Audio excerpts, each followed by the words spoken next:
slick pitch that will no doubt have an impact on the happenings here today. For the U.S. Virgin Islands, they came in second place in League C Group I. Only played 2 matches in that group. It was a 3-team group, a 2-2 draw against Turks and Caicos, and a 2-0 win against St. Martin.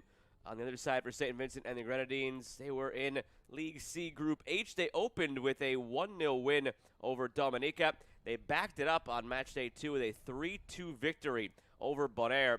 But on the last match day, 2 days ago, they fell 2-0 against the Bahamas. And it turned out to be a rather even group. You had Bonaire with 2 wins and a loss, Dominica with a win and 2 losses, Bahamas with a win and 2 losses, St. Vincent and the Grenadines with 2 wins and a loss. They came in second in the group behind Bonaire on the goal differential. So these 2 teams get an opportunity today under the guise of a playoff setting to see what it's like at one of these tournaments at the U-15 level now, to gain that experience of coming through group play and then pivoting to a new opponent from beyond the group and looking to find a way to emerge victorious and end things on a high note here in the 2025 Concacaf Boys U-15 Championship. It's the U.S. Virgin Islands against St. Vincent and the Grenadines. We'll have player walkouts, lineups, kick, and anthems in a moment.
Ready to get things going here in Curacao between the U.S. Virgin Islands and St. Vincent and the Grenadines.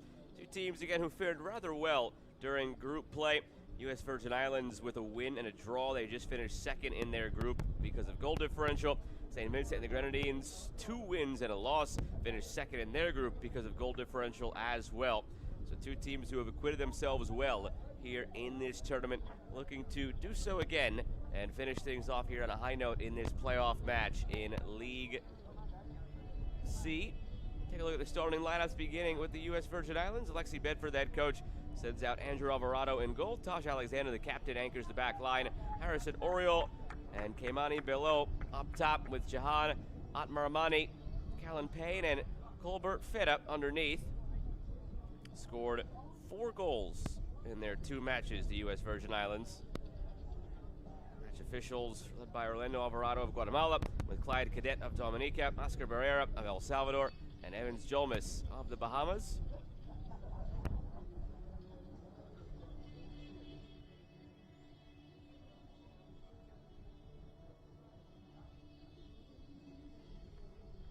Captains out for the coin toss, Taj Alexander of the U.S. Virgin Islands and Bo Hoyt of St. Vincent and the Grenadines, who has scored in this tournament. Scored in that 3-2 win over Bonaire. And now a look at the rest of the starting group. Bo Hoyt up top wearing the captain's armband. It was been very dangerous all tournament long. Reggie Barber up there with him. In goal, Sean Johnson. Caden Small, another player who's really had an impact in this tournament, as has Carlson York. So see if those guys who helped carry them in the group stage can do so again. It's interesting, Bonaire is the team who won League C Group H over St. Vincent and the Grenadines because of goal differential, but St. Vincent and the Grenadines actually beat them head-to-head. 3-2 win in that game, but their other win was a 1-0 win. Meanwhile, Bonaire had wins of 5-1 and 4-1. So St. Vincent and the Grenadines finished in second in their group because of goal differential, but they actually beat head-to-head the top team in the group, Bonaire. They go right to left in the yellow, St. Vincent and the Grenadines. U.S. Virgin Islands left to right in the black, and away we go. League C playoff match here between the U.S. Virgin Islands and St. Vincent and the Grenadines.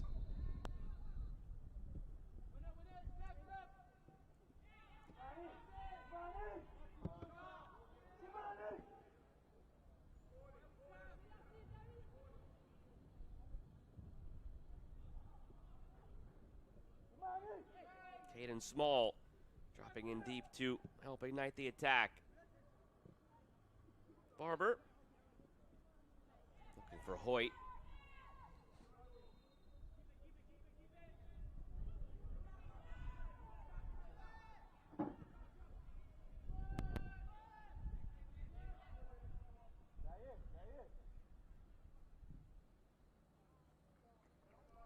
Looking long down that right flank.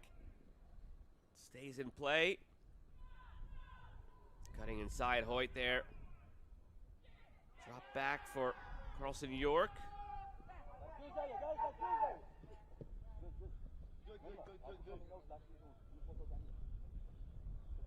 Hey, yo, John.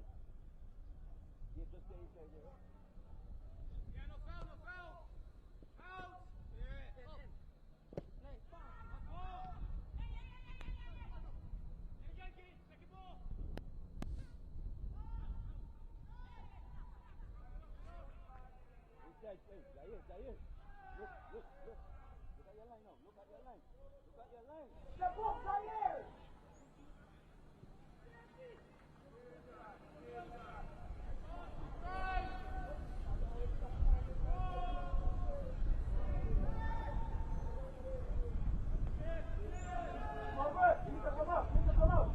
Around to Caden Small. Early control in this one, belonging squarely to St. Vincent and the Grenadines.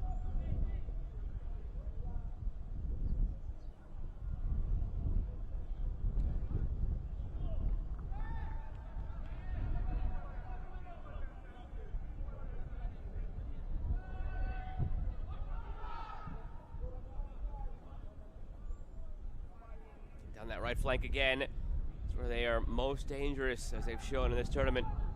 St. Vincent and the Grenadines, but out for a U.S. Virgin Islands goal kick. It's always tough trying to glean from other matches how things may transpire today. Just ask St. Vincent and the Grenadines. The Bahamas looked left for dead in their group, and then on the last day, the Bahamas beat St. Vincent and the Grenadines 2-0. But from what we saw from these two teams in the group stage, the eye test seems to favor St. Vincent and the Grenadines as the better of the two sides today.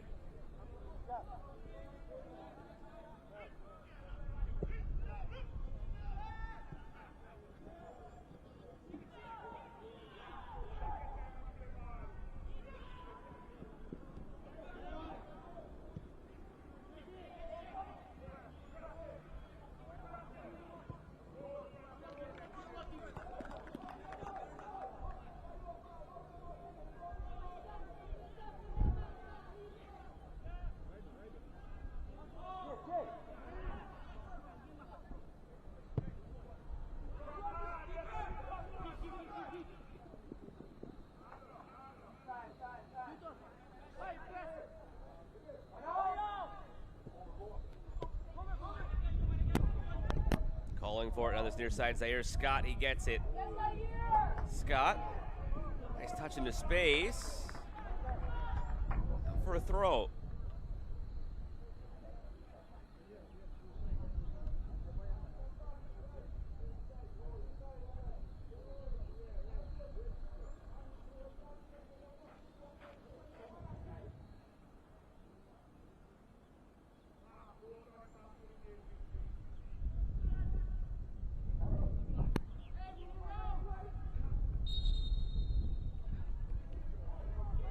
Throw. Just given away by U.S. Virgin Islands.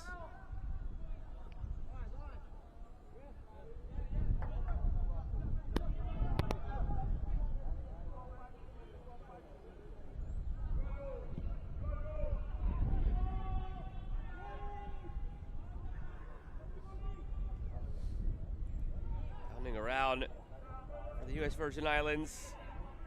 Clear effort from St. Vincent and the Grenadines. Trouble getting it clear and given away. Below.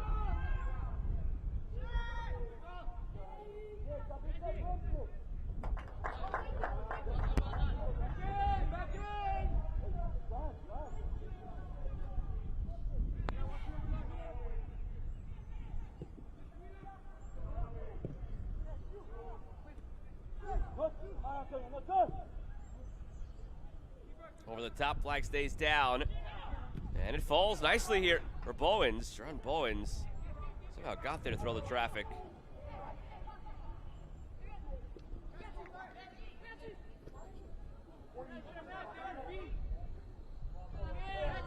Go reach, go reach. Go reach. Go reach. Go reach. Do not reach. Hey, do not reach. Take a deflection, no. Goal kick. Hey, look at the ball. Do not jump. Just look at the ball. Good. Hey, just look at the ball, okay? Do not jump in. Just look at the ball.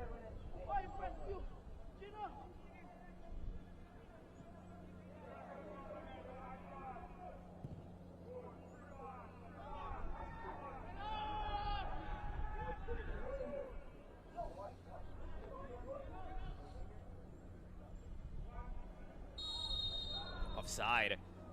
On St. Vincent and the Grenadines coming back to retrieve that ball. Deron Bowens.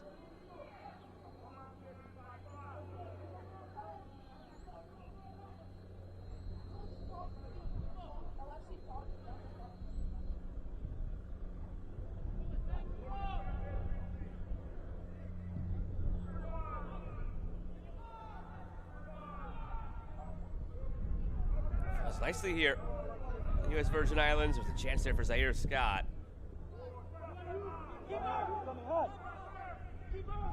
Back down the other way, Hoyt pressuring and scooped up by Andrew Alvarado.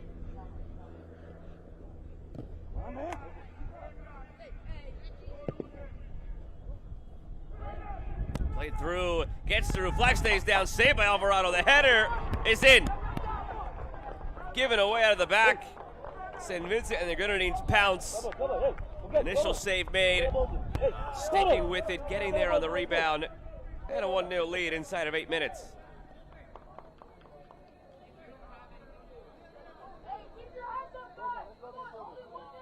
Well done initially on the save, but Jerron Bowens following up with the header.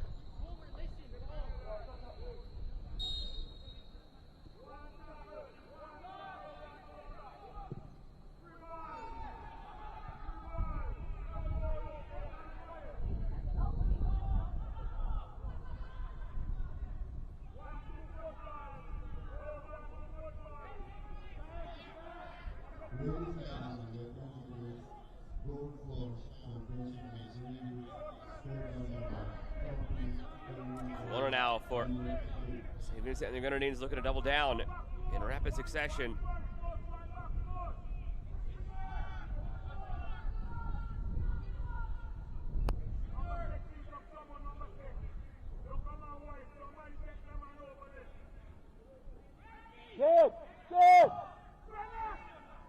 Curled in, the header, loose in front, put toward goal and in. 2 goals in 2 minutes for St. Vincent and the Grenadines.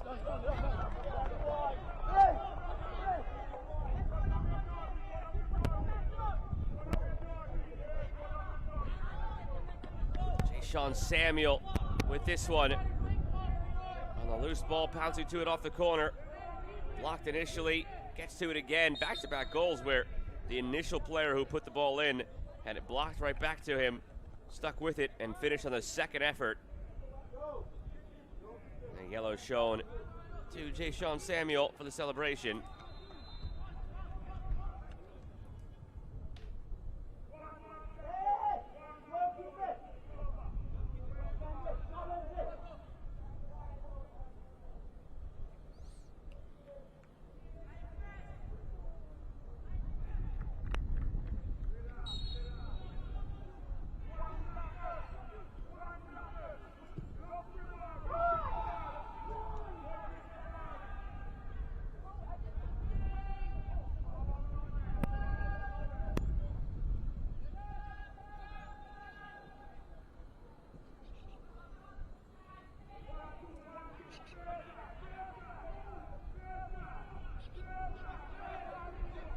To Samuel.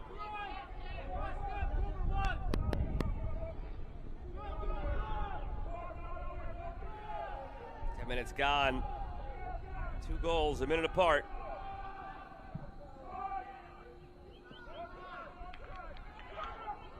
Bobbled by the keeper when he gets there.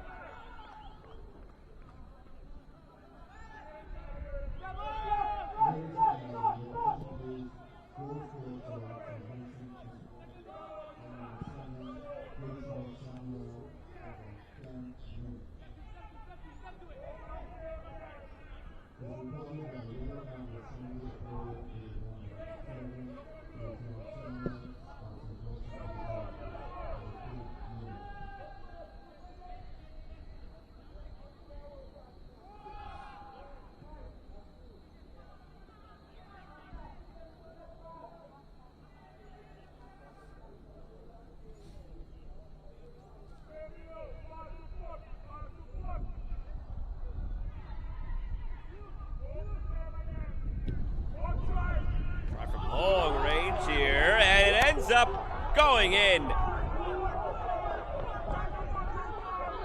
Everything going St. Vincent and the Grenadines' way right now.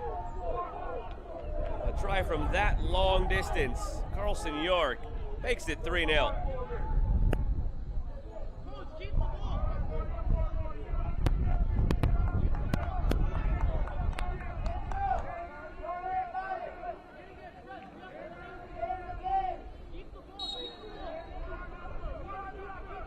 misread by the keeper, Alvarado. You can see his reaction, hands immediately go on his head.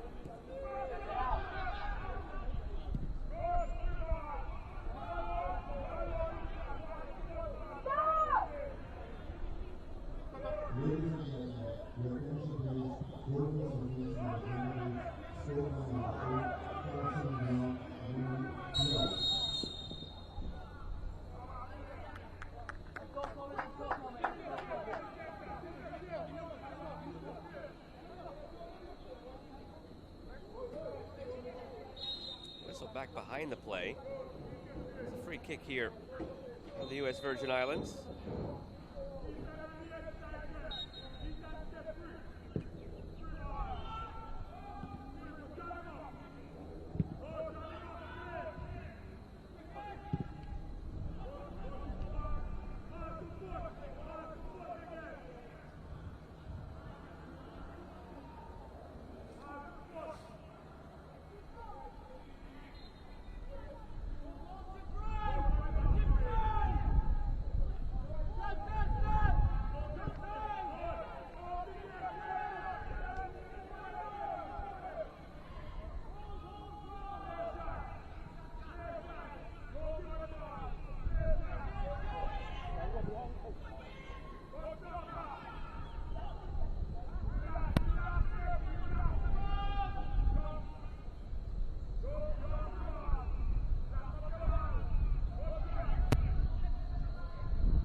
From distance here, trying to get one goal back.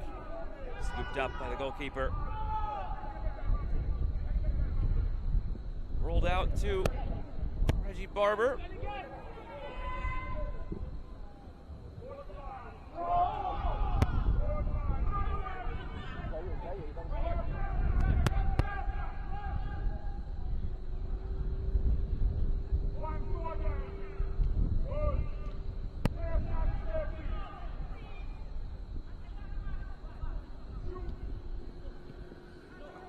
Split it through down this left wing. Good hustle to win it back. York leaves it. Samuel goes for goal. Big rebound. Alvarado. St. Vincent and the Grenadines get there. Barber centering. Comes out for a hit that's over the bar.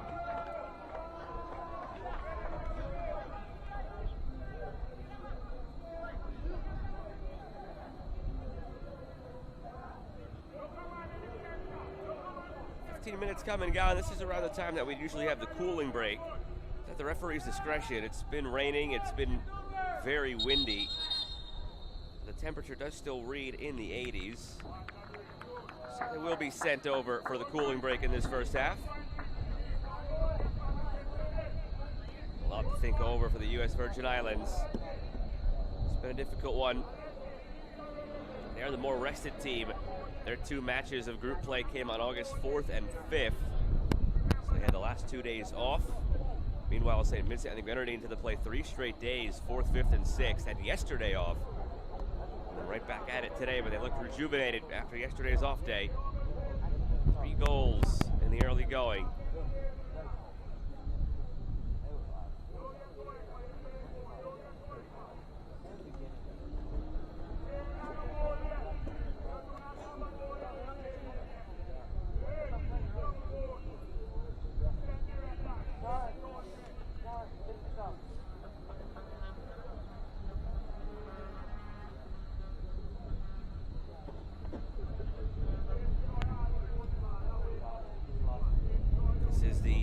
Round on the 2025 Concacaf Boys U-15 Championship in League C. All teams able to go through to a knockout stage here like this, and that experience of coming through a group play of a tournament and then getting to play another playoff match. Both these teams finished second in their respective groups.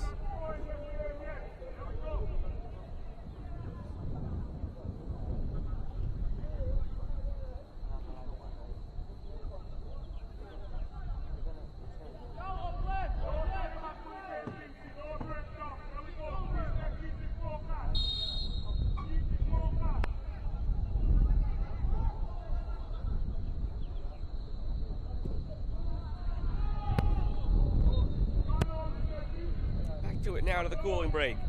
See if it can turn the tide for the U.S. Virgin Islands after a difficult start.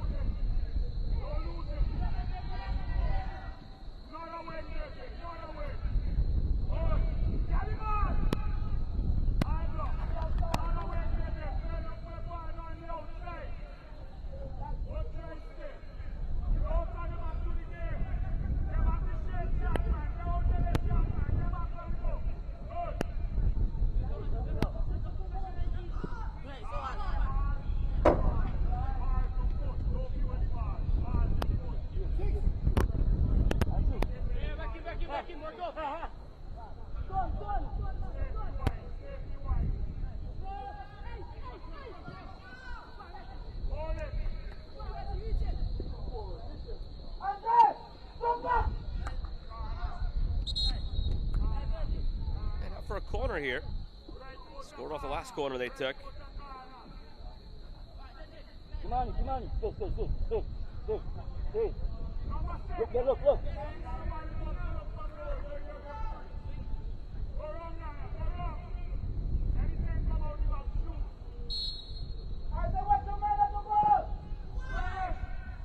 Whipped in, the header toward goal and saved by Alvarado.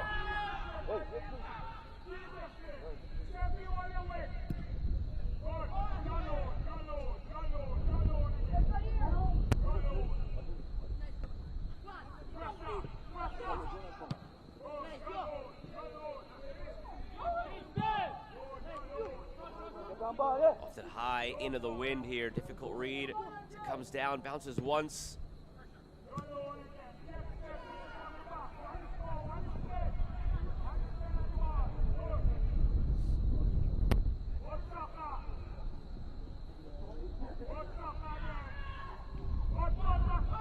Center toward Hoyt. Gathered by Alvarado.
Whistle there before anything could happen for U.S. Virgin Islands, a foul.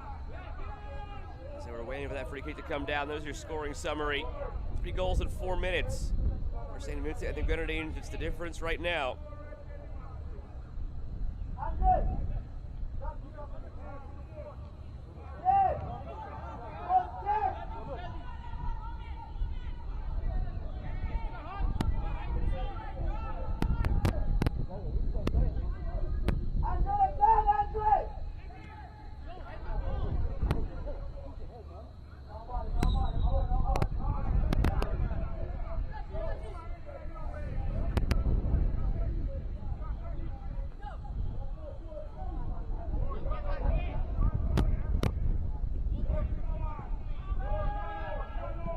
Back to Sean Johnson, who's had nothing to do so far. Does not face a single shot on target.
Barber. White again. It's Samuel. Owens.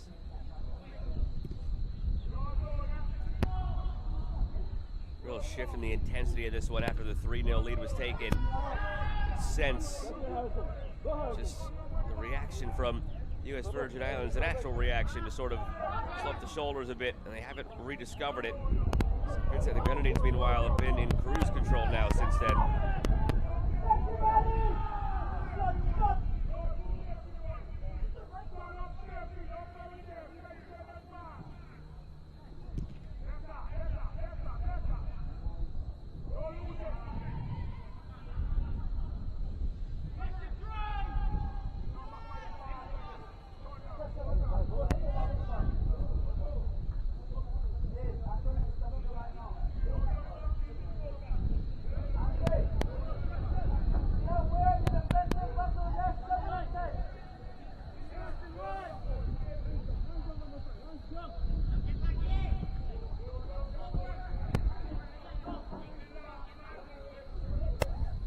Something before halftime here. This Virgin Islands built some momentum going into the second.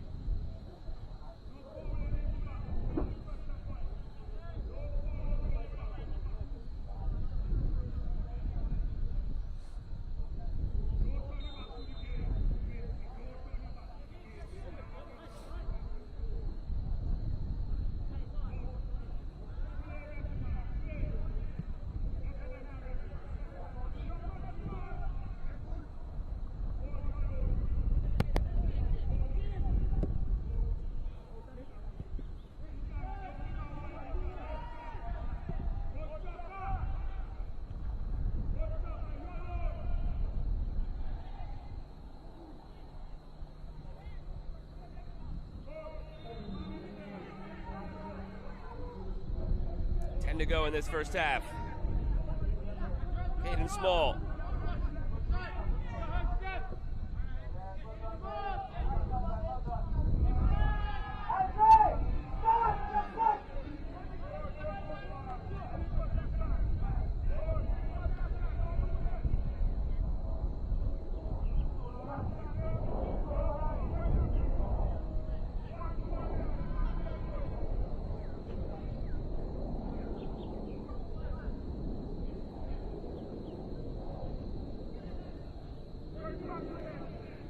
Move to the end line.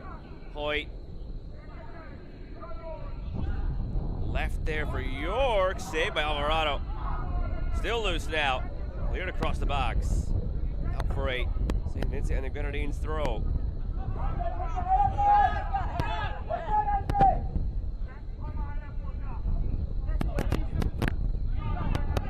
McKee. York.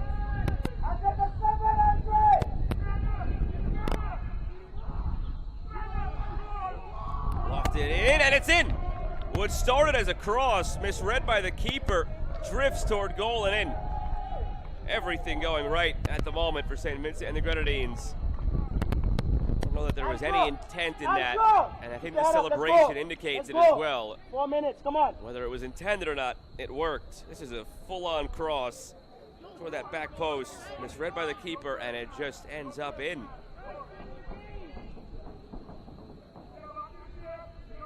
Get everything you need to know out of that very muted celebration. No intention, but the end result there. 4-0, St. Vincent and the Grenadines. 2 of their goals have come from that sort of range. Yellow coming for TJ McKee.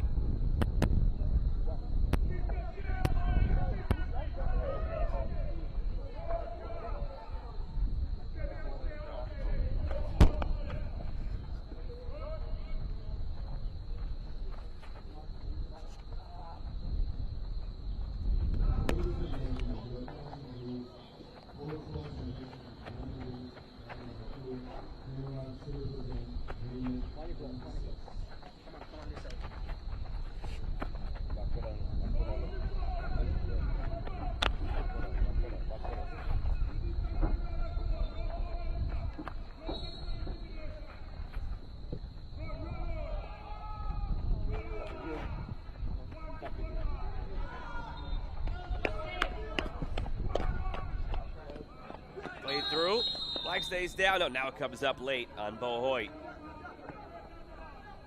Just like that, it could have been 5.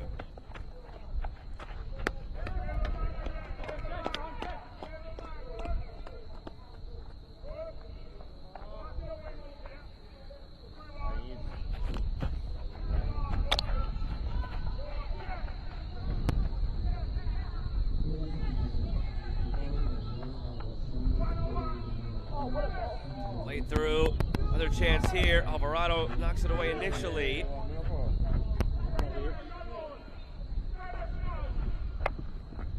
Try from distance. Wide.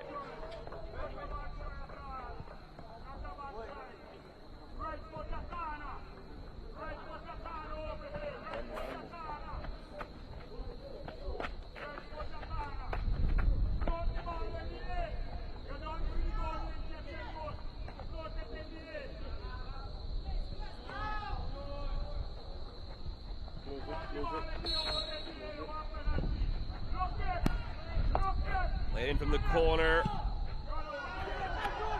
Weird. John Nelson. Let's go.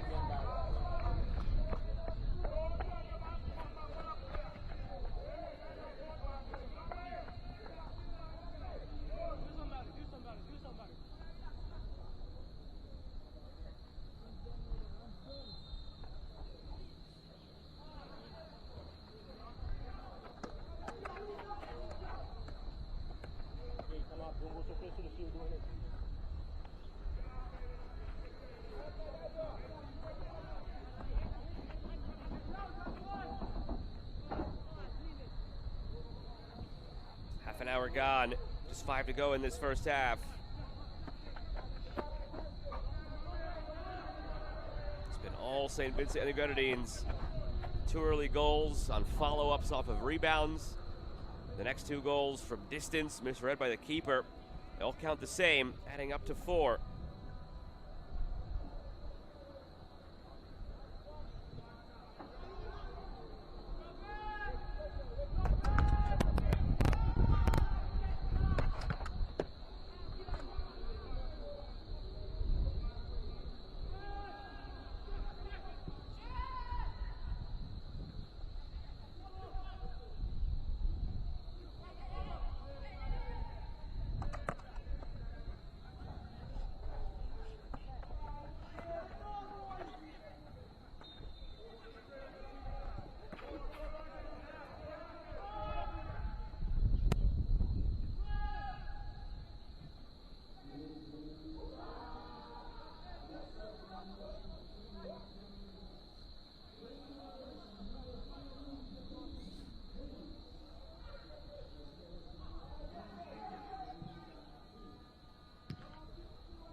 Stop letting them beat you the balls!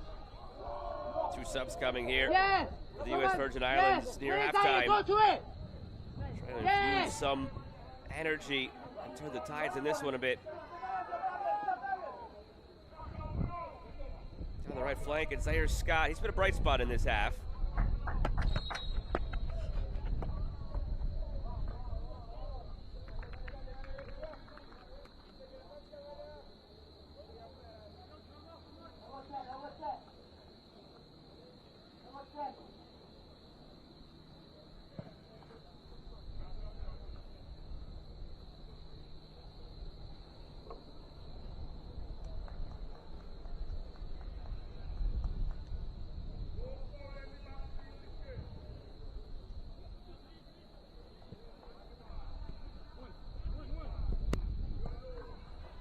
Subs came on there for the U.S. Virgin Islands. Darnell John into the match.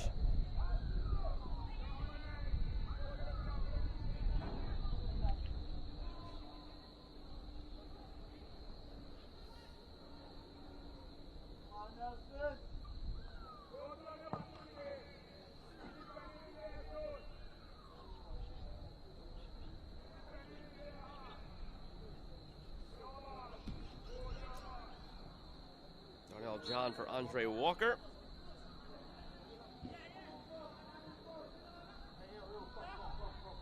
And Gabriel Lett for Nelson O'Denny.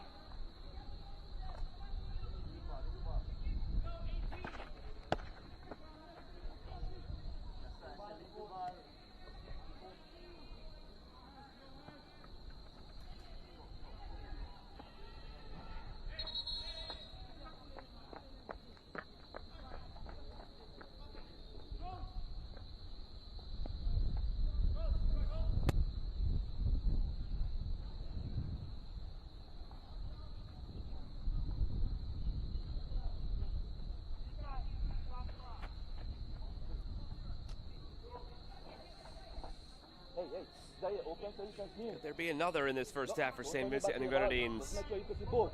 Make sure you can see both. And go inside. Hey, Did well in group play, 2 wins and a loss. Their biggest scoring outburst was 3 goals against Bonaire and a 3-2 win. 2 of those goals came late in a dramatic victory. Going for goal here off this free kick. It's put wide. After seeing some of the miscues of the keeper, Andrew Alvarado, in the opening stage of this one, why not have a go at goal there? See if you can sneak another one by or get a rebound and do something with it.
Played through, gathered by Alvarado.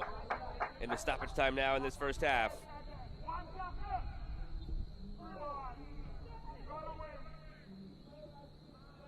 1 minute tacked on.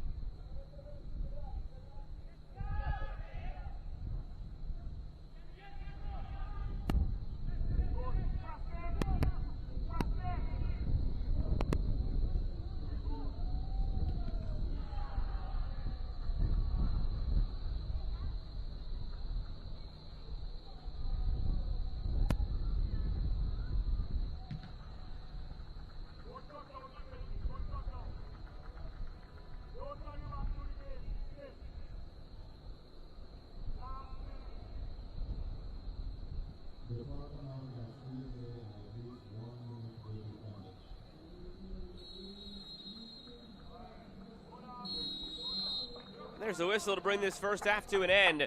Total domination from St. Vincent and the Grenadines, up 4-0 on the U.S. Virgin Islands here in this playoff match in League C of the 2025 Concacaf U-15 Championship.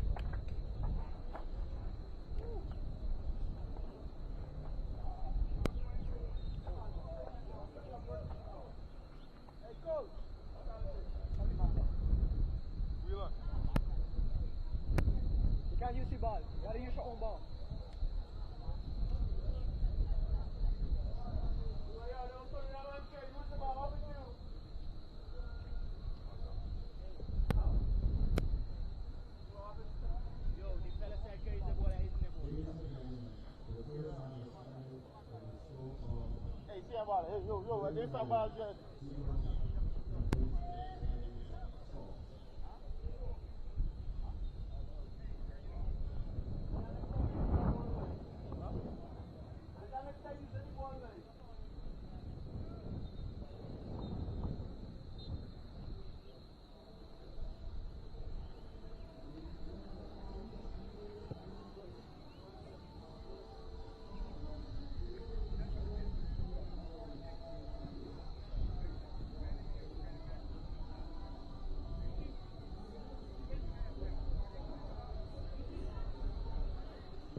back at highlights from the first half of action between St. Vincent and the Grenadines and the U.S. Virgin Islands. Two teams who finished second in their groups, respectively, in League C of this 2025 Concacaf Boys Under 15 Championship. What is going to be interesting to see how things went when they clashed, considering they both fared well in their groups, but of course different collections of teams faced in their respective groups, so don't quite know exactly how it'll look when they come together. The first 35 minutes, it has been all St. Vincent and the Grenadines. This was really the only foray forward in that first half of the U.S. Virgin Islands. St. Vincent and the Grenadines just able to capitalize on their persistence. First goal goes in for Jerron Bowens. Initial save made by Alvarado, but he gets to the rebound, Bowens. Then off the corner, initial block made on the header from Jay-Sean Samuel, who follows his own shot and scores. Those goals coming a minute apart, and they come in similar fashion. Second effort after the initial shot was either blocked or saved. This one from near midfield. The goalkeeper just misreads it, and it goes in. Carlson York with the shot and the goal.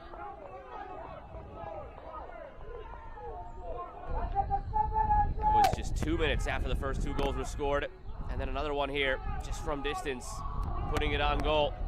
Misread by the keeper. The wind took it a bit. The wind is blowing at 25 miles an hour. It's not easy. You have to understand the difficulties right now for Andrew Alvarado and why St. Vincent and the Grenadines have just been shooting at will from distance with the wind at their backs.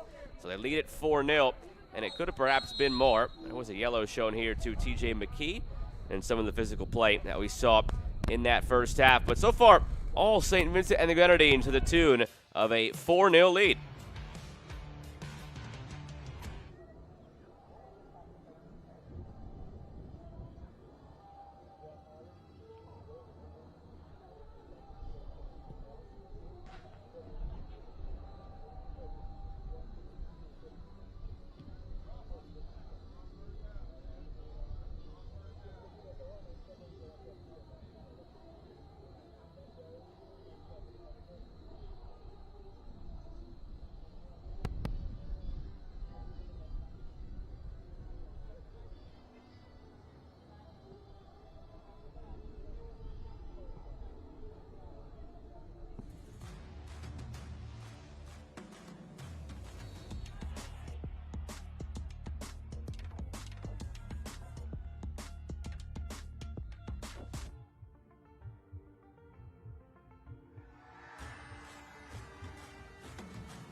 Substitutions here out of halftime. Goalkeeper switch for the U.S. Virgin Islands. Andrew Alvarado will come off. Ezekiel Rollins will come on.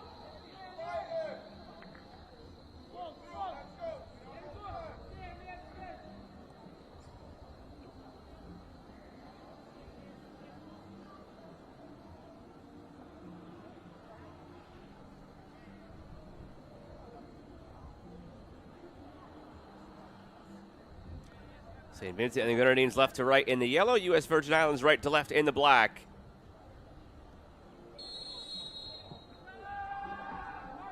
And away we go in half number 2. 4-0 lead for St. Vincent and the Grenadines, looking to just continue their dominant showing.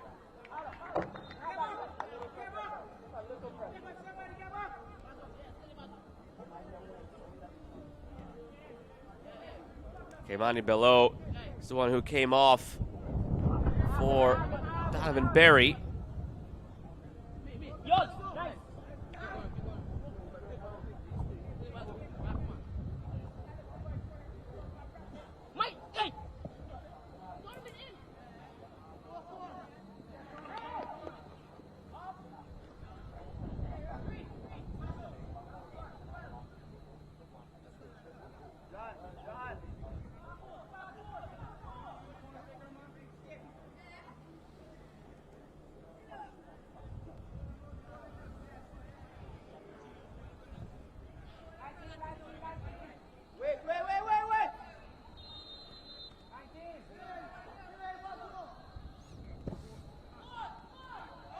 In from the corner, the header, it's there on the doorstep. Almost an opening goal to the second half for the U.S. Virgin Islands. Get them some confidence going forward, and they get a penalty out of this. Something here for the U.S. Virgin Islands to build on.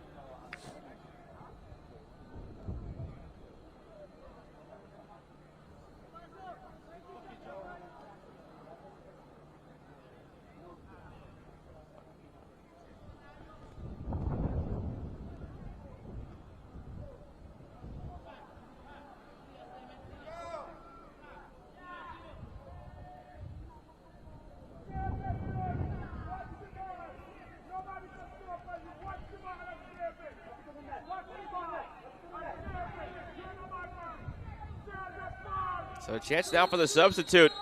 Donovan Berry from the penalty spot, and he scores. Good start to the second half of the U.S. Virgin Islands. Whatever was hit at the half, responding well. You can see them now infused with energy.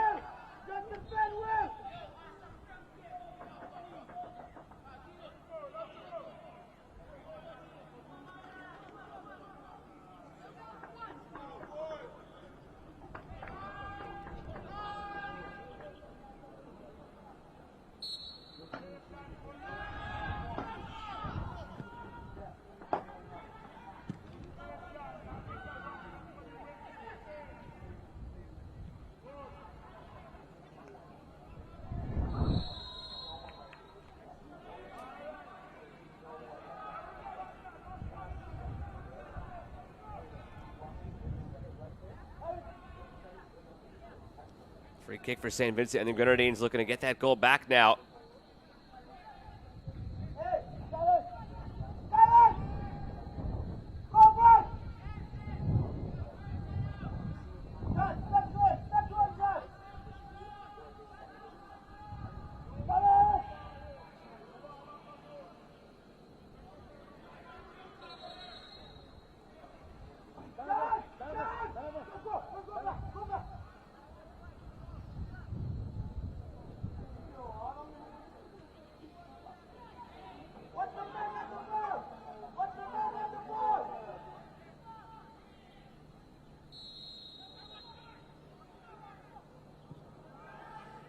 Now curled in and gathered by the keeper.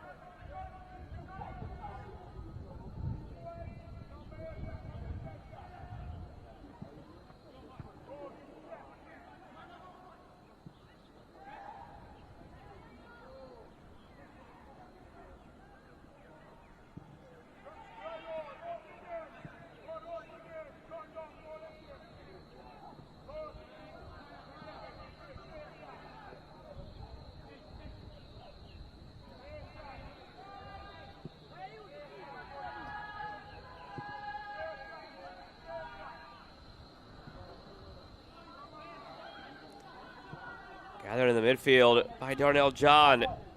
Played over the top, flag stays down. U.S. Virgin Islands looking for another one. All of a sudden, if they would have gotten a second there, that would have completely changed the momentum of this game.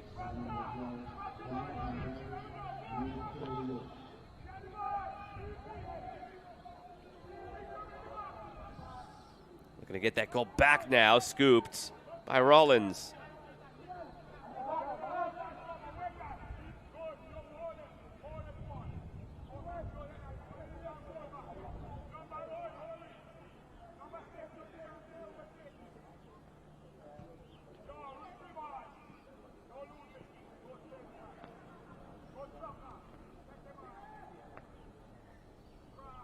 Samuel. Still with it, cutting in, Samuel.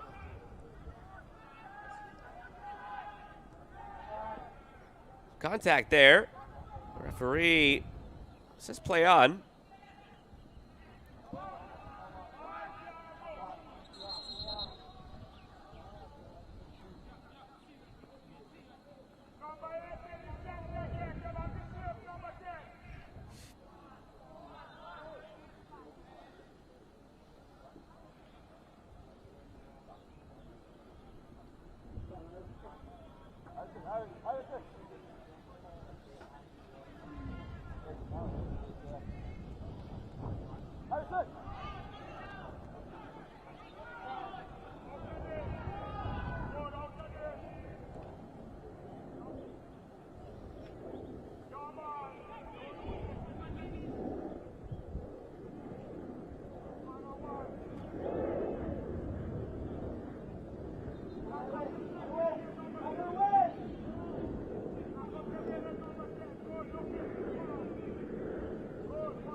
Taken by Barry, who scored the penalty. Barry in, end line.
Throw coming for St. Vincent and the Grenadines.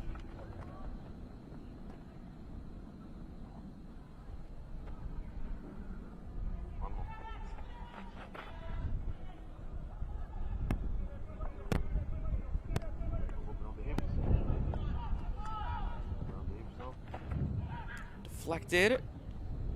Bouncing around the box, settled. Going for goal here. Wrong side of the post.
Contact there. Foul goes against Harrison Oriole. Change coming for the U.S. Virgin Islands. Zaire Scott coming off. And Ridley Smith coming on.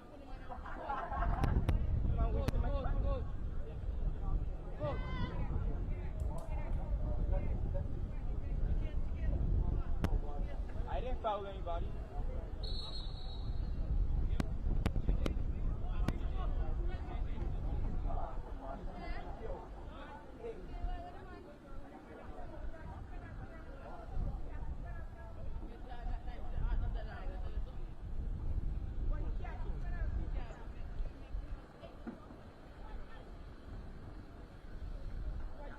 Player down, Gerard Stapleton.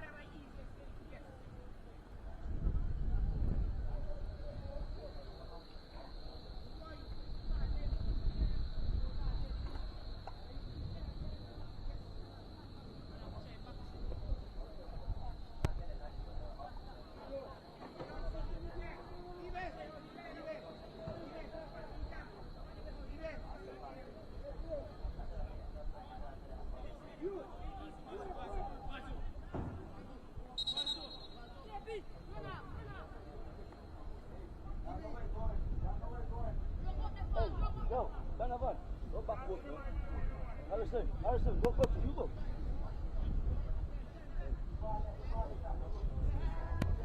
Lengthy stoppage as you get the injury sorted out. But it seems like Gerard Stapleton is ready to just come right back on once he's allowed to do so. Up there at the halfway line already.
Sent long by Oriole.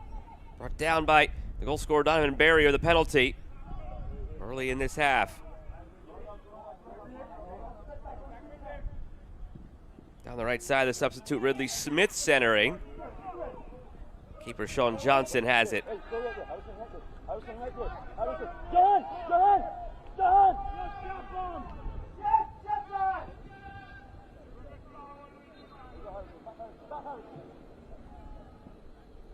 Played through. Flag stays down. Keeper off his line. Well read by Rollins. And now a late offside flag does come up.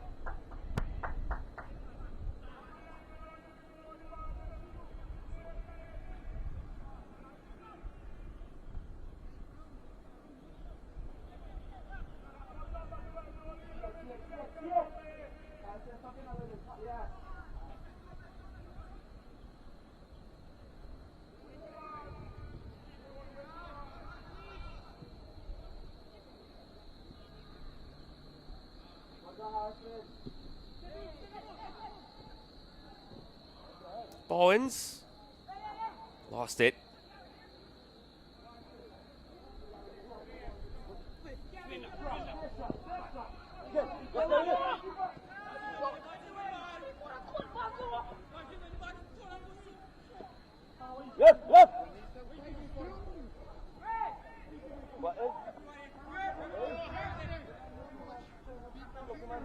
At the 50-minute mark now in this second half, cooling break expected at some point here soon.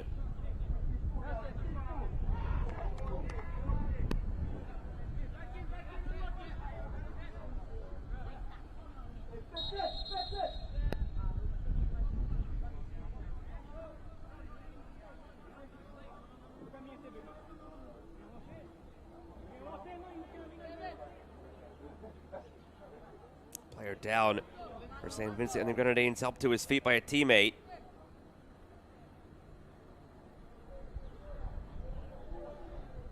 Substitution coming. A couple of them, actually. That'll be all for TJ McKee. He's replaced by Jermaine Olivier.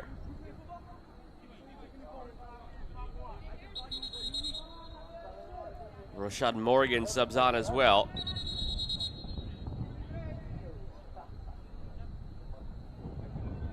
And that will take us into the cooling break here in this second half.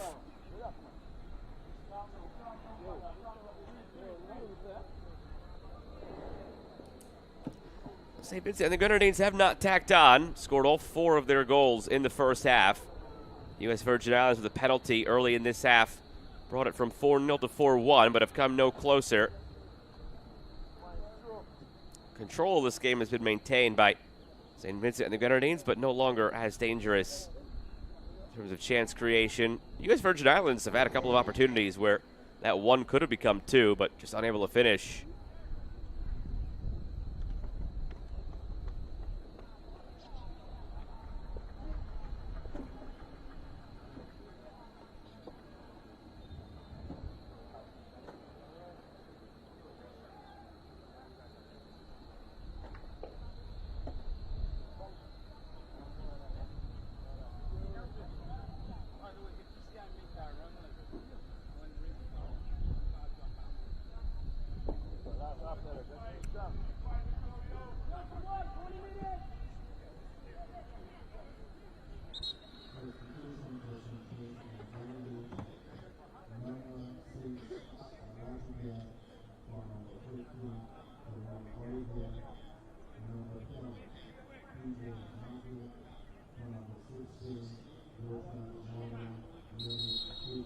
It was Malachi Pierre who came off for Rashad Morgan. Some housekeeping, that other sub there for St. Vincent and the Grenadines. 18 minutes to go here in this playoff match in League C. Both these teams finished second in their respective groups.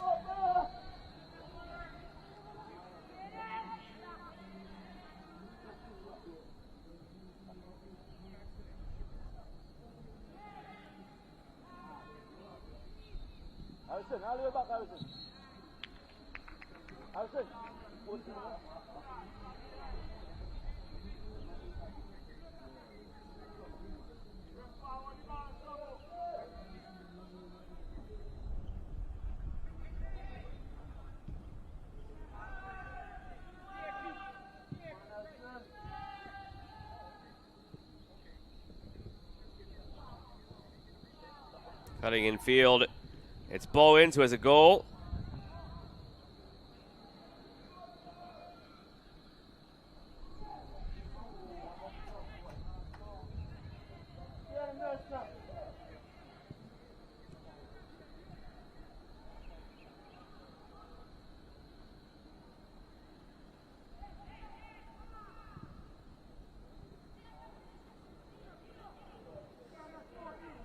Here's Samuel pushing it through, going for goal and in. Jerron Bowens with his second goal of the day. He opened the scoring in the early stages to make it 1-0 in the 8th minute. Now in the 54th, he tacks on his second, 5-1, St. Vincent and the Grenadines.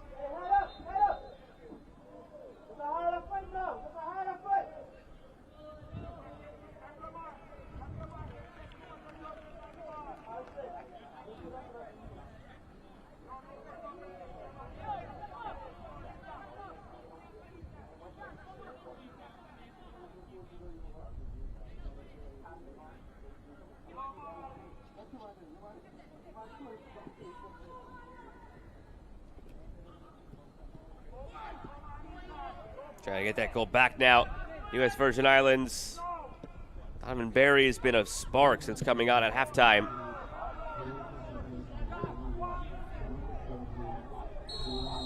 Played through, flag comes up.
Looking through for Jerron Bowens, who's sitting on a hat trick now. Bowens. Samuel.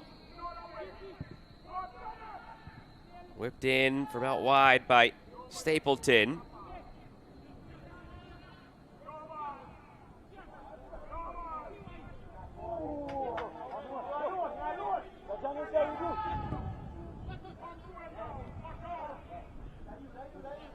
Flag stays down. Chance for Barry off the post. Nearly his second of the day. Kept in play by Smith, looking back for Barry, and snatched by the keeper.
Sent long by Martinez.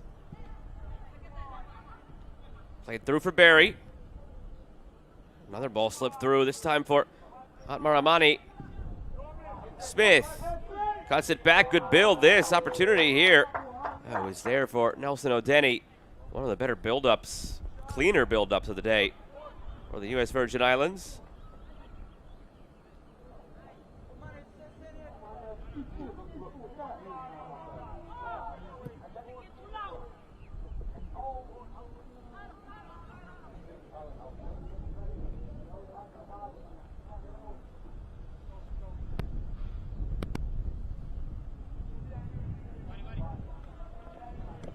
Trio of changes coming for St. Vincent and the Grenadines.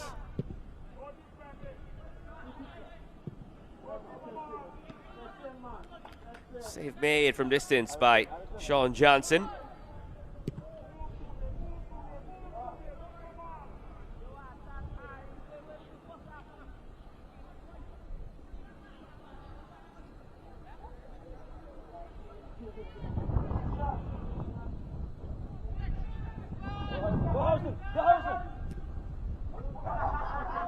Shoe went flying from Sean Johnson. Got some laughs from his teammates over on the bench. He's playing without a shoe at the moment. Will he be tested on one shoe? And it's in. Oh, wow. The U.S. Virgin Islands taking advantage. The keeper was playing with one shoe. Footing had to have been difficult, although with a finish like that from Harrison Oriole, I don't know what could have been done about it. Brilliant strike. Good heads-up play by Harrison Oriole, noting the keeper was playing without a boot, taking advantage. And it's 5-2. Have a look again. Curler to the far post. Maybe misread by Sean Johnson. Seemed to think it was going wide. And his focus may be elsewhere as he was trying to get his shoe from the edge of the box. Bo Hoyt comes off for St. Vincent and the Grenadines, as does Reggie Barber.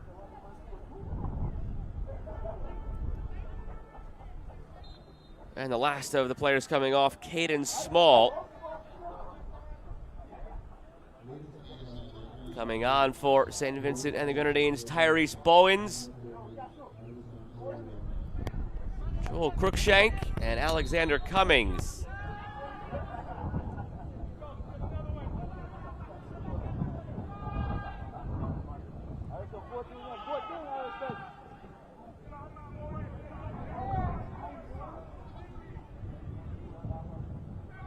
Fed ahead, good weight on that ball. Offside flag comes up.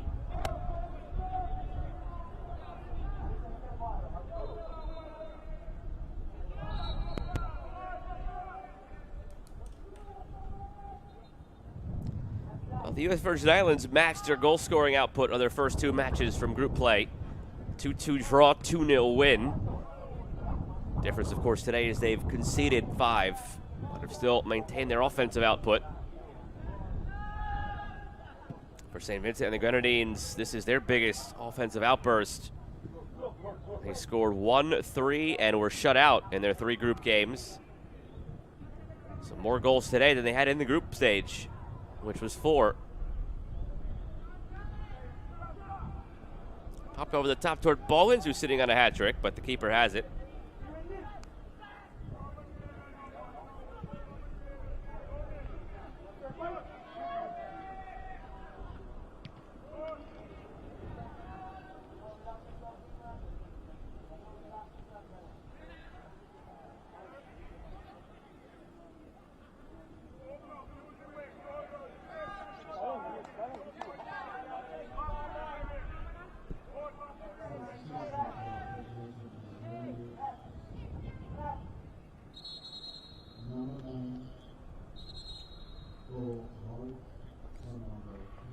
Player down back behind the plate. Trainers waved on.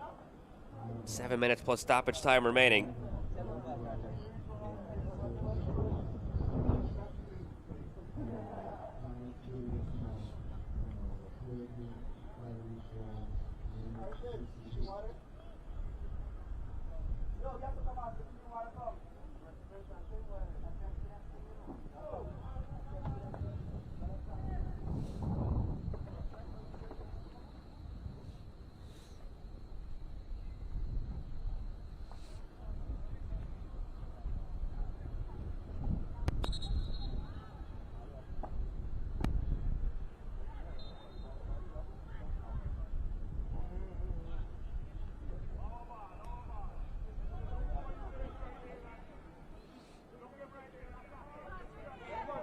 Back to it off the drop ball. Cummings.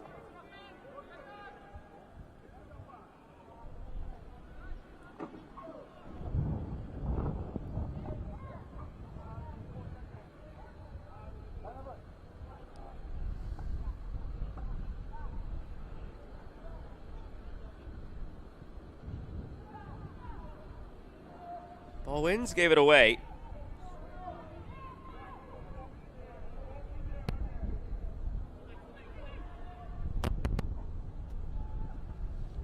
Through it, cleared. Pounding for Carlson York.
York floating it toward goal.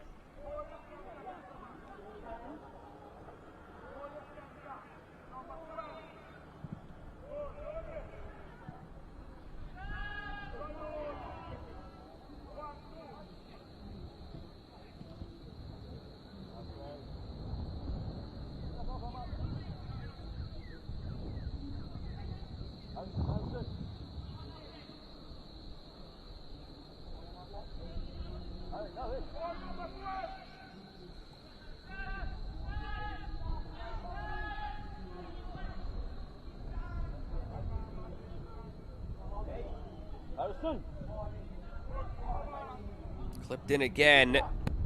Falling for a volley attempt, but instead of pass through, shot for a penalty again from the U.S. Virgin Islands. Sarnell John almost made it happen.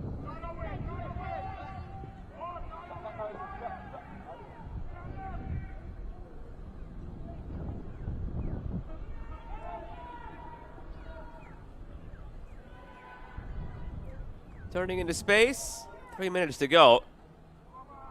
St. Vincent and the Grenadines cruising now to a victory. It's never really been in doubt after a 4-0 first half lead.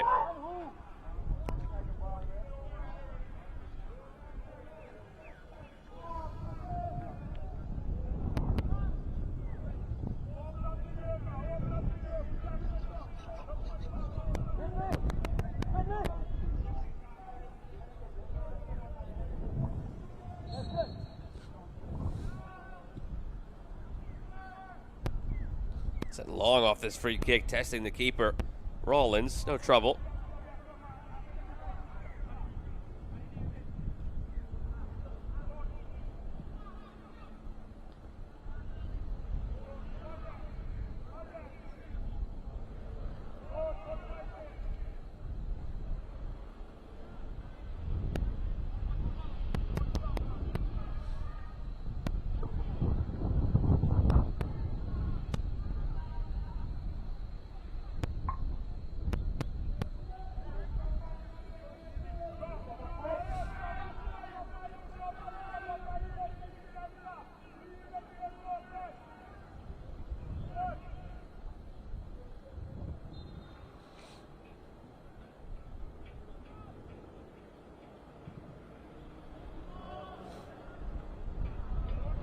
.90 seconds remaining here in regulation before stoppage time.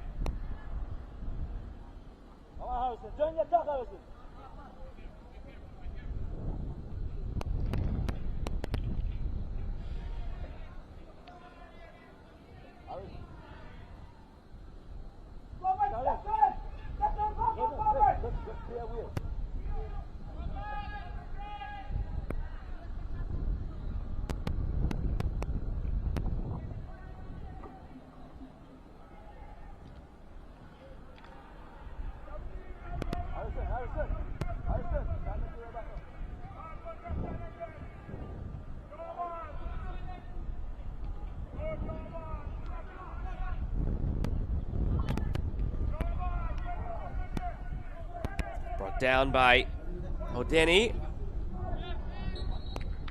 Awkward challenge there. Foul called.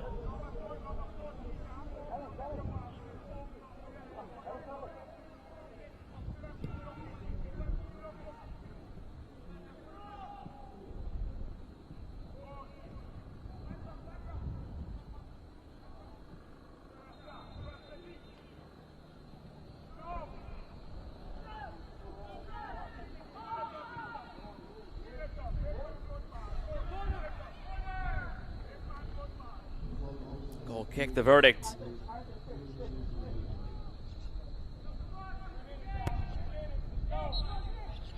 In stoppage time here in this second half. 3 minutes tacked on.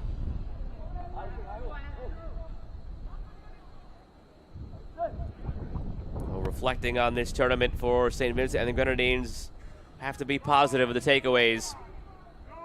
1-0 win in the opener and a hard-fought game against Dominica, as this one's sent toward goal but off target. But a 1-0 win over Dominica in the opener, They followed that with a 3-2 dramatic victory over Bonaire on the second match day, which put them in first in the group. Then they faltered on the last day, losing 2-0 against the Bahamas. It was their third match in 3 days. Difficult to get a read, of course. It's always difficult conditions and circumstances like that. So because of that, they fell to second in the group on goal differential behind Bonaire, despite beating Bonaire head-to-head. Still plenty of positives to take away. Then going against this U.S. Virgin Islands team and taking it 5-2. Meanwhile, U.S. Virgin Islands, a mixed bag of their own. 2-2 draw in the opener against Turks and Caicos, 2-0 win over St. Martin. And then this result here. So a win, a draw, and a loss in their 3 matches.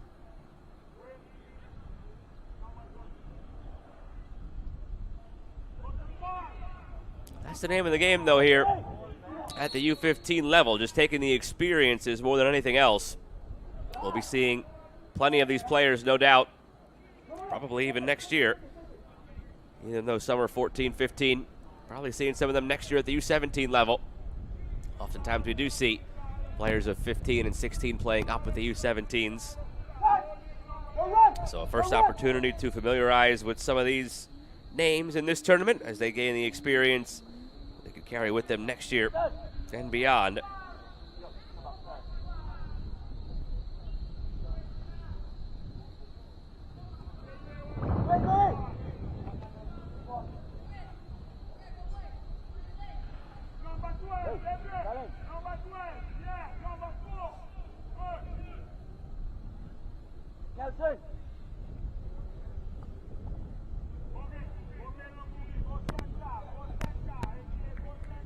Should be the last play of the game here. On the free kick for the U.S. Virgin Islands. Can they end on a high note? Barry gives it away. 3 minutes of stoppage time come and gone. Will they allow this counter? Intercepted. Glance at the watch from the official. And there's the final whistle. St. Vincent and the Grenadines take it 5-2 over the U.S. Virgin Islands here in the playoff match in League C of the 2025 Concacaf Boys U-15 Championship.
Look back at the highlights from this 5-2 victory for St. Vincent and the Grenadines over the U.S. Virgin Islands in a playoff match in League C of the 2025 Concacaf Boys U-15 Championship. The goal scoring started early and it came quickly.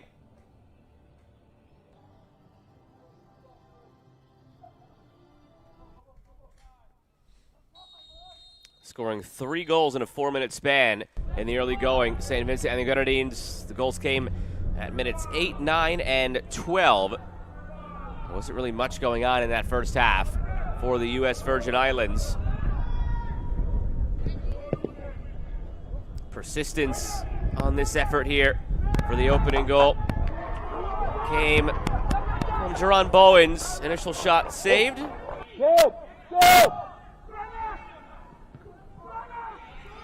And then on the corner a minute later, same persistence, this time Jay-Sean Samuel able to put it home.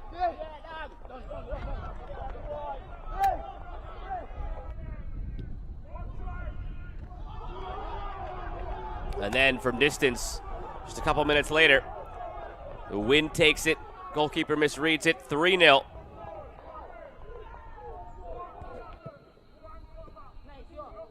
Later in that first half, saw some physical play.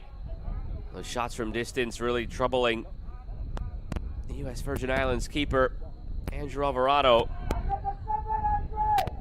Another one here that made it 4 late in the half. Just the wind carrying it, pushing it away.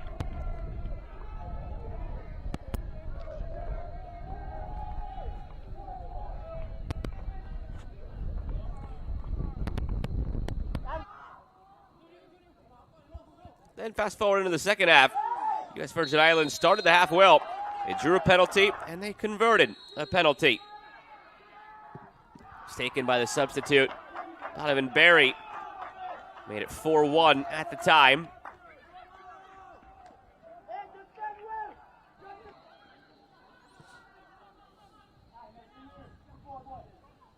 Kept going from there. Berry very impactful after subbing on. Had this one saved.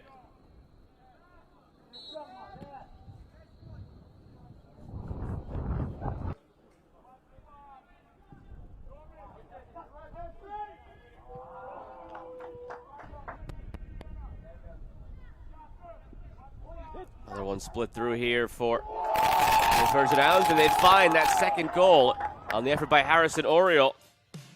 And it would finish 5-2 in favor of St. Vincent and the Grenadines. Still more action to come this early morning in Curacao. Coming up next, it'll be a match between French Guyana and St. Lucia, another playoff matchup here in League C of the 2025 Concacaf Boys U-15 Championship. Stick with us.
Another playoff matchup in League C of the 2025 Concacaf Boys Under-15 Championship from Willemstad, Curaçao. It's French Guyana against St. Lucia, and we have ourselves a rematch actually here in this one. Both these teams came through League C Group G. They already played just 2 days ago. Conditions still rainy and windy here in Curaçao. 23-mile-an-hour wind, 76% chance of rain. Temperature over 80 degrees, so the expectation is for cooling breaks in each half. As I mentioned, these two teams played 2 days ago. It was a 0-0 draw. The way the pairings went as far as this additional playoff game in League C, they end up playing each other once again just 2 days later to try and settle the score. So these teams played in the same group against Grenada. St. Lucia a 1-0 win, French Guyana a 5-1 win. Against Martinique, St. Lucia a 2-1 loss, French Guyana a 3-0 loss. And then in the head-to-head, these two nations, French Guyana and St. Lucia, drew 0-0. So all in all, rather even in how things transpired in the group stage for these two sides playing in the same group. Get another look at it today. Some of the star players that have really stuck out for these two sides, for French Guyana, Bahuan Colville and Gizo Atuku. And for St. Lucia, we've seen a lot of good things from Janai Mathurin, as well as Jelian Mariat, Durante Ajiman. See if those big players can continue to contribute once again. Randall Monroe leading the way for St. Lucia has been their best guiding light in this tournament. He's the number 9 up top. On the other side for French Guyana, Gizo Atuku has been a lethal number 9 up top as well. So plenty of talent, plenty of attacking talent, which made it all the more curious that these teams played to a 0-0 draw 2 days ago. But to be fair, that was the third day of 3 straight days in a row playing. So maybe after an off day yesterday, we could see more of that offensive prowess on tap from these two sides. It's St. Lucia and French Guyana coming up in a League C playoff in the 2025 Concacaf U-15 Championship. We'll have lineups, anthems, and kick momentarily.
Ladies and gentlemen, please welcome French Guyana and St. Lucia for the game of the 2025 Concacaf Boys Under-15 Championship.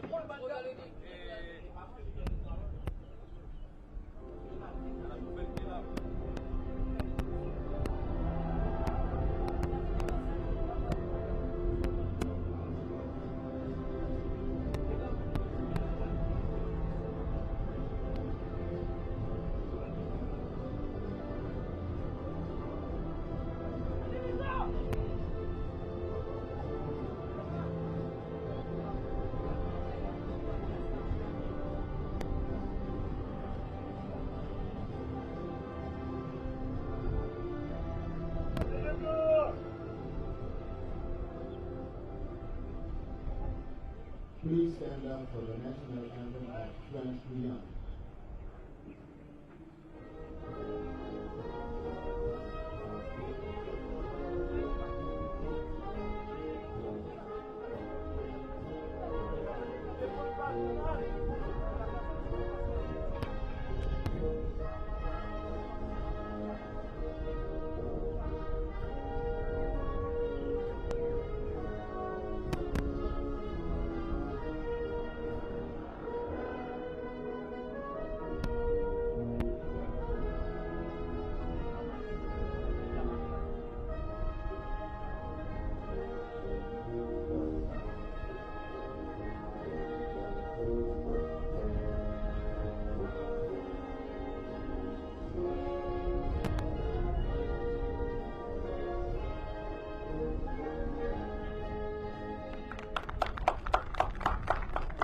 Please remain standing for the national anthem assembly.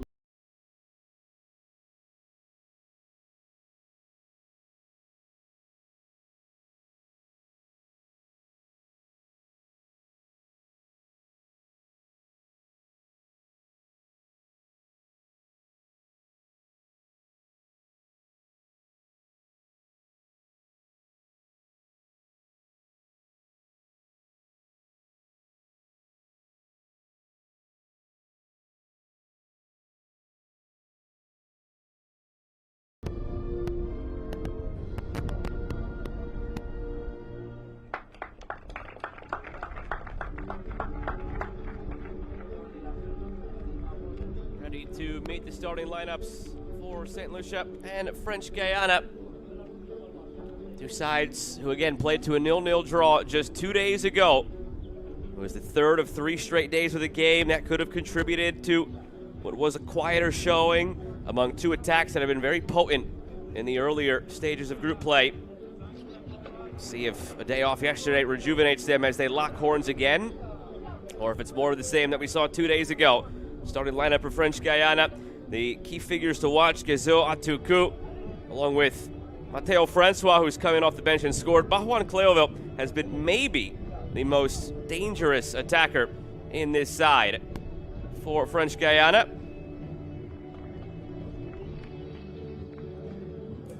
Captains out for the coin toss, meaning the match officials Jorge Ojeda of Nicaragua, Tristan Vermeulen of Aruba, Jose Espinosa of Honduras, and Jonathan Hughes of the Cayman Islands.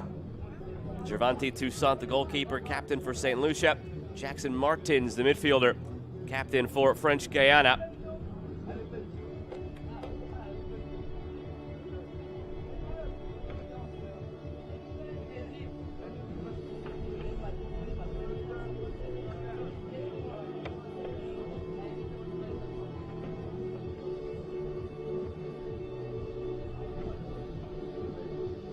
The starting lineup for St. Lucia.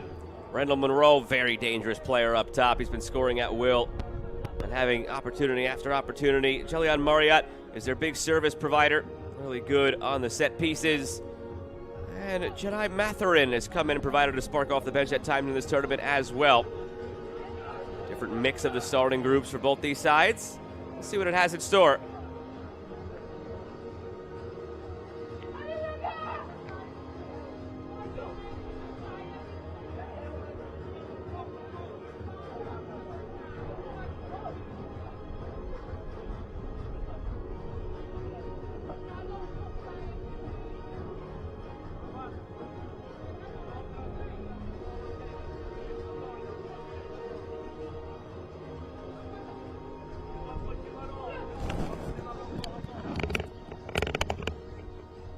Waiting for the whistle to send us on our way on a rainy, windy day here in Curacao. The wind impacted the opening match of the day we saw on this field just a little while ago between the U.S. Virgin Islands and St. Vincent and the Grenadines. 2 balls that got up in the air in the wind. Goalkeeper misread as a result and ended up as goals for St. Vincent and the Grenadines. French Guyana left to right in the green. St. Lucia right to left in the yellow.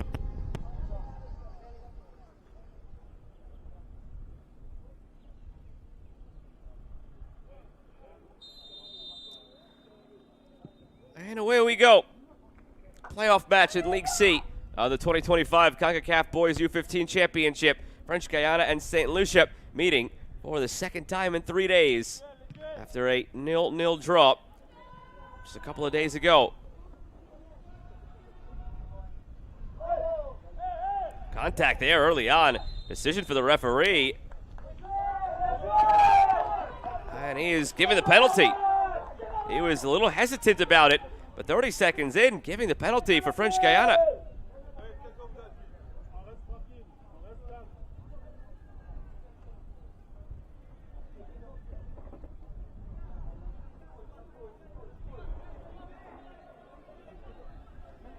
It'll be Gezo Atuku who steps up in their 5-1 win over Grenada. Atuku had a brace. And he got that brace in the first half before subbing off at halftime. Never had a chance for his hat trick. Now a chance from the spot. Atuku scores. What a start for French Guyana, up 1-0 in just over a minute.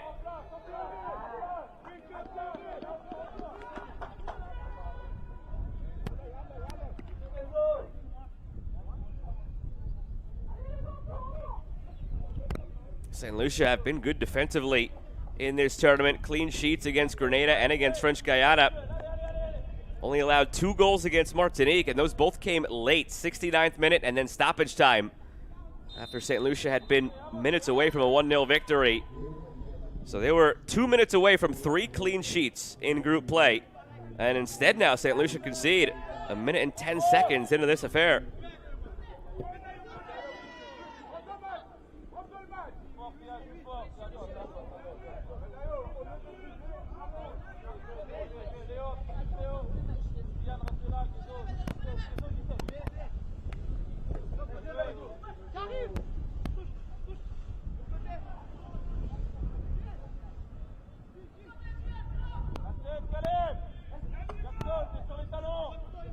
And St. Lucia get it back.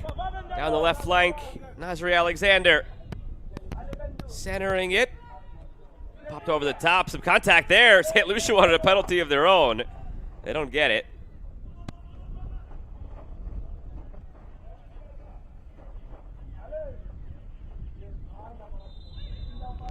Free kick on the way for French Guyana.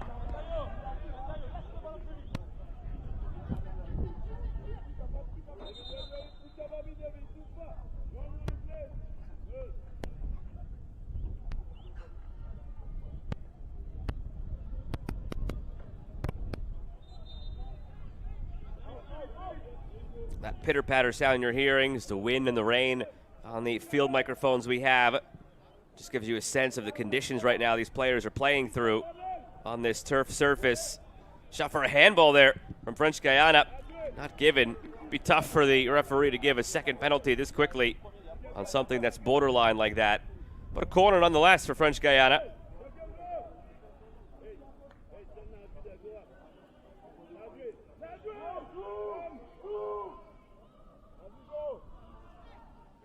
Short from the corner. Now driven in, deflected and in. Wow, stunning St. Lucia. French Guyana with 2 goals in the first 4 minutes. It'll go down as another goal for Gizo Atuku, aided by a deflection. But the goalkeeper frozen to the spot. Watch right there, it deflects. It may have gone in regardless. It actually appeared as if the goalkeeper, Durante Toussaint, just didn't get a read on it. He stayed on his line, expecting a striker to come through for French Guyana. There's a pretty decent shot. That would have gone into the back post regardless of the deflection. So 2 goals for Gizo Atuku in the first 4 minutes after he scored 2 goals in their 5-1 win over Grenada a couple days ago.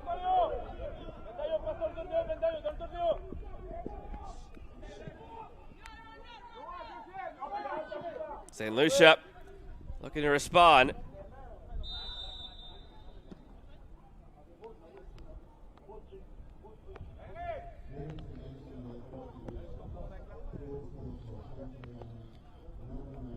Goalkeeper down. Derek Madeline of French Guyana.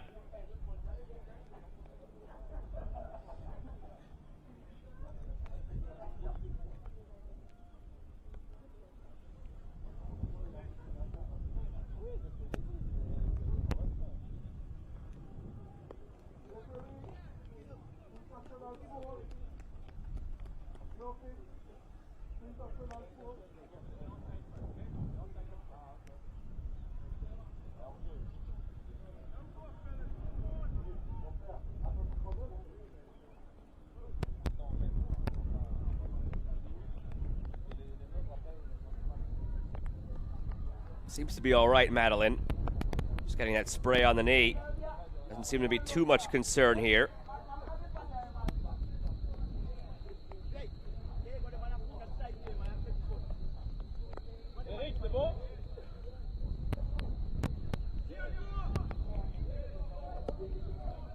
Léo, bien joué la couverture encore, allez.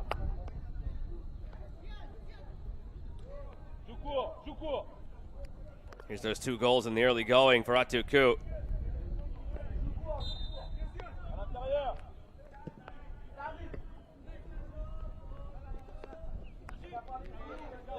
See the rain now on the lens of the camera. It's picking up again. The wind is blowing across the field from the far side to the near side. Swirling. Earlier it was blowing from right to left, where it was at the back of the team attacking in this direction. So a swirling wind in the rain here in Curacao. A corner on the way for St. Lucia.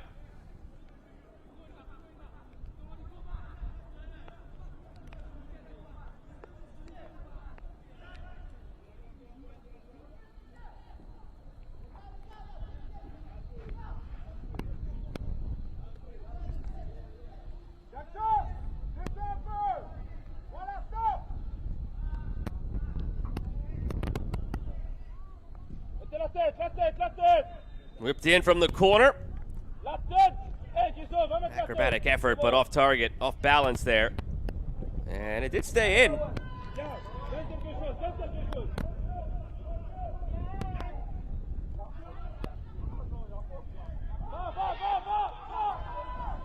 Transitional moment here for French Guyana. Plenty of numbers striding forward into the box. Free kick coming. It's all going their way so far.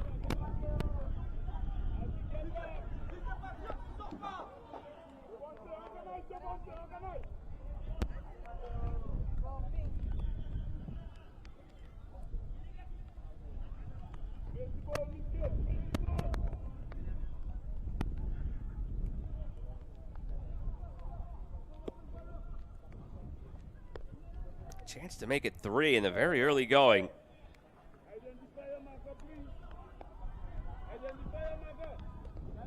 Good spot to get a service in, or perhaps even surprise the keeper with a go at the near post.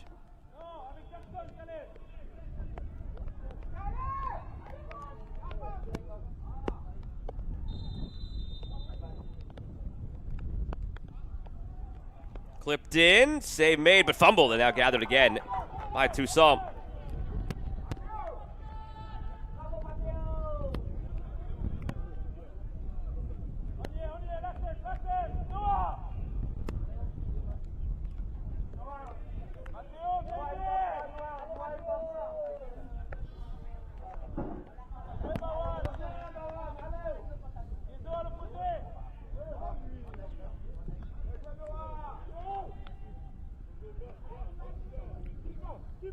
Atuku pressuring to the end line.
Good muscle here to take it through. Slip from the goalkeeper, put wide. Randall Monroe showcasing the speed and his ability to jockey for position. Goalkeeper Eric Madeline slipped as he tried to push off and confront the striker. Keeper fortunate that it was just pushed wide.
Francois.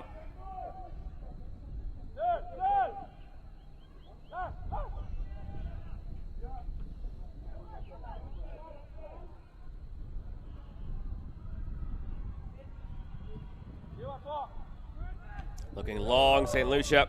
They've responded well after conceding that second goal. 2 bits of bad luck, the penalty called, and then just a dangerous ball in, took a deflection off a defender. Hard to fault them. Still not what we're used to seeing after the last few days in this tournament. They've been so sound defensively. Such a stray from the norm.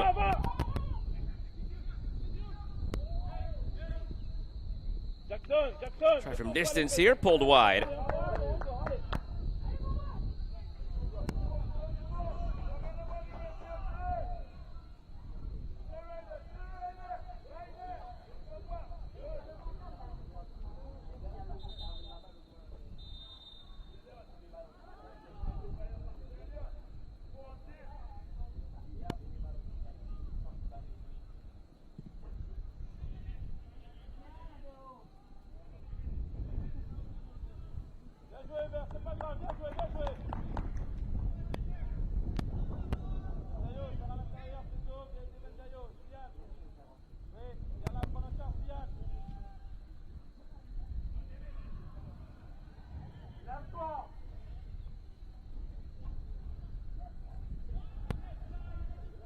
Good coverage in the midfield by St. Lucia.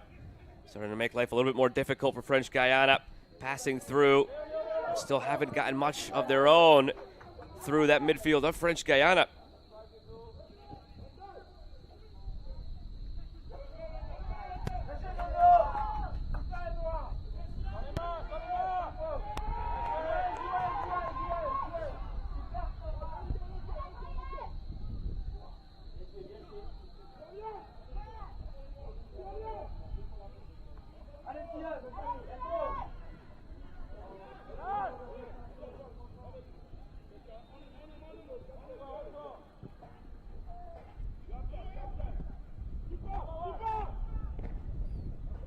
Awkward bounce there, misread by Toussaint, but he gets there.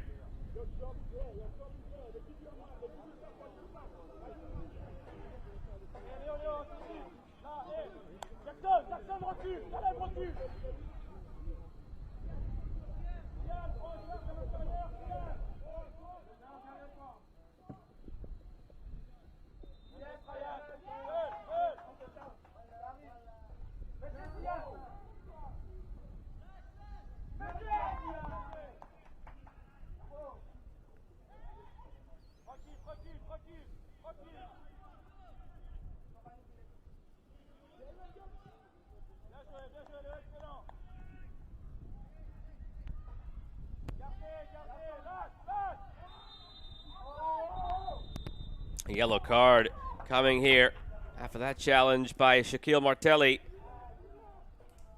That also might take us into our cooling break in this first half.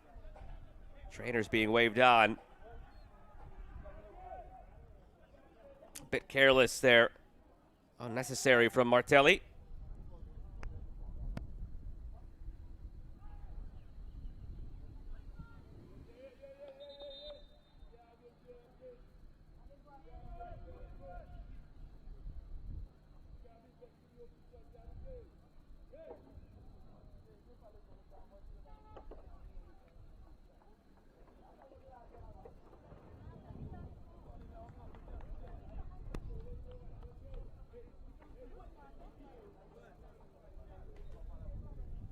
Looks to be okay. Jackson Martins as he's helped off into this cooling break now. So a natural break in the action turns into an official break in the action.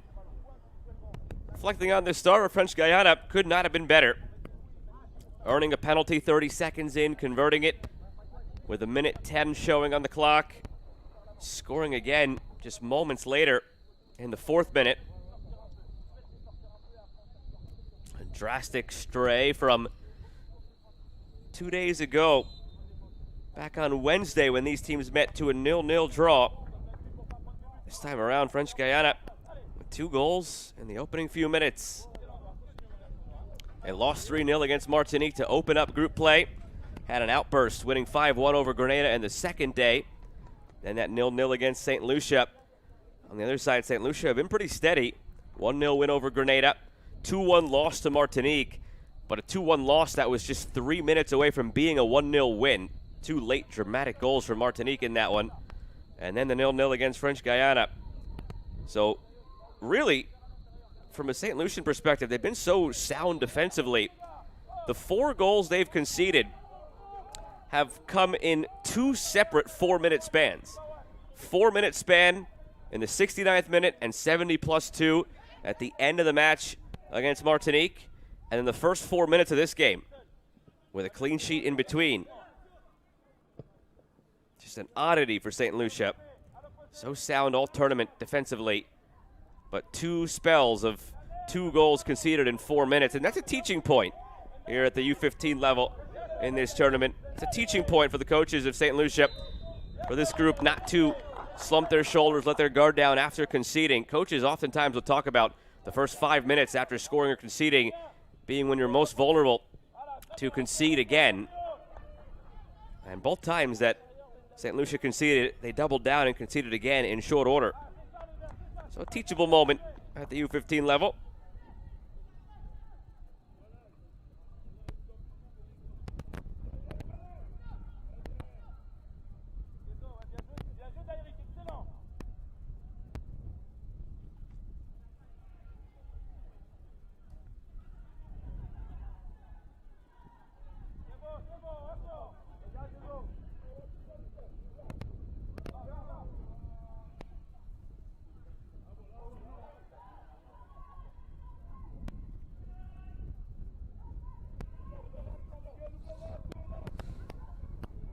Try from distance here, gathered by Toussaint.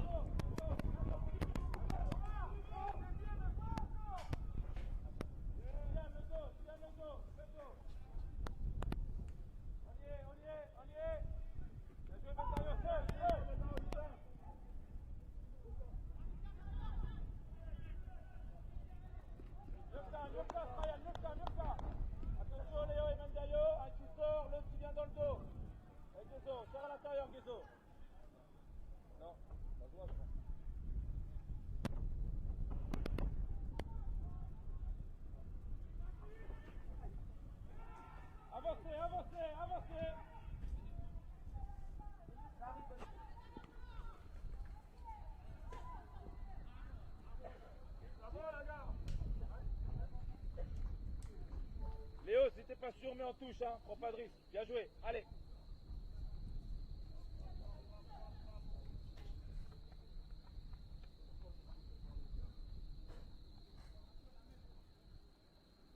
Opportunity coming from the corner for St. Lucia.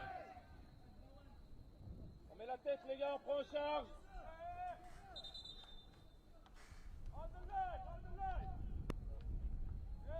Ball wasn't quite on the corner arc. Now it is. This is going right into the wind. It's played well despite the wind. Loose in the 6.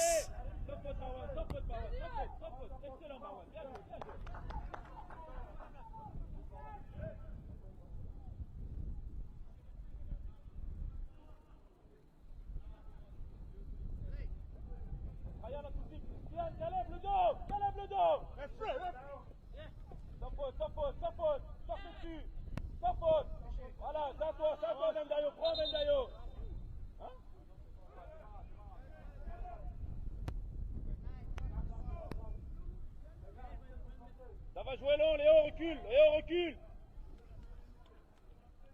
Gearing up for the long throw. Léo, recule encore. Nasri Alexander. Glanced on. Was looking for Randall Monroe. Both goals scored by Gezu Atuku. There he is, wearing the number 9 in green for French Guyana. Attention, Ryan, Léo, ça va jouer long. Matteo, pareil, attention. Matteo, reste là. Noah, reste là, Noah. Sans faute, les gars, laissez pas de rebond. Sans les mains, sans les mains, sans les mains.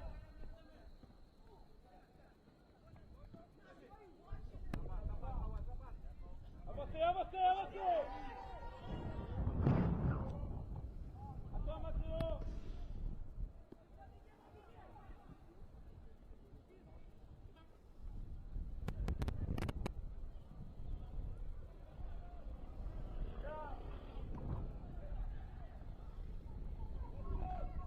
Played through. Nice ball for Blackstock. Shouldered along defensively.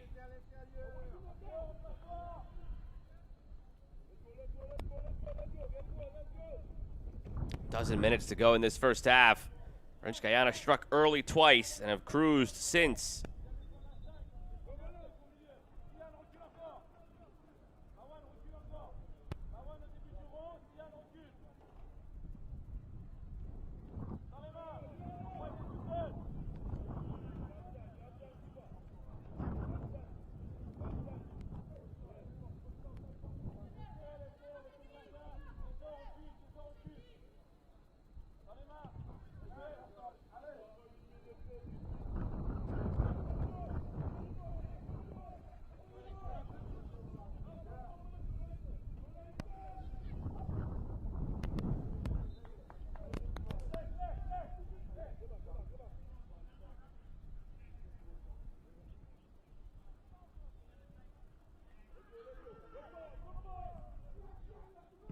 Over the top, looking for Monroe. Cleared away by Leo Josil.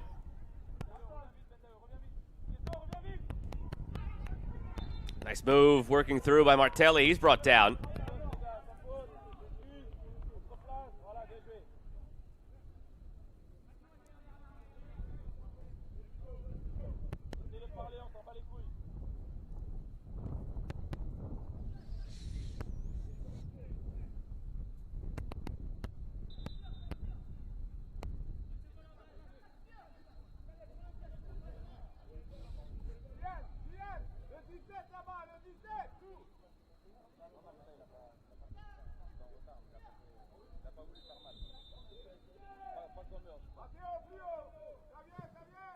Going for goal on this free kick. And fought off well by Madeline.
Picked up in the midfield. Nice move cutting inside by Ball. Still ball going for goal. That would have been a brilliant individual effort. He won the ball on his own, took it about 30 yards on the dribble. Warning here for Devante Ajiman for chatting with the referee. We'll have no more of that.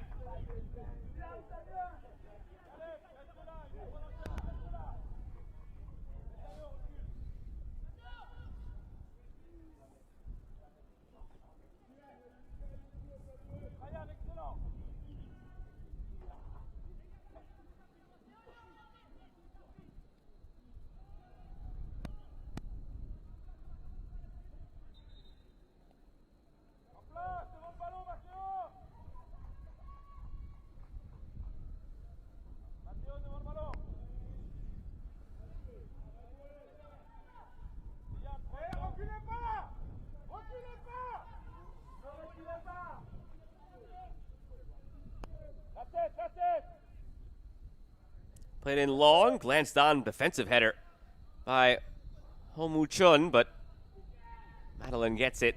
Could have been dangerous there coming off a defender in that moment.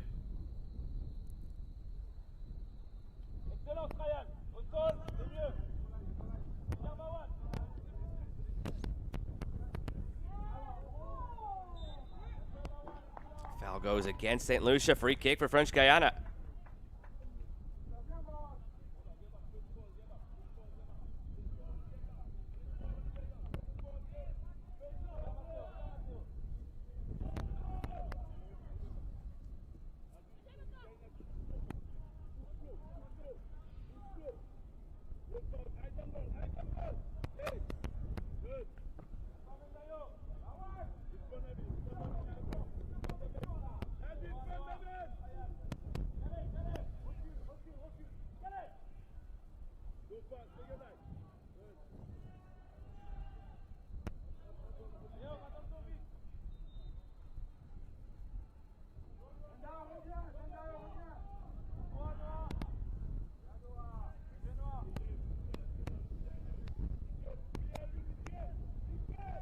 On the left side, Francois.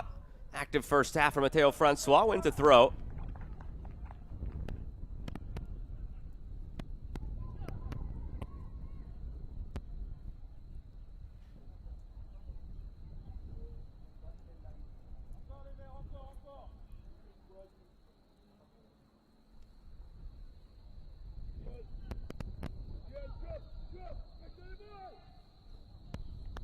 Played in from out wide, gathered by Toussaint.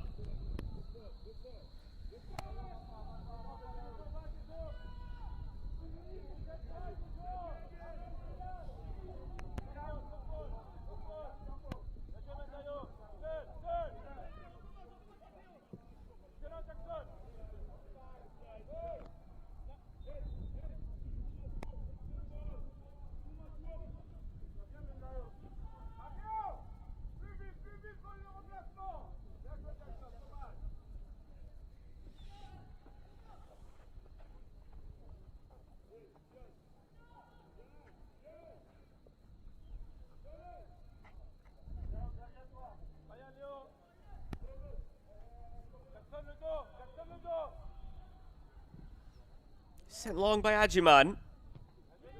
6 minutes plus stoppage to go in this first half. French Guyana getting both goals in the first 5 minutes.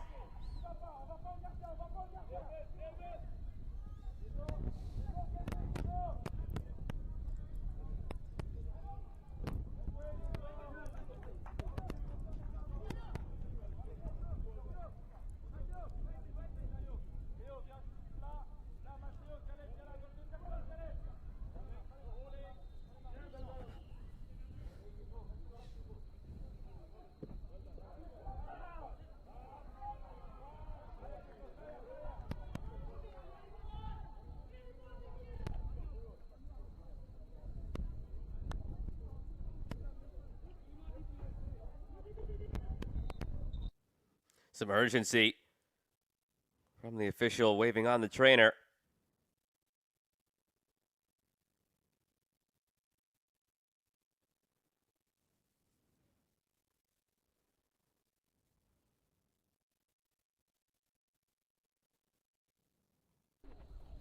Calling for the stretcher. Referee did immediately, and as too did the assistant coach. Concerning moment here.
There was immediate concern from the assistant referee, teammates, and the trainer.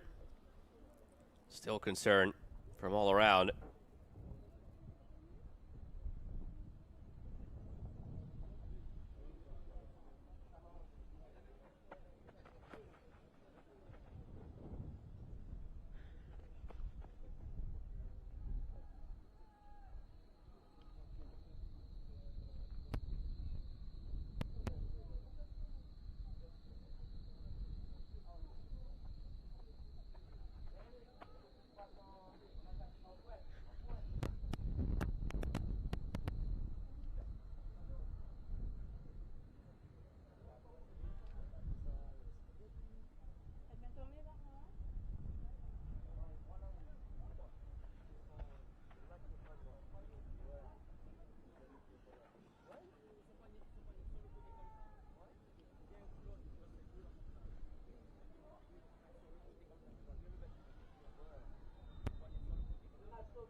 Vous marquez aussi pour lui.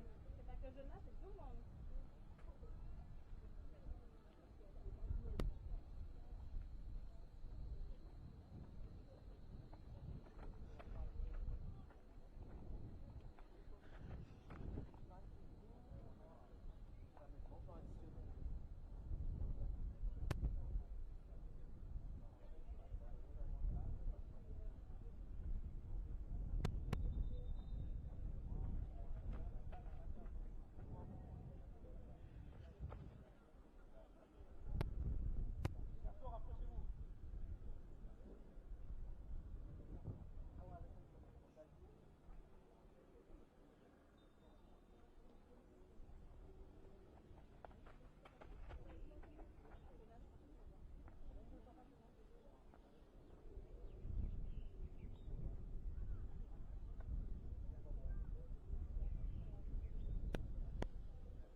Into stoppage time now in this first half, but we've been stopped in our tracks for the last few minutes.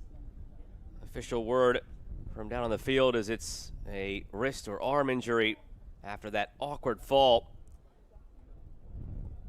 Juan Cleoville is the one who went down. He's been one of the bright spots of this tournament for French Guyana.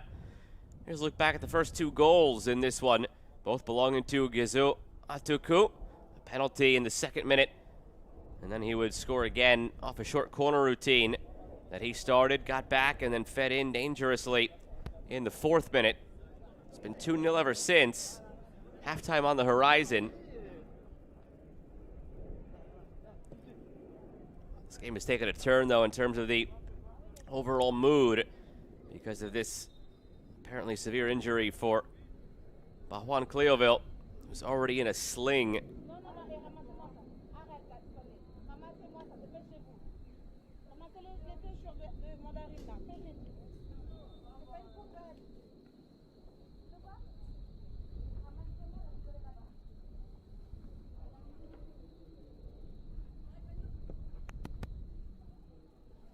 There was immediate concern from the officials, from players on both teams.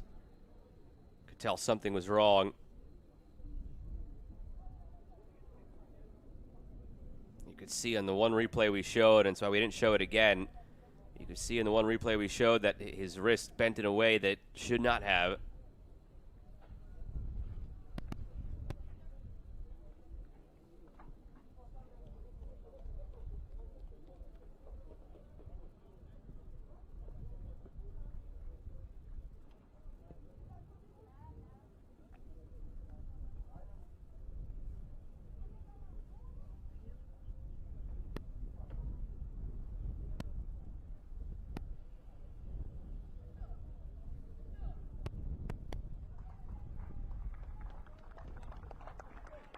Round of applause for Cleoville as he gingerly makes his way off of the pitch.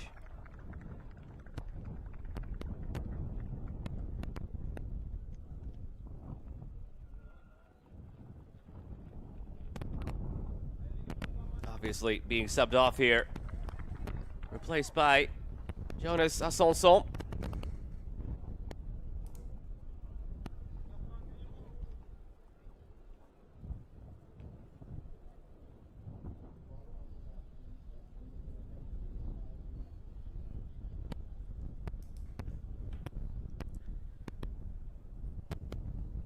Fourth official reporting 5 minutes of stoppage time.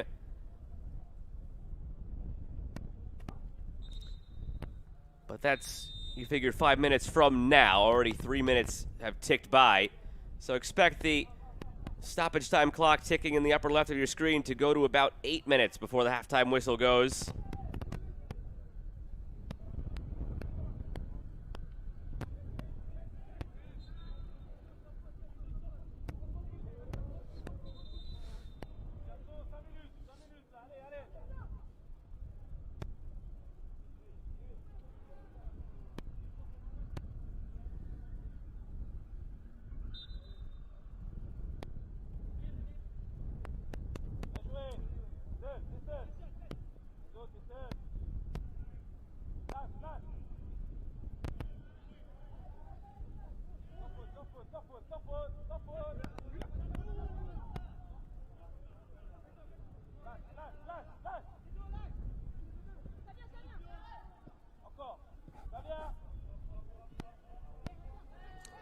How do French Guyana respond now to seeing a player go down like that? It's always difficult in the minds of teammates in moments like this.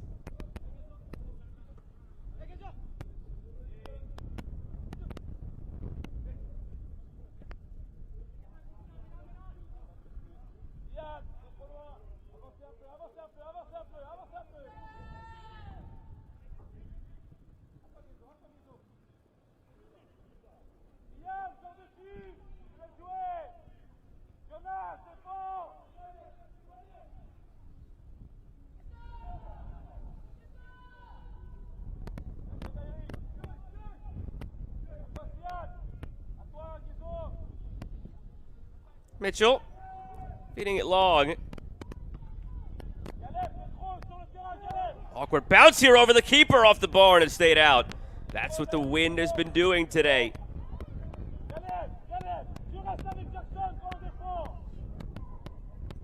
Again, officially 5 minutes of stoppage given, but remember, we didn't resume play after that injury until the clock already read 3. So the expectation, though it's at the referee's discretion, the expectation is this will go to 8 minutes on the stoppage time clock there for you. Here's a look again. Just popped up over the top by Blanchard. Just completely misread by the keeper, Madeline. The wind surely having something to do with it.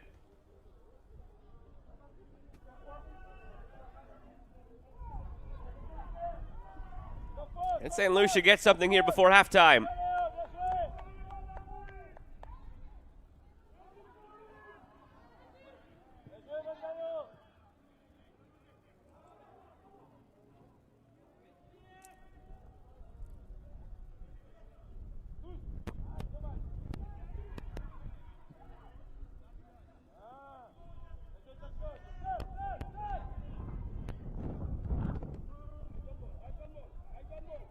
Atuku sitting on a first half hat trick. Scored 2 goals in the first half against Grenada as well. Atuku.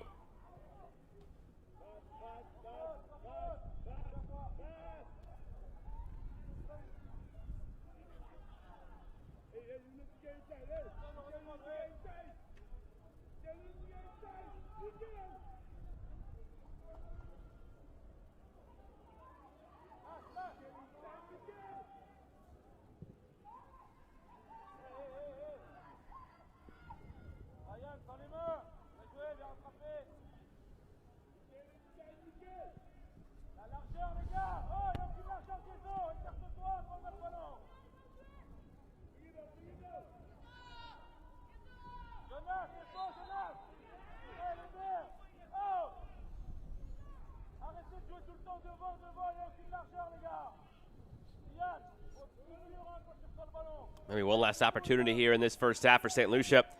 Try and cut the deficit in half.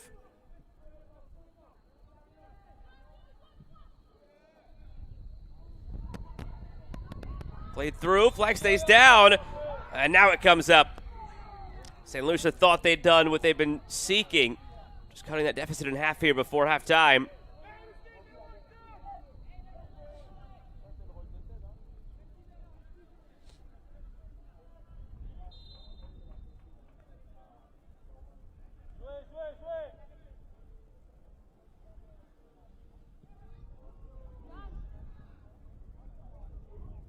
Played through, another chance here for St. Lucia.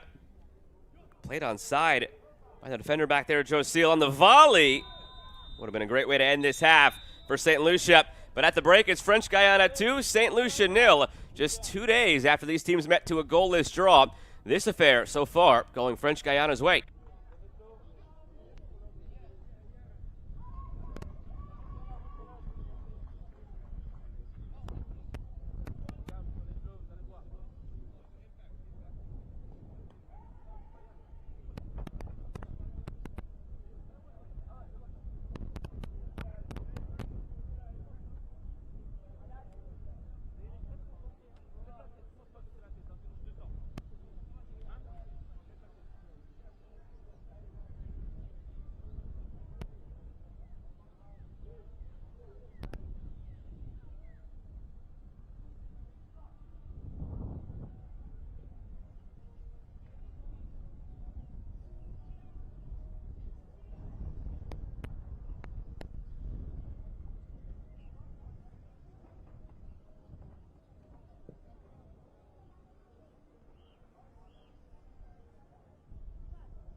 Look back at the first half highlights between French Guyana and St. Lucia.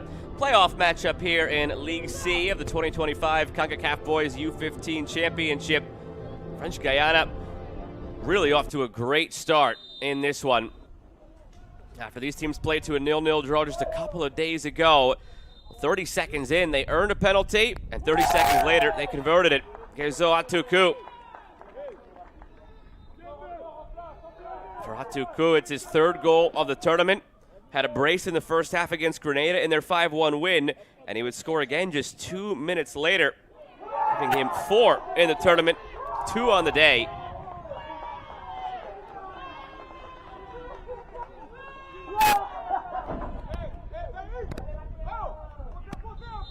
And from there, the game got a bit more physical. There were opportunities on set pieces.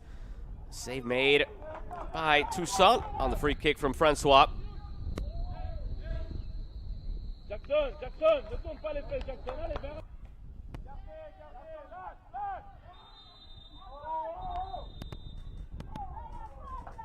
Player goes down there. Jackson Martins, the yellow was shown to Shaquille Martelli.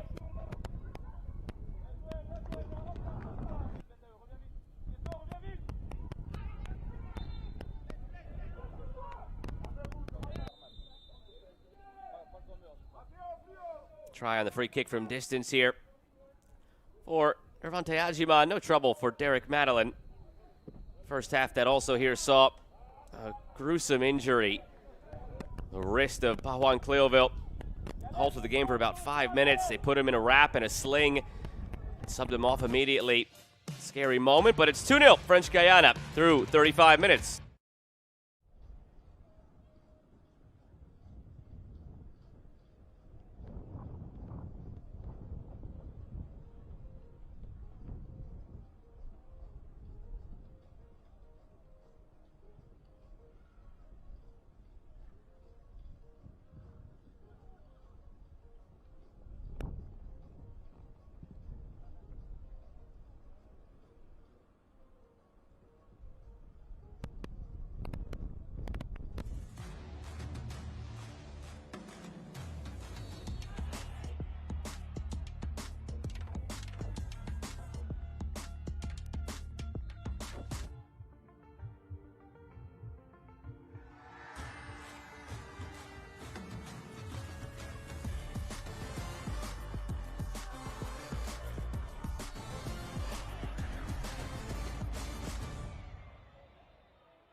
Players set to begin half number 2 with French Guyana leading 2-0 over St. Lucia.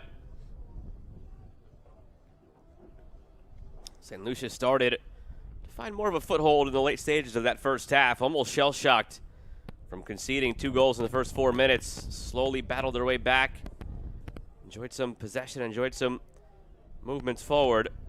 Nothing capitalized on.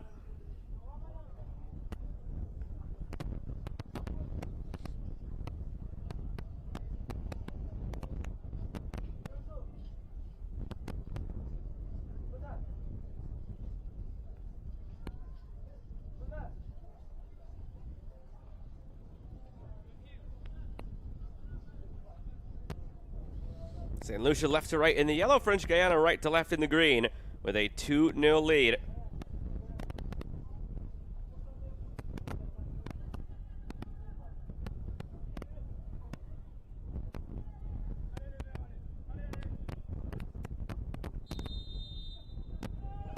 And away we go.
Hustling to win it, Martelli, who's on a yellow card, has to be careful as he lunges in. They won it clean and almost sparked an opportunity. Jackson Martins wins it clean. Martelli goes in clumsily. Martelli. Centering Martelli. Settled and mishit by Monroe. One he'd like back, no doubt.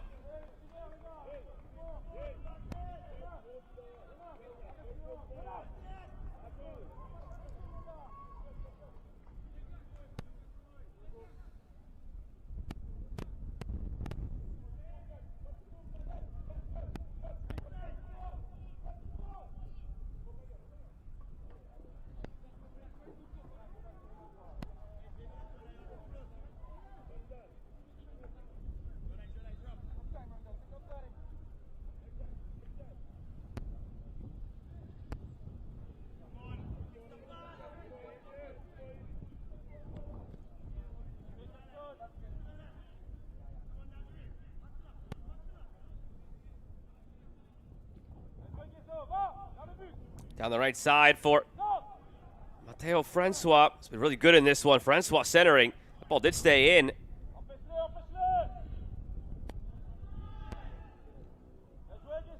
Whipped in from outside and gathered.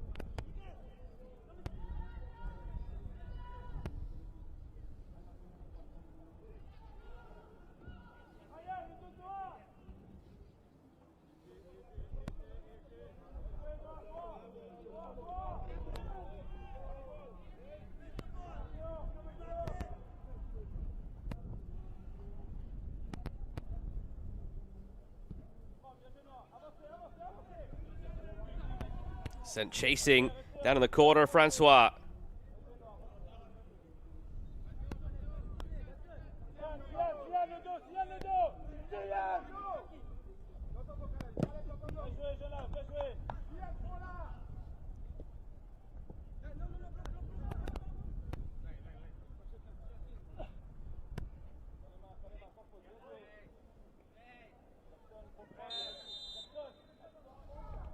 Free kick awarded for St. Lucia.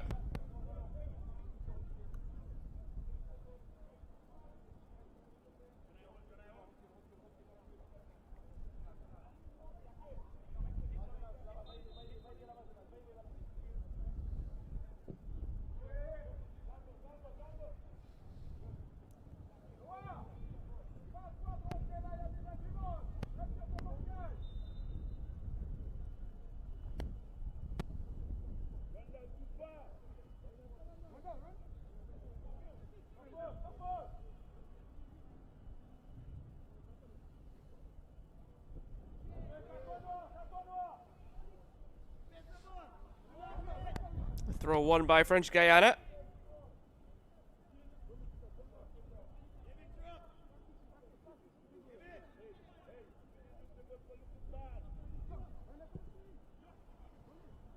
Dangerous ball cleared through the middle. Taken away by St. Lucia. Some contact there in the area. A nudge from behind. Nasri Alexander, you could actually hear his coach saying, go down, man. That's part of the dark arts of the sport sometimes. If you keep your feet, the referee won't call it. If he goes down there, maybe it gets called.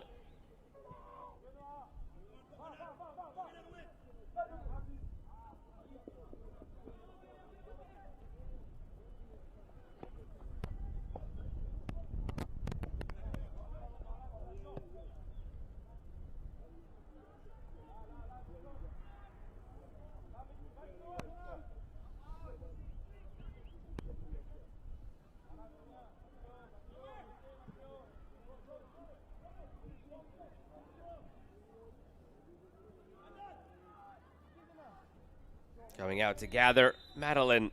There was a shove at the end of that Strayan Dusu took umbrage with. Free kick for French Guyana.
Slip through.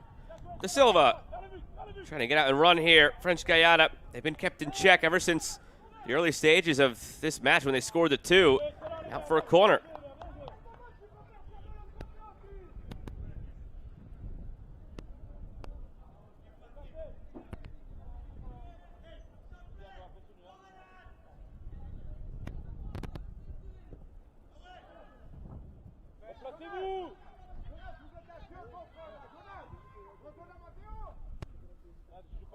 Jonas, viens défendre avec Noah, vite, vite, vite. Je te dis avec Noah.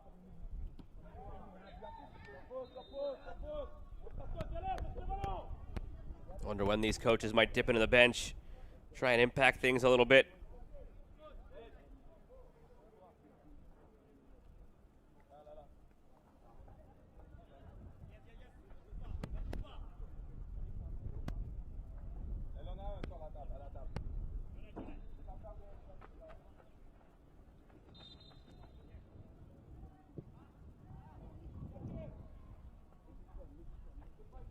Trying to go long off that free kick just to spark something here. Just not going down right now for St. Lucia.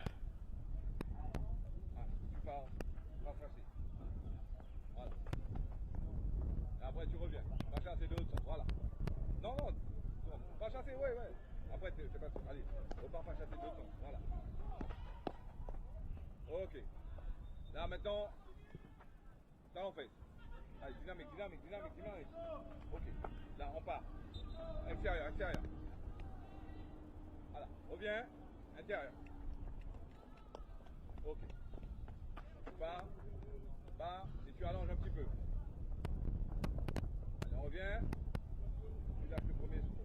Allez. Allonge là-bas. Ça va la cuisse. Pas trop serré. Played through, chance here, and it's put over the bar. What does Nasri Alexander and St. Lucia have to do to get a goal against French Guyana? Remember a couple of days ago, a 0-0 draw. So now in 3 halves, plus 10 minutes, St. Lucia goalless against French Guyana. To be fair, on the flip side of that, outside of the 4-minute span to open this match, French Guyana have also been goalless against St. Lucia, but they struck when they did. And they struck in rapid succession, taking advantage of a couple of lapses. Here come some changes. That'll be all for Nasri Alexander and Jelian Mariat.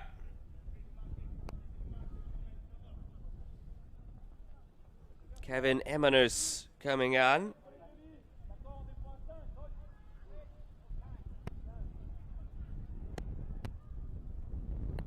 For French Guyana, it's Ferreira da Silva coming off, replaced by Jael Palmo.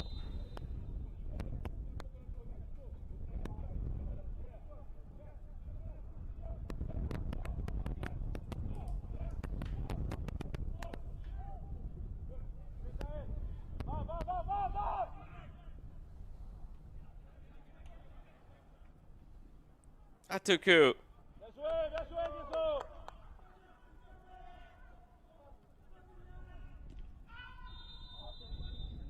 Awkward collision there. Free kick coming for St. Lucia. Over to check on the player is Mateo Francois, who committed the foul. Mateo, c'est bon. Francois qui est solé.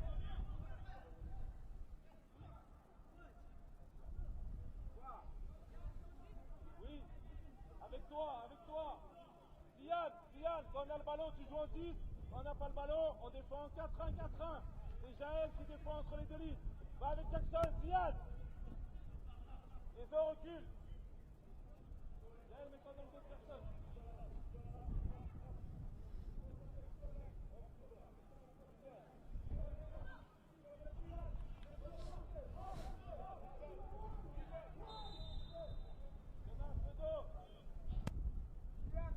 Francois did pick up a yellow card in the end. Not sure if it was for words said after or for the foul itself. Either way, into the book. Handball to call. It goes against St. Lucia. Just when it seems like they might be able to get something, the rug gets pulled out from underneath.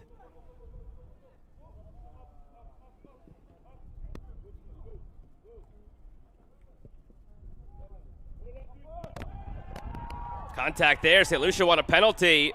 They don't get it.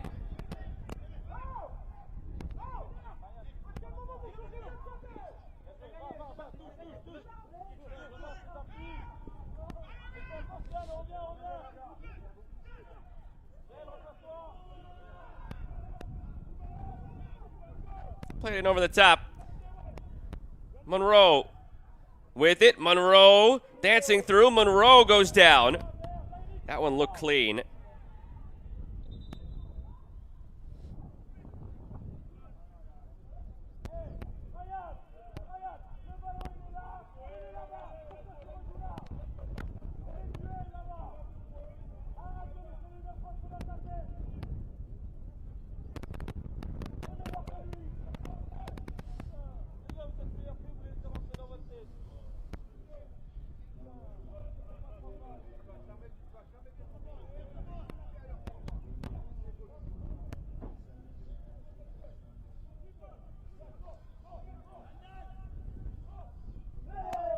Given away by the keeper. Chance for St. Lucia.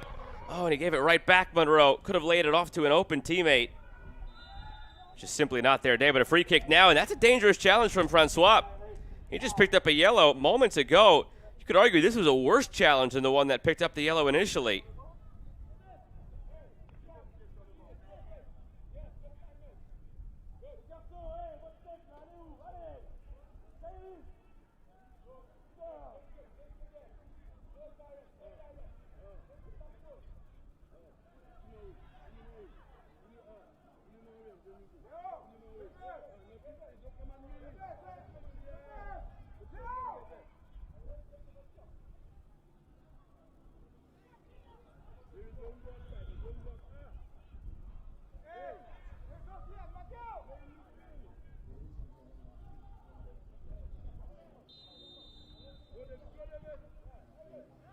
Played in from the free kick.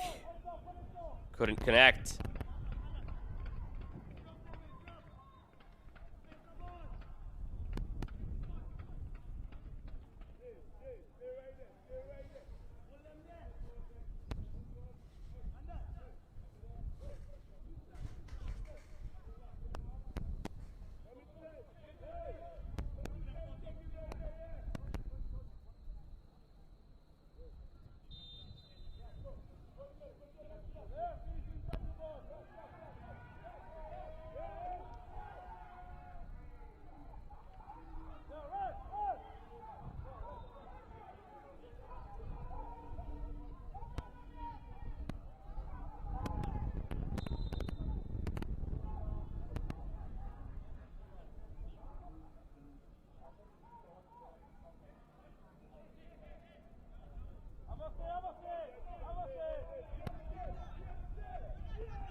Monroe lays it off. Is this the moment finally for St. Lucia?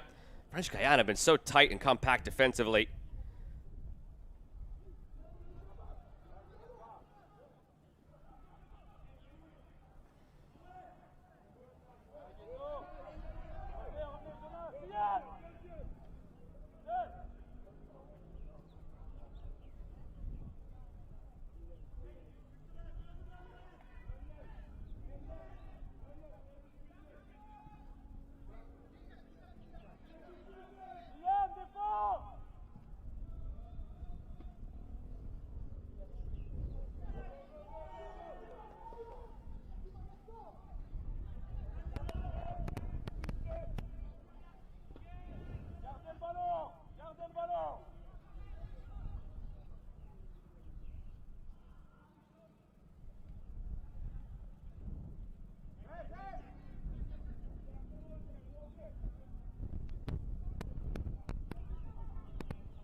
Oh, Muchun lost it.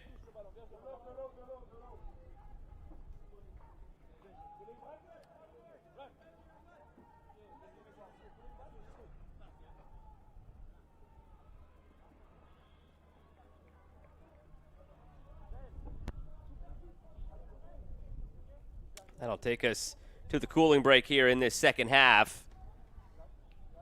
Interesting to see what sort of identity this game takes on in the last quarter hour. Two teams that have been very evenly matched twice now in the span of 3 days. A 0-0 draw 2 days ago. 2-0 here, but again, remember how it all happened. It was a questionably given penalty 30 seconds in. Sometimes you could just tell from the players' body language. Even the players on French Guyana were sort of confused as to what the referee was pointing to. They weren't sure if he was pointing for a goal kick or a penalty. It was one of those type of plays, but penalty was awarded nonetheless. They said thank you, converted it, took a 1-0 lead. And shortly thereafter, off a short corner routine, they were able to put it in for a second off a deflection by a defender. That all happened in the first 4 minutes. Nothing has changed in the scoreline since. It's really just been as tight today as it was 2 days ago with these sides. Just that one blip on the radar, that 4-minute segment where it was a little bit quirky. French Guyana took advantage. Haven't looked back.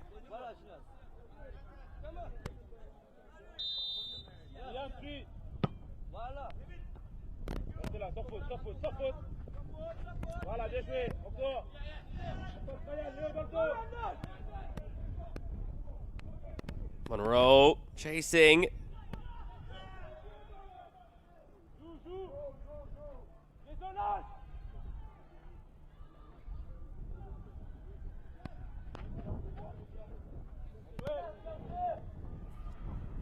Francois creating space, going for goal. Almost a big rebound, but Toussaint as well to cover. Bien joué. Excellent, Sian. Jonas, avec Noah, avec Noah, avec Noah, avec Noah. Encore. Yes. Mathéo, sois dispo. Over the top again, looking for Monroe. They found some of their most success or near chances when they've gone direct St. Lucia. You could hear the wind picking up again and the rain as well. Through looking for Monroe. Gets to the loose ball. Monroe going for goal. Blocked in front.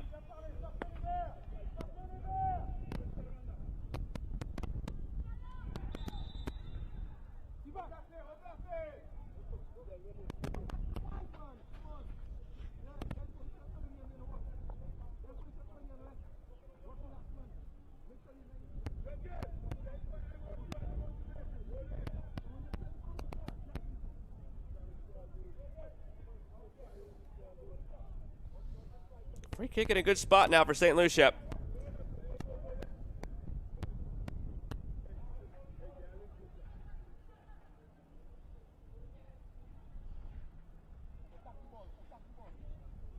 On a besoin de toi.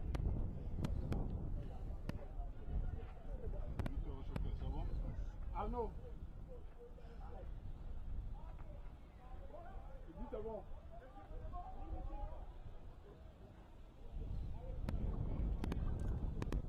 Take a special effort from this distance.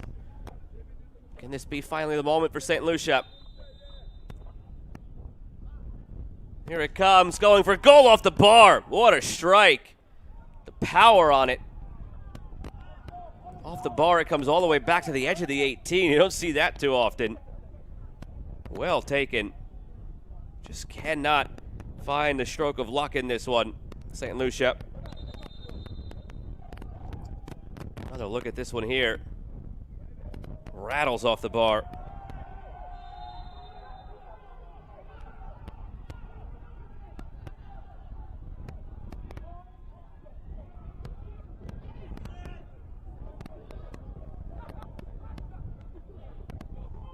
Nice move down the wing.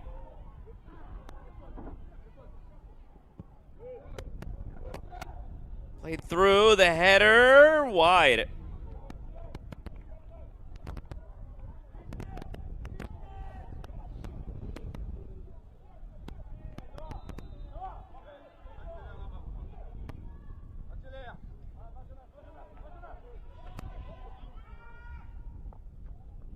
Reviens.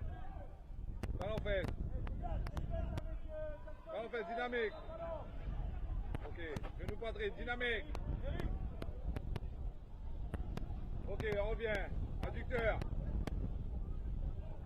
Player down is Jackson Martins. He's taking a bit of a beating today. Ok, tac, tac, tac, tac, tac. Ok, latéral. Latéral, voilà. Voilà, on revient. Latéral encore. Ok.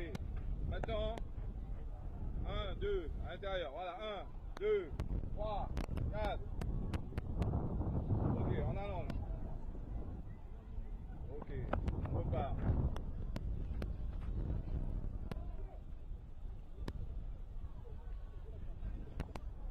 Ok, on revient en trottinant. On repart en trottinant.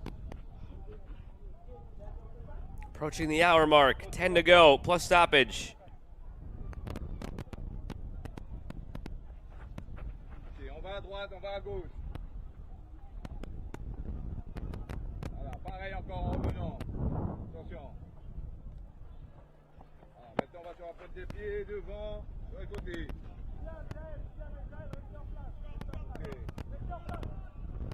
Ok. On vient, on recule. Martin's the captain, soldiering through. Et on allonge. Second or third time that he's had to be looked at today. On repart pareil. Really physical player in the midfield. He's done a good job of drawing some free kicks, winning some secondary balls.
Give it away, playing out of the back here on the turn. Monroe still looking for it.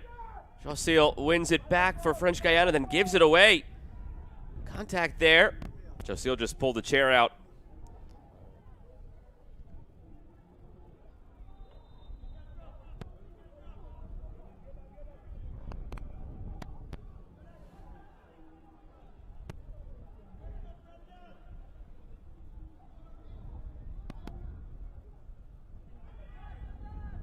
Headed through. Nice touch. Chance to make it three. Big save by Toussaint. Still on here for French Guyana.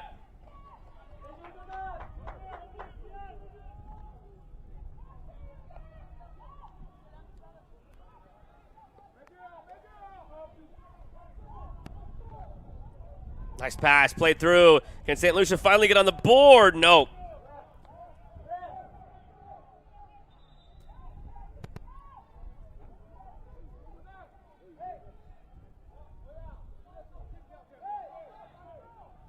Change is coming. It's all for John Blanchard on the St. Lucia side, as well as Randall Monroe. He's had a valiant effort once again today, Monroe. Hasn't been able to find net. Leon Vidal replaces him.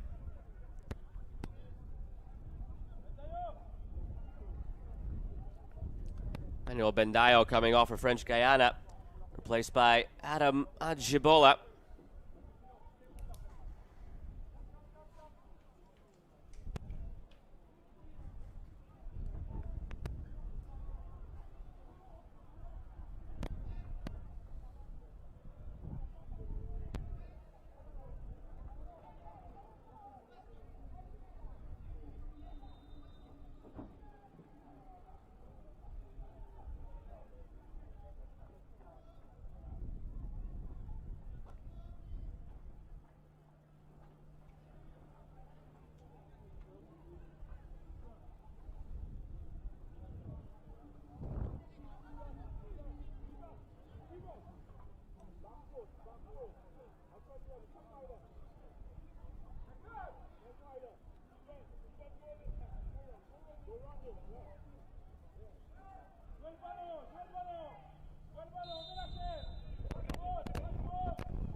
Whipped in from the corner, loose on the doorstep.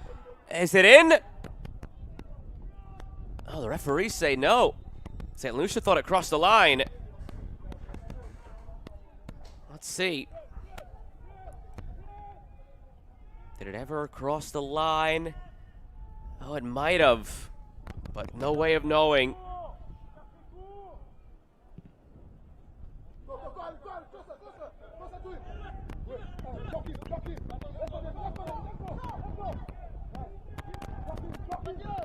Francois. Settled. Back to Homouchon.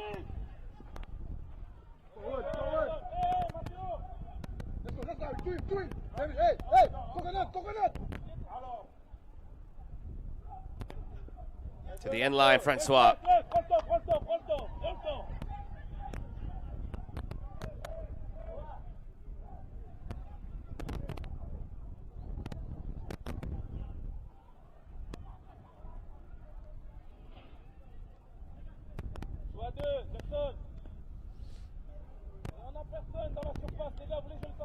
Five minutes to go. French Guyana's goals both came in the first 5 minutes. Can they bookend this with a strong finish now?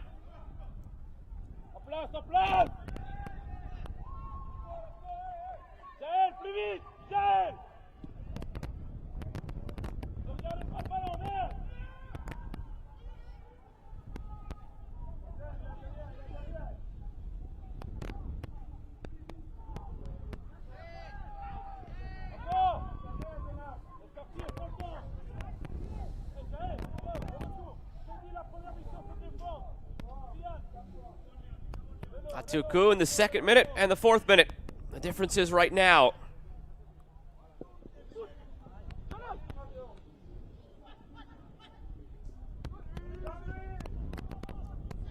Played through for ball.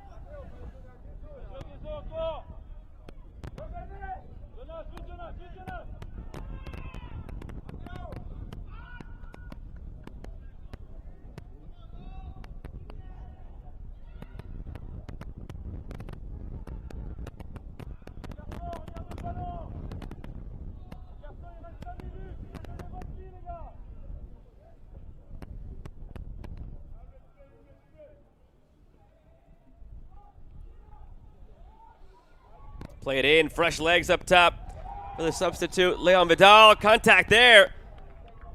And a penalty's been given to St. Lucia.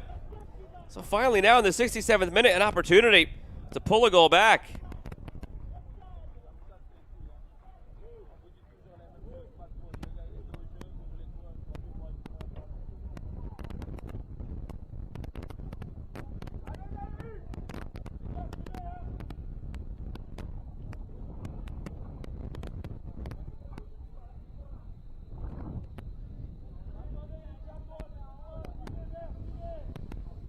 Stepping up, it's Devante Ajiman, the center back for St. Lucia. Sometimes it is the center backs who are best striking the penalties with power. Doesn't just have to be a striker or a creative player.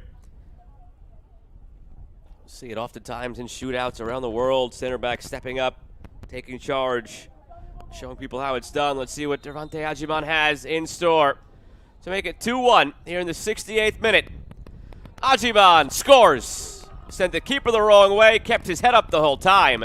And St. Lucia have an opportunity perhaps to now tie this late.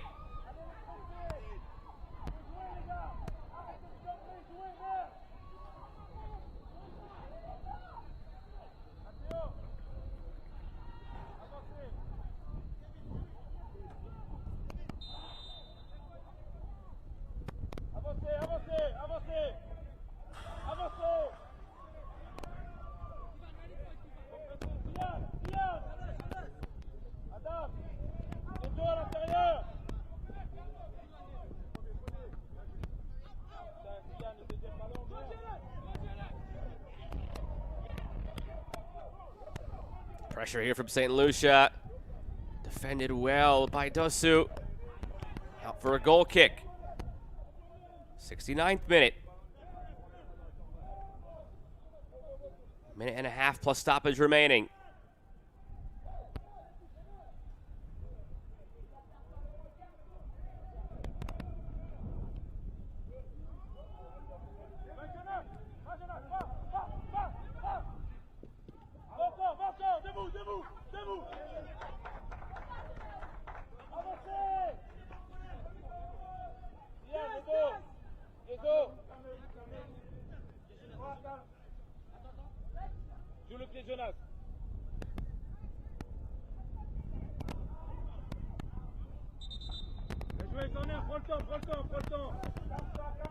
Out for a corner for French Guyana. Could be an opportunity for a third goal or to just keep it short in the corner and kill some more time.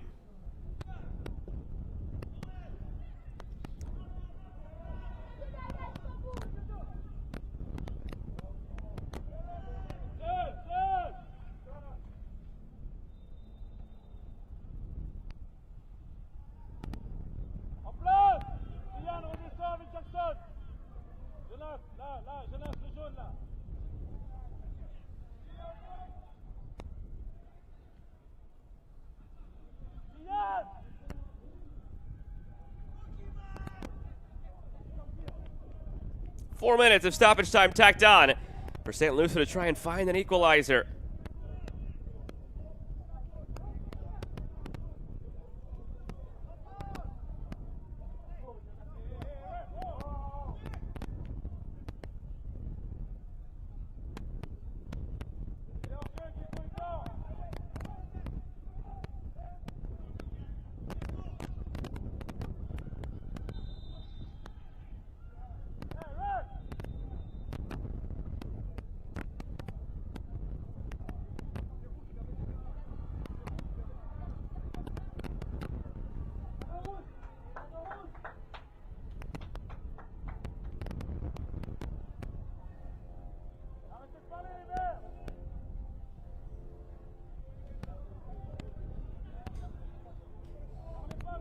That was a second yellow for Shaquille Martelli on that foul on the far side. So if St. Lucia are to find the leveling goal now in stoppage time, they'll have to do so down a man.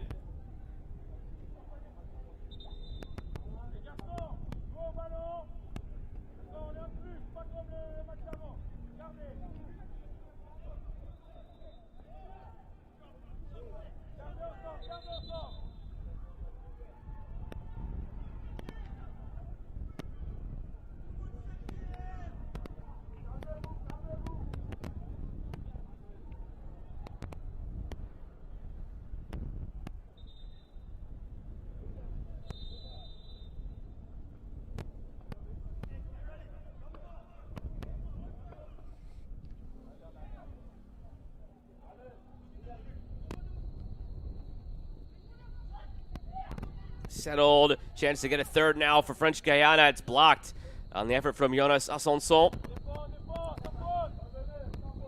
Settled. Put forward by Kevin Emanus. Awkward clearance effort. Pressure still on. Chance for Hippolyte.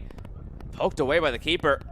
Just cleared out for a throw, not taking any chances.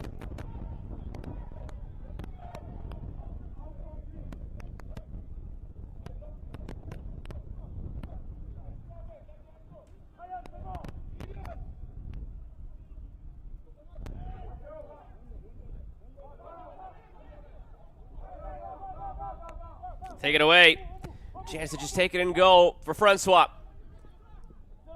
Looking for an exclamation point here at French Guyana to seal the deal and not have to worry about St. Lucia coming back the other way.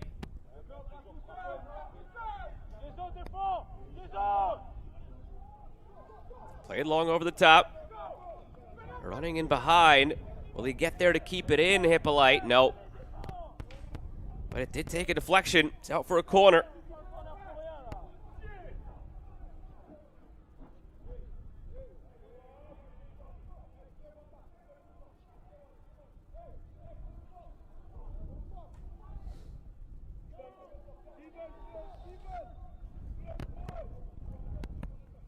Ajiman, who scored the penalty, will have to wait to deliver the corner.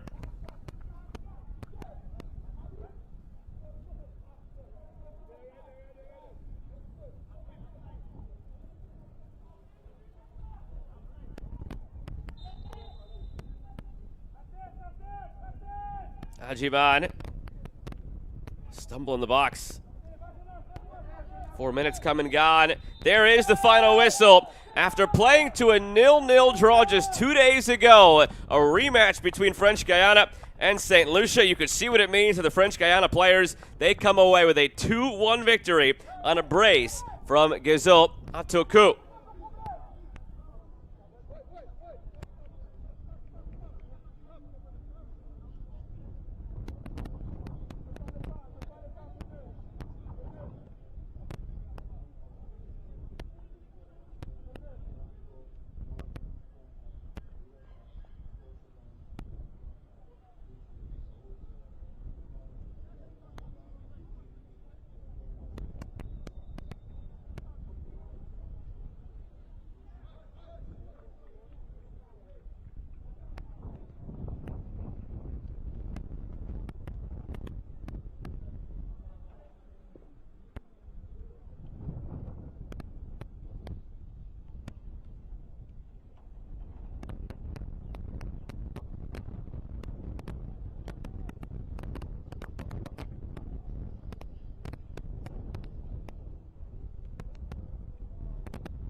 A look back at the highlights from French Guyana's 2-1 victory in this one over St. Lucia, playoff match in League C of the 2025 Concacaf Boys U-15 Championship.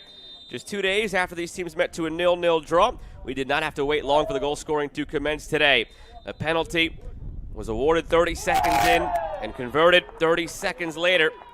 Provided the 1-0 lead early for French Guyana, and they were not done there. Just a few minutes later, in the 4th minute, off of a short corner routine, come back out to Atuku, takes a deflection there. Might have been going in anyway, as the keeper was staying on his line, expecting some sort of run from an attacker that never came. So either way, Atuku makes it 2 goals in 4 minutes, 2-0 lead for French Guyana.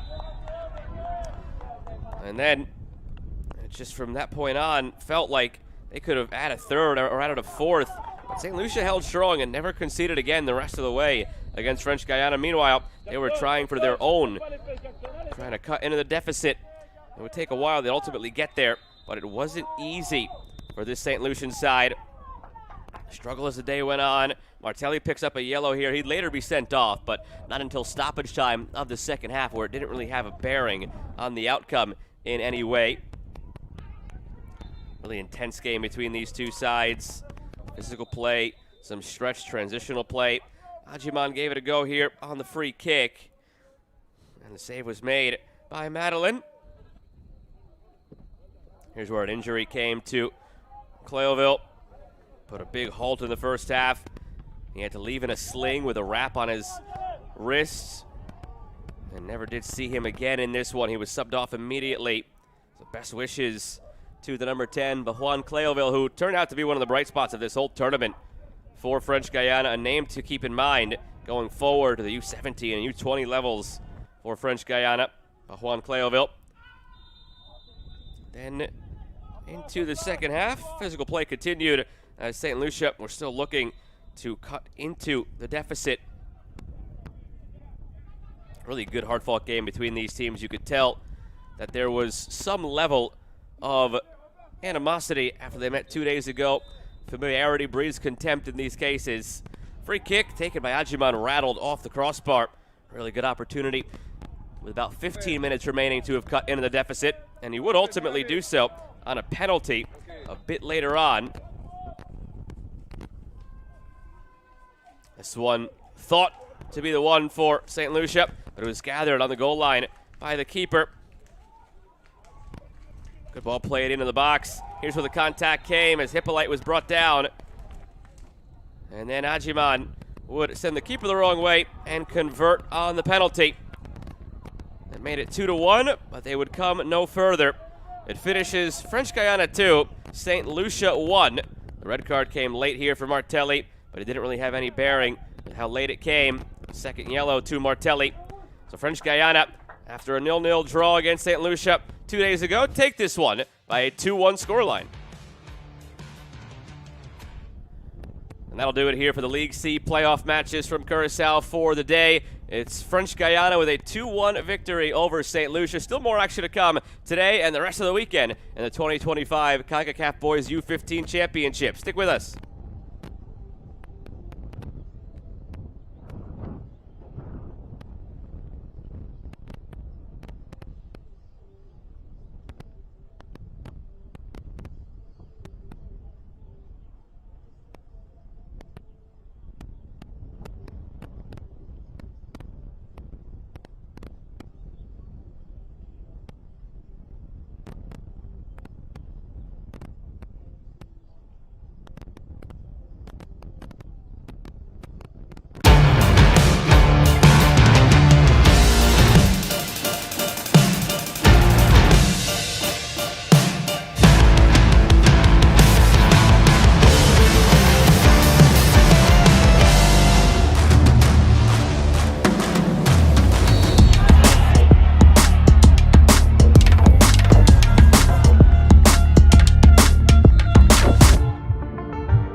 We have reached the semifinals of the Concacaf Boys U-15 Championship from Willemstad, Curaçao. It is Martinique and Suriname in the first of two semifinals this afternoon.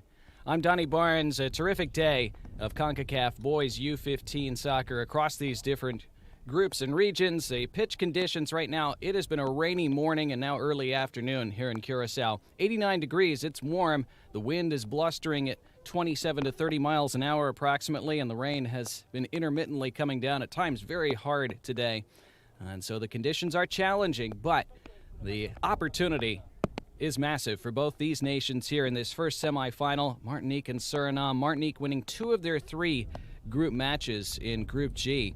They won their opening pair with a 3-0 win over French Guyana in their first match, and then a 2-1 victory over St. Lucia in their second group game.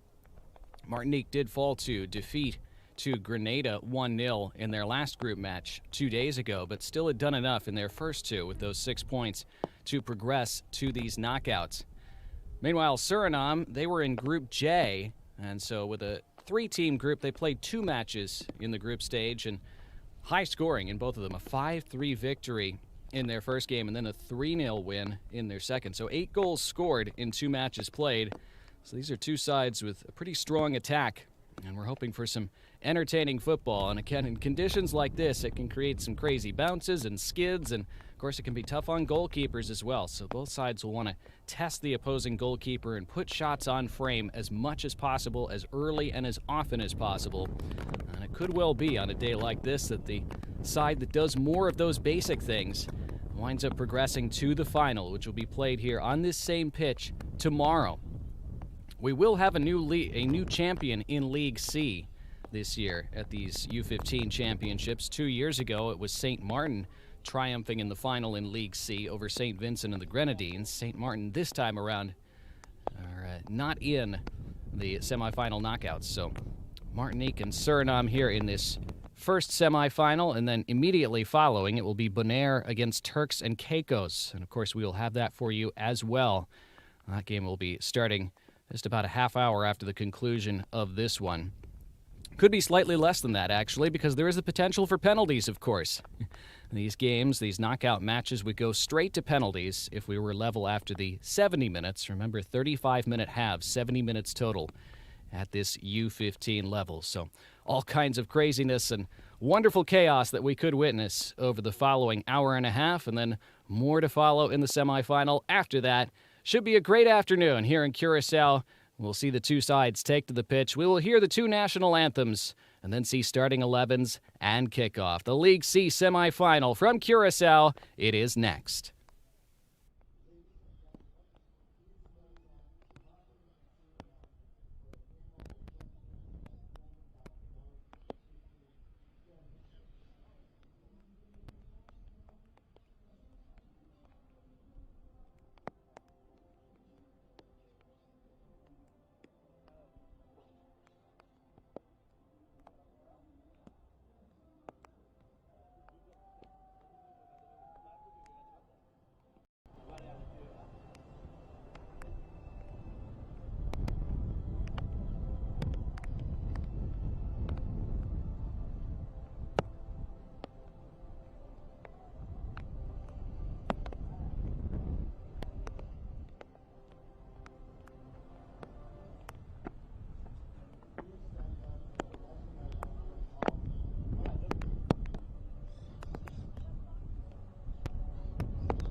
The national anthems of Martinique and Suriname before the first of two semifinals this afternoon here in Willemstad, Curaçao.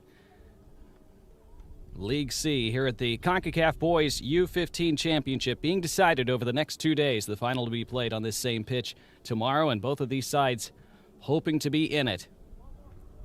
Martinique wearing the green kits today, Suriname in the white. Here's the starting 11 for Martinique for this semifinal. Joachim Florent is in goal for them. Back four of Seminor, Angion, Ludop, and Alcindor. A midfield of Lebon, Pollux, Merlin, Joseph, and Nasitas. And Nolan Legrand starts up top as the lone striker in this 4-5-1 set out by head coach Mario Boccali.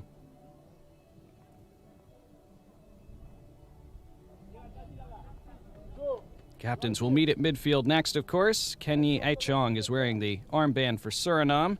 Kurhan Lebon will do the same for Martinique as we meet our match officials for this game. Hakeem Harvey, the center referee, assisted by Julio Cesar Perez and Jorge Lemus. Jose Valladares of Honduras is the fourth official.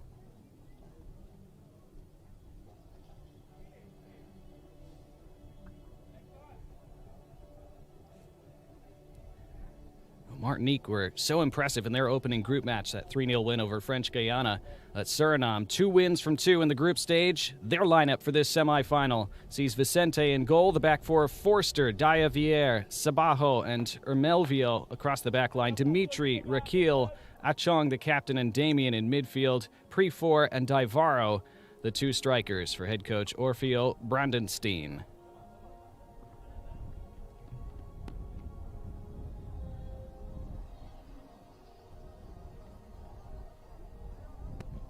Suriname, of course, making great progress at the senior level. Their national side has had such huge strides over the last 5 years or so. And Martinique, a side that has made an impact in CONCACAF in years past at senior level too, and hoping to get to a final at the U-15 level here today.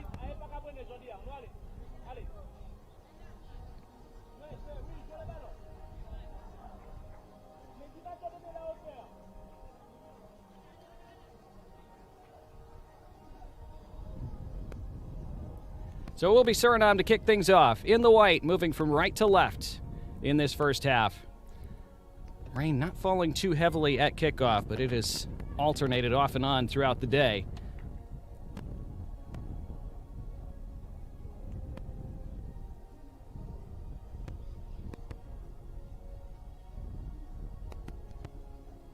As we await the top of the hour and the official signal for kickoff. Big moments for these young men as they get a chance to experience knockout football at this early age. All of them hoping that they'll get to experience the same with their senior national sides in a couple years. And off we go here in Curaçao in the first of 2 semifinals today in the CONCACAF Boys U-15 Championship. Suriname winning possession in the midfield right away. Again, they've scored 8 goals in their 2 group stage matches. Very potent attack. And they go right to the attack here. Out wide. And the flag goes up for an early offside. And a free kick for Martinique. Martinique in their opening group match were able to set a tone so early and take command of that match nearly from kickoff. This will be a big test for them. Suriname improving their talent pool, their depth, all across their program over the last 5 or 6 years. Of course, at the senior level, they got to the CONCACAF Nations League quarterfinals this past year and gave Canada a good battle over 2 legs in that quarterfinal. This comes across the face of goal and has to be handled by the goalkeeper. Suriname coming under a bit of pressure now, 60 seconds in. Now a foot race at the other end. Now look at the speed to make up the ground and win this ball by Amoko Prefor. And then he goes down looking for a penalty, and the referee Hakeem Harvey simply points for a goal kick.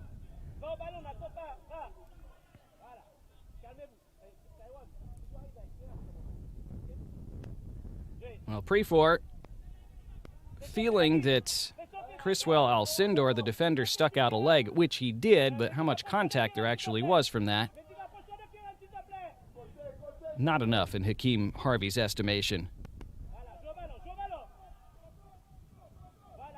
A sign early on of the speed that Suriname possess. Really impressive the way Prefor was able to hunt that ball down.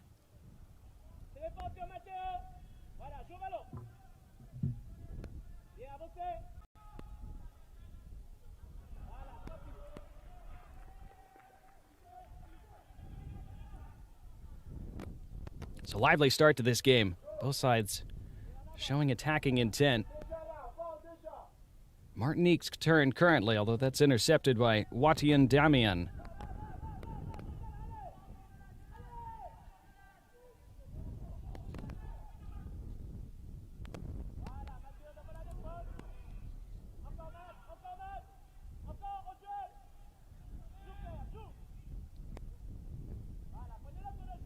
Martinique battling to establish possession on that far touchline.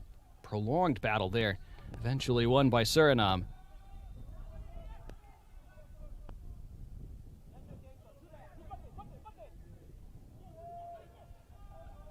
Now Suriname back to the attack. It's Dimitri into the box. Dimitri looking for a chance to cross, but his touch came off his standing leg, and it's out for a goal kick. So Suriname showing threat down this left flank. Not able to make something of it just yet over the opening 3 minutes.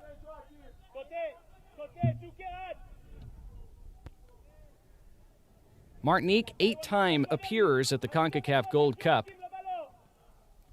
So even though they are not a member of FIFA and not eligible to enter the FIFA World Cup or any competition organized firsthand by the organization, they've made a big impact in CONCACAF over the years.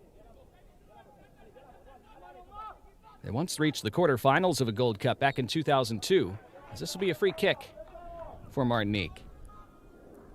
8 total appearances of the Gold Cup, quarterfinalists over 20 years ago. They also were regulars, as we see the foul again. Martinique were also regulars at the old CFU Championship and then the Caribbean Cup. And they were 3-time winners of that competition. Twice in the 80s, once in 1993. So they have earned a lot of respect around this region over the decades. Their first ever match at the senior level coming back in 1931 when they lost 3-2 to Barbados. They have some defending to do here. Suriname down this right flank. Just one in the box to aim for. It did appear to take a deflection. And this should be a corner for Suriname, which will be the first of this semifinal.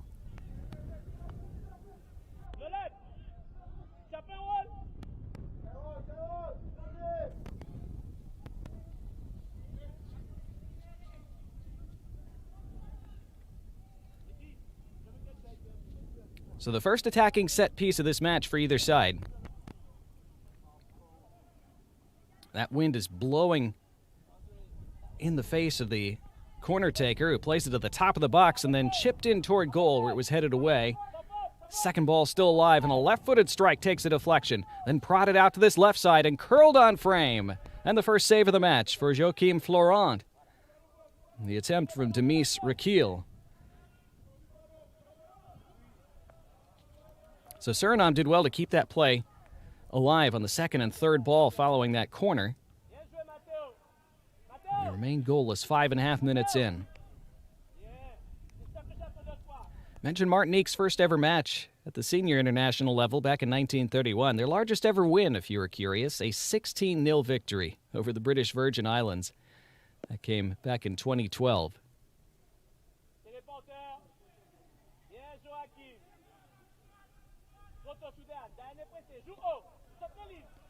For Suriname, of course, a nation with so much talent that has come out of it over the generations, many of which went on to play for the Dutch national team and often formed the backbone of those formidable Dutch sides that were part of the total football revolution in the 1970s and then on through the following several decades. So many legends with Surinamese background and descent. Suriname just starting to open themselves up to that diaspora, as here comes a right-footed effort from a long way out, and that's driven over the bar by Raquil.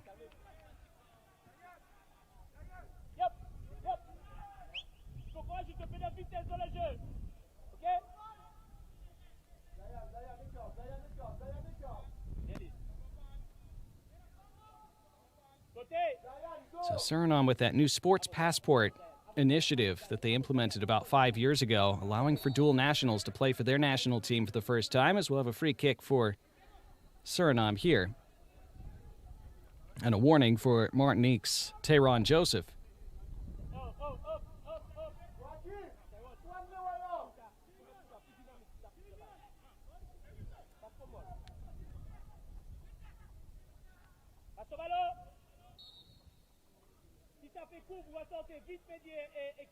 Ivar Sabajo to take this free kick. And toward goal it goes, and it fools the keeper, who somehow is able to recover Florent. And it's easy to be fooled in these conditions, remember. You see the flags there in the background, how they are starched right to left. And so that ball carried further than Florent thought it would. Almost got himself caught, just able to recover and get something on it. Otherwise, that would have flown over his head and right into the net.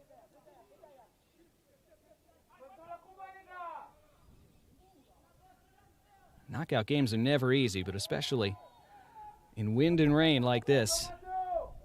And there's always so much pressure on goalkeepers in knockouts, and even more so when the conditions are this challenging. Again, a big part of this tournament at the U-15 level, development, experience, the kinds of situations that you face in a game like this, in a tournament like this. Experiences that will benefit all these players as they move up the age brackets in their respective programs. Long free kick from the center circle, driven toward goal again, and Florent again able to keep it from going out of play.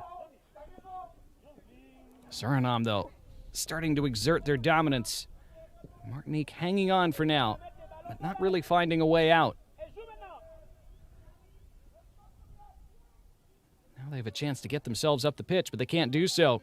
Suriname send it back at them, into the box first time, and there's Florent again.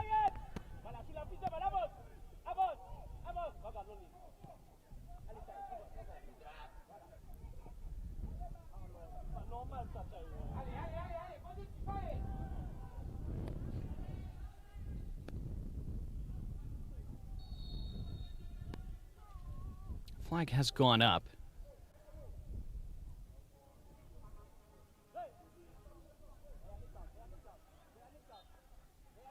So free kick for Martinique after that offside against Suriname.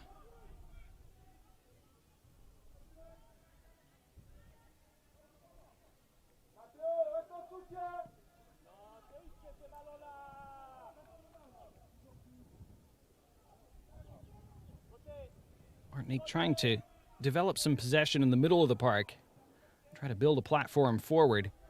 Suriname, though, good command in the center circle there by Dimitri, who's able to lob it forward. And on this right side, it's put on goal, and Florent just keeps it from squeezing under his body and keeps it out at his near post. So with 10 minutes on the clock, Suriname knocking on the door. Good hunting down of the ball as well by Dimitri Akil, who's been all over the pitch in these opening 10 minutes. So no goals yet. Suriname definitely on top.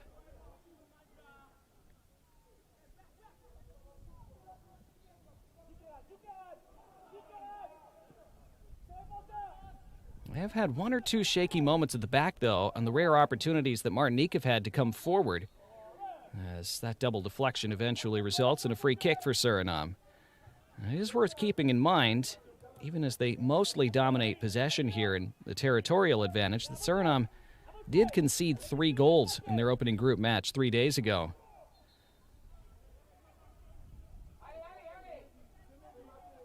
So as dangerous as they look going forward, they're not totally invulnerable at the other end. If Martinique can find ways to put some pressure on them at some point. But it's Suriname continuing to probe for that opening goal. From this right end line, it was scuffed into the penalty area and then back for a right-footed effort that wasn't cleanly caught and hops out of play off the foot of Dimitri. Now they keep finding little pockets of space around the edge of the 18. Suriname not yet able to create a breakthrough from those situations.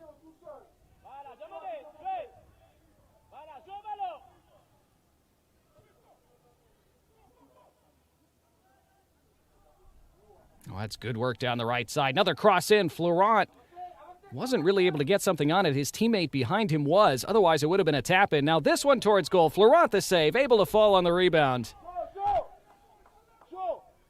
Suriname putting more and more pressure on Martinique. Going to remain goalless, though, with 12 minutes of the 35-minute half played. So nearly a third of the way, over a third of the way through the prescribed time in this first half.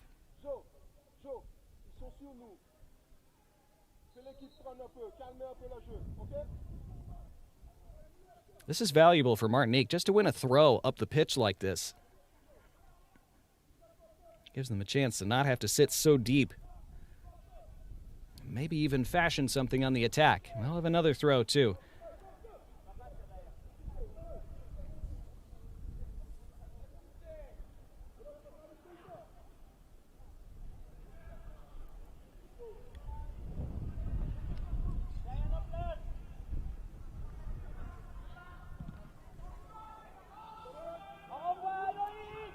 Long volley forward.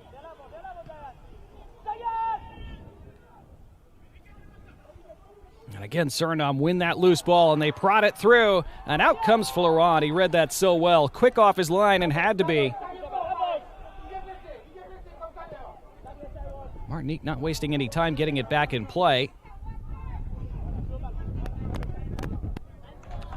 It's a tough balance at this age level because you want the boys to play and to get as much experience as possible during a game like this, as this through ball was really good with the outside of the boot by Josemi Daivaro. Florent read it well, and then at the other end, Martinique with a chance to slide somebody in. Didn't quite work out. It's one of the few times Martinique have had the ball in a promising spot, 2v3. Catching Suriname in transition. They did that once in the first few minutes.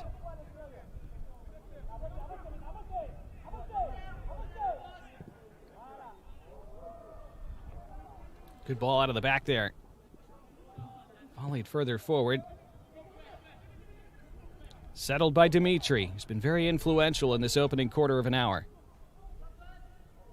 And then the neat back heel return. That's a lovely 1-2 down this right side. And then the square ball attempt was scuffed. Which again, in these conditions, much easier to scuff things than it normally would be. So it might look simple from up here, but much more difficult when you're down on the pitch.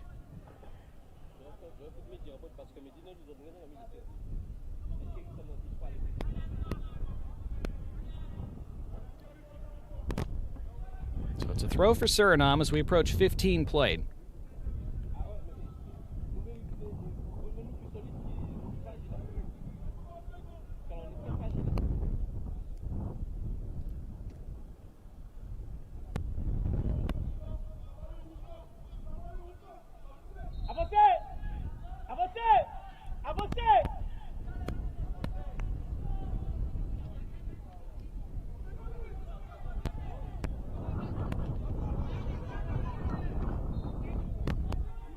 You can hear that wind in the background as it keeps gusting at higher velocities. Another free kick for Suriname. Martinique finding their midfield difficult to deal with so far. Carhan Lebon with a little exchange with Wati and Damien.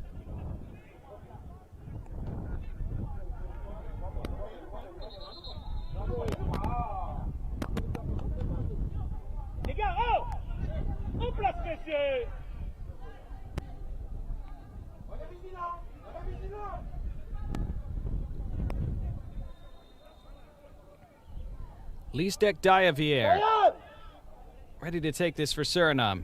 Central spot for a free kick. Can be a tricky angle for a deliverer. Straight down the middle and headed clear. Teams would generally prefer to have free kicks out wide rather than centrally like that from that kind of distance. Here's a foul against Martinique and a free kick for Suriname that is out wide now. Not on that far touchline area.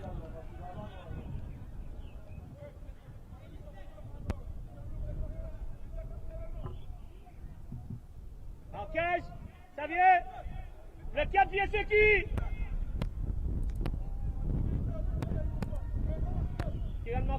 Il est dans le mur.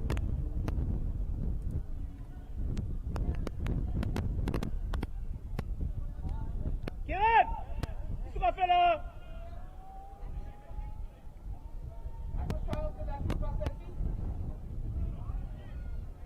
Taïwan 6 mètres sur la 6, tu sors de celui-là.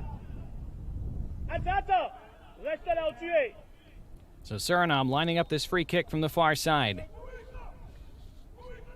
Almost midway through this first half.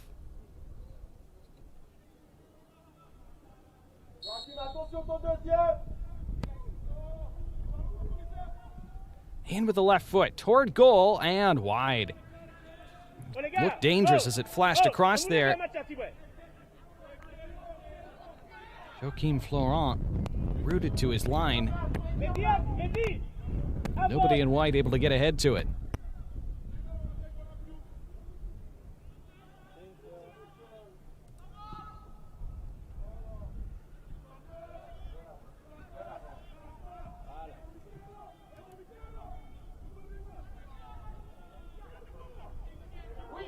Martinique, the chance to roam forward here. That's a great ball. Goalkeeper out and makes the crucial block. He denies Tehran Joseph. It's out for a corner, the first of the match for Martinique. And it's their most dangerous moment yet. The ball forward was quick and incisive. And out came Cajasi Vicente.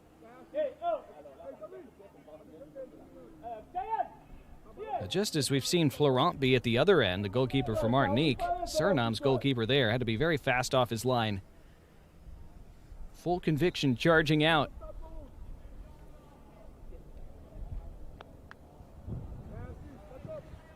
In swinging ball for Martinique to the near post, and Suriname had a man there.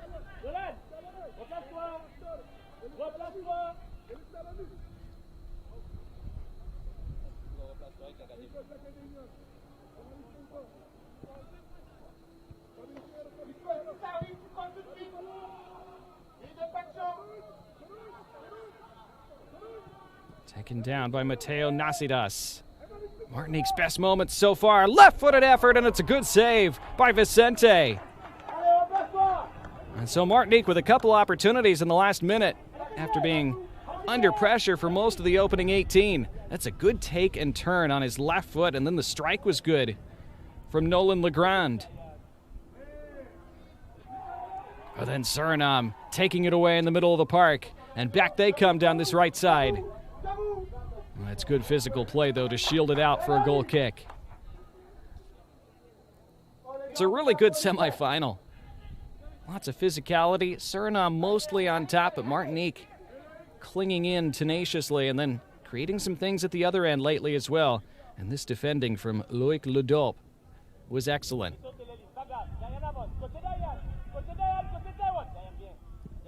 So 20 minutes on the clock. The kick out, resulting in a Suriname interception. Overhead clearance attempt from Alcindor.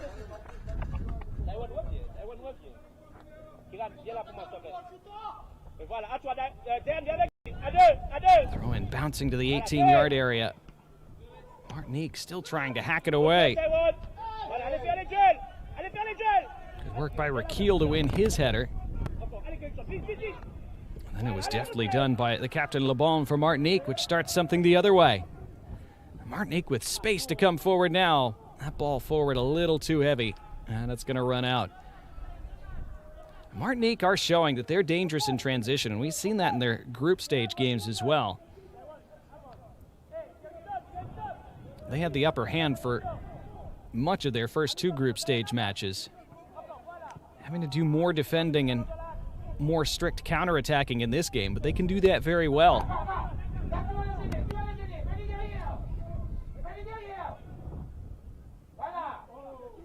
That was kept in play, but right there for Suriname was Diavier. Now Rakil. It's a good little shift of direction. Did very well and now wins the free kick, and it's going to be the first booking of the match too. He'd already been warned earlier, Tehran Joseph, and now his next foul results in the game's first yellow card.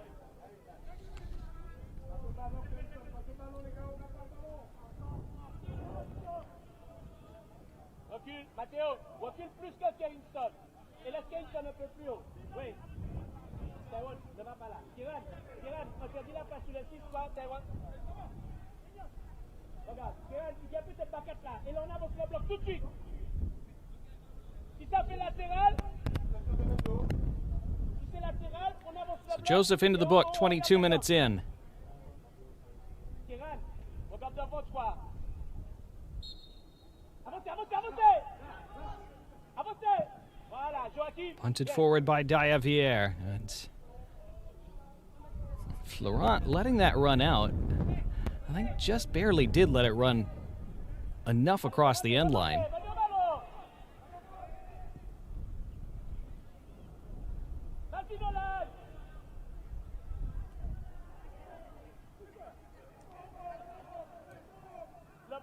And Bonaire against Turks and Caicos coming up about a half an hour after this first semifinal concludes.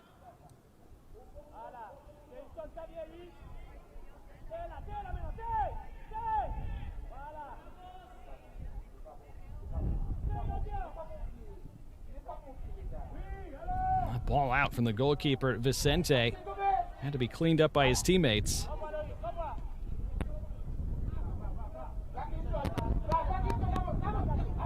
Step overs for Raquel, and then down by the corner. It appeared to take a deflection, but it is a throw for Suriname. They get it right back in play. Good step onto the right foot, and then it's drilled in low, but blocked immediately off the foot of Damien. Martinique trying to start one of those dangerous counterattacks.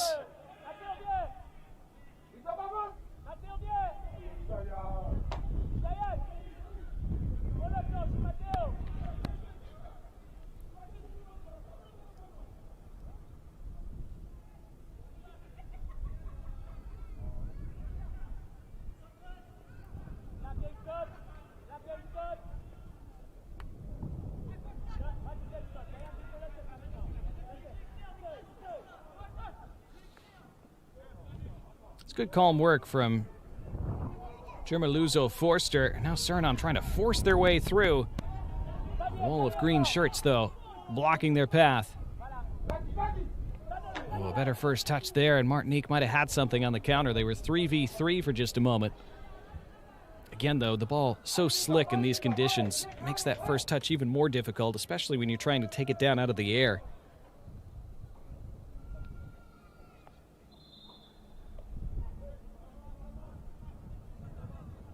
As we approach the final 10 minutes of this first half.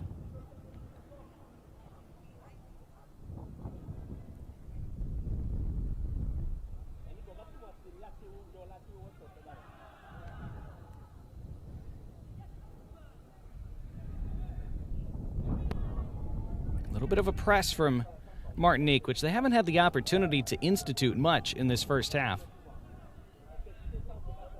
Suriname able to play their way out of it. Now lob it over the top at the other end, and goalkeeper Florent will make it his.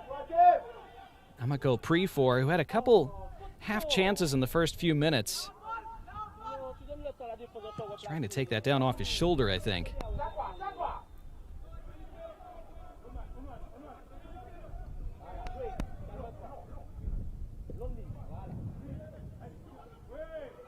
Could be things on for Martinique now. Merlin. Oh, too much on that ball. He had two to aim for on that right side. Both of whom were streaking into space unmarked. Tayron Joseph was one. Kurhan Lebon was the other. And unfortunately for Martinique, they weren't able to pick out either one. That would have been a real chance.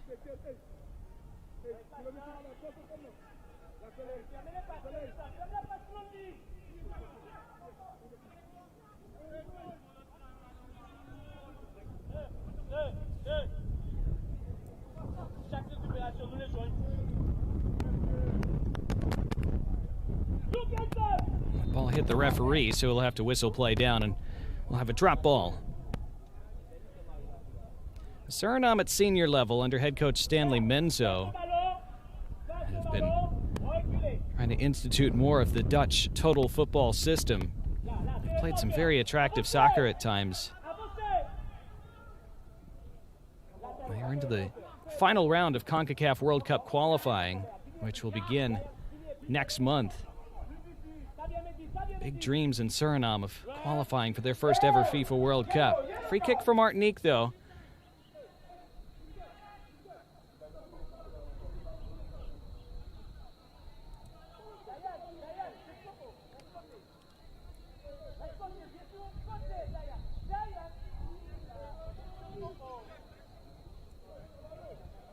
I mentioned Martinique are 8-time participants in the Concacaf Gold Cup. They were not participants this year. In fact, they lost out to Suriname over a 2-legged playoff in Concacaf Gold Cup qualification in March. Suriname winning both legs of that at senior level 1-0. First in Paramaribo and then in Fort-de-France. So Martinique gave them good games in both of those legs. Weren't quite able to find cutting edge. Lost 2-0 on aggregate. Here at the U-15 championships, they match up in the semifinal, and it's still very much all to play for late in the first half.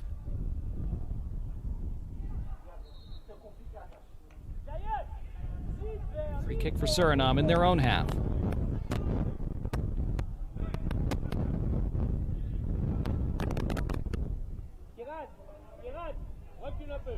Recule un peu.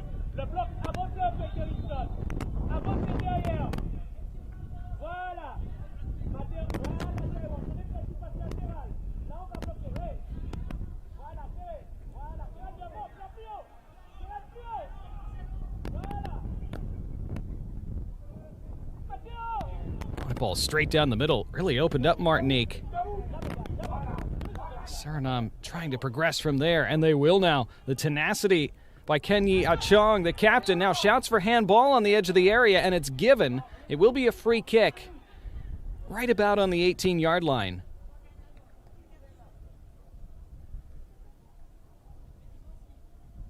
Maybe a yard or two just outside it. Dangerously close to penalty territory for Martinique here. Well, it was the headed ball from Mateo Nasidas that appeared to come off the arm of Criswell Alcindor. Interesting free kick for Suriname. Chance to change the complexion of this match late in the first half. Seemed to be a lot of debate between three Suriname players as to what exactly they should do with this and who should take it.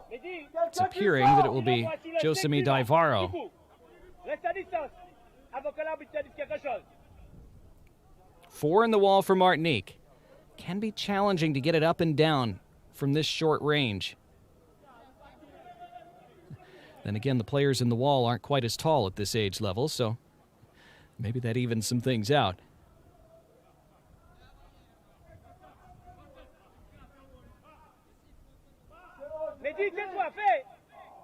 So Florent protecting his far post, hoping his wall can protect the near. It is touched once and then hit with the right and well over in the end from Daivaro. Well, the routine itself was good. The touch back to Daivaro, but well underneath it.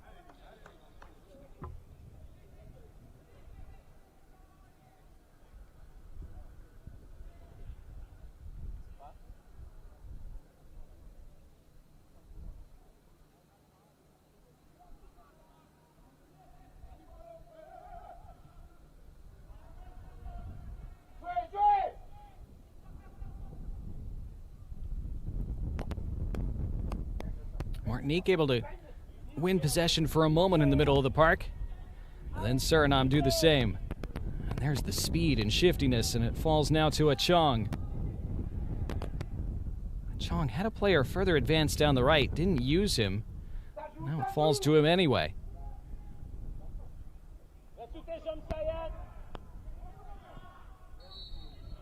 Cleared away, and now the foul goes against Suriname.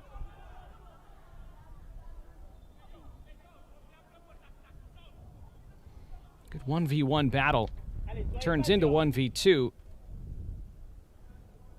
Appeared that Daivaro was whistled for the foul there against Seminor.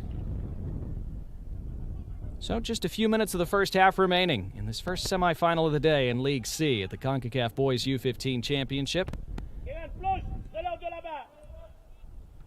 It's turned into a good battle, as we suspected it would be. First 10 or 15 minutes, Suriname were threatening to overrun Martinique. If they could have scored a goal inside those opening minutes, this might have been a very different game so far, but Suriname not able to turn their early dominance into a goal, and so Martinique getting more confident as this first half has gone on. Created a couple dangerous situations of their own at the other end.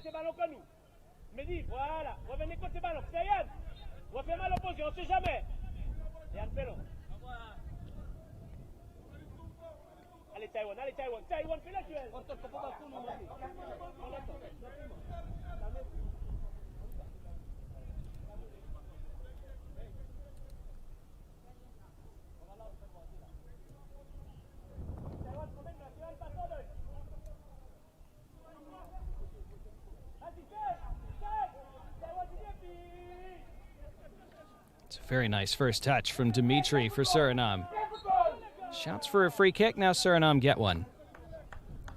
Again, this is League C in the U-15 Championship. In League A, as play was restarted and the referee whistles that back and it'll have to be retaken.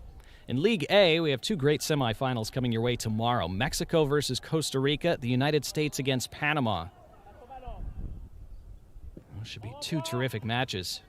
As this is lobbed into the attacking area by Suriname. Second ball falls. And now there might be something on the edge of the 18. And then Martinique able to take possession for now and look to work their way up the field. And Cariston Merlin running short of space. Referee allowing things to play on as we enter the final minute of the 35. Stoppage time will be indicated by fourth official Jose Valladares in just a bit. Still time for Suriname to find a breakthrough in the first half. They've tried that ball over the top for their striker Prefor a number of times in this first half. Martinique's center backs have generally done very well with those last-ditch interventions.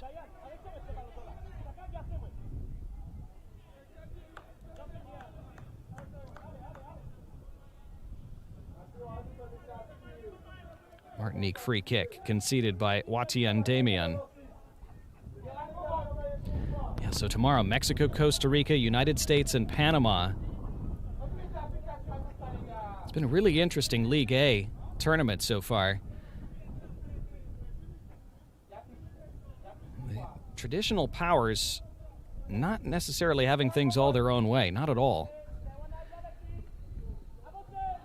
Mexico did beat Nicaragua 9-0 in their first match, and they looked incredible. But after a 4-0 win over El Salvador and a 2-0 win over Honduras, they were then beaten 3-2 by Panama yesterday. They did still finish top of their group, but only on goal differential. The United States, meanwhile, after struggling a bit to get past Saudi Arabia 2-0, they then lost to Costa Rica 2-1 in their second match before beating Canada 2-1 yesterday to make sure that they progressed on top of their group on goal differential. Canada, taking just 1 point from 3 games, finished below Saudi Arabia.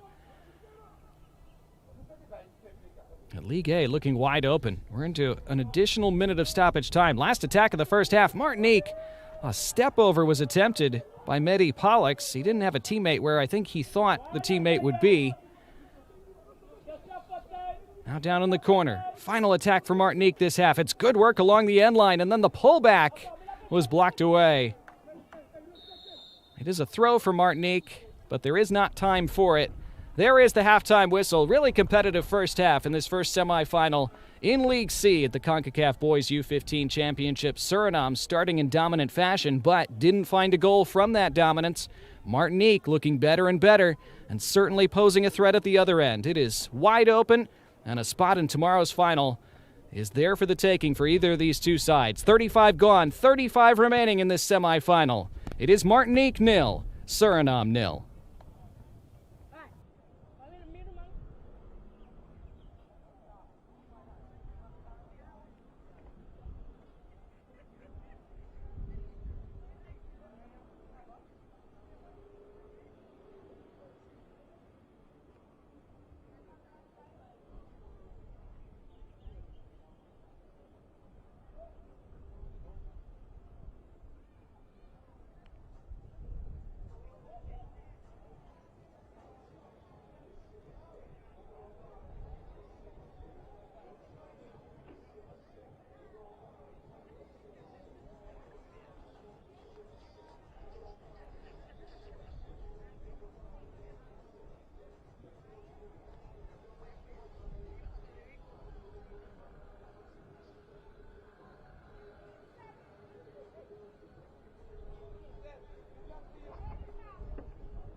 We return for the second half of this first League C semifinal in the Concacaf Boys U-15 Championship here in Curacao.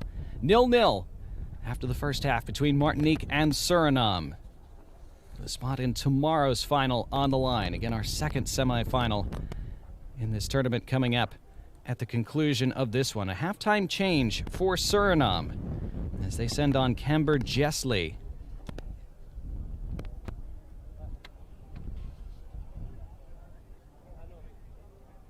The other player jogging on there, Demis Rakil, was a starter from the first half. So Jessley appears to be the only change coming out of the locker room for either side. It will be Martinique to kick things off in the second half. They're in the green, of course. They attack from right to left.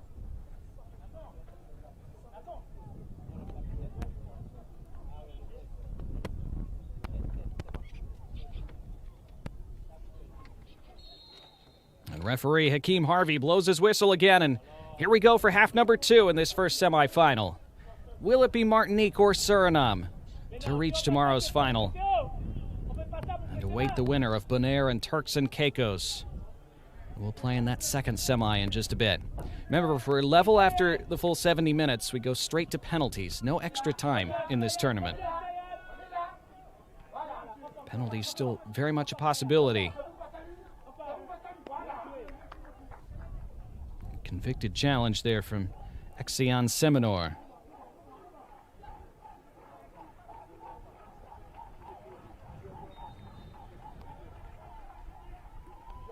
Suriname started the first half very well. Again, for the first 10 or 15 minutes or so, they were very much on top. Generally created the more dangerous scenarios, but weren't ultimately able to create a lot from those promising situations. You could argue that Martinique actually had the better chances. Had a through ball that was snuffed out by their goalkeeper Vincent. Martinique had a brief 1v1, and then the turn and strike from Martinique's striker Nolan Legrand that was saved well by Vincent. This is lobbed forward, and the backwards header is on target. That is a shot on goal. Not a lot behind it from Amoko Prefor, but did force something from Joachim Florent, who did have to make a save at his near post in the first half. Also had to come quickly off his line to snuff out a couple situations. Otherwise, wasn't as often troubled as you would have thought. Now Martinique, forward on the left. And they do have a free kick. Suriname disagreeing with that decision, but set piece for Martinique.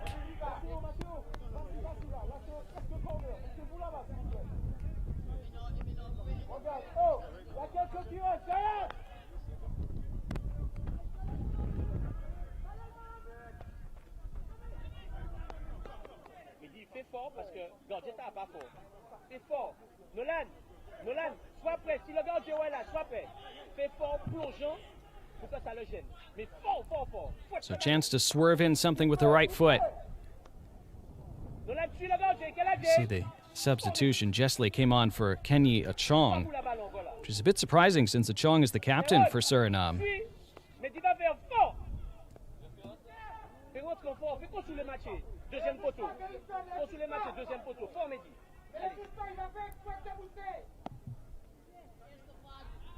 Martinique piling all those green shirts toward the far post. Allez, fort, Mehdi. Now in it comes with the right, but swerving wide. So he chose to go for goal.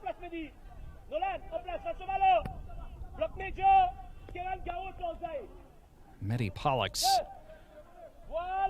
with too much swerve too early on that free kick.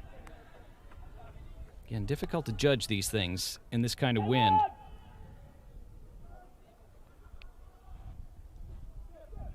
Now space for Suriname. At least there was for just a moment. First touch wasn't quite as good as it could have been. Suriname were able to bother Martinique with some of this pressing early in the first half. Martinique seemed to adjust to it later on.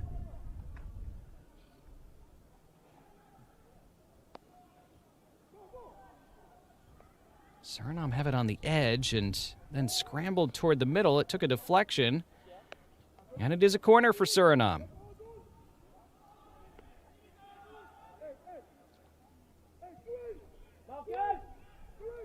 First corner of the second half. Set piece is always crucial in a knockout game. That came off a Martinique head. It will be another corner.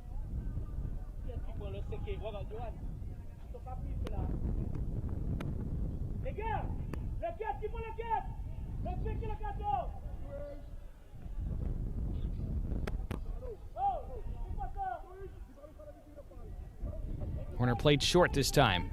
Fed right back. Then into the mix, but Martinique had that well defended. And then from distance, that is on frame. Florent dropping to a knee to try to make sure he stayed behind it.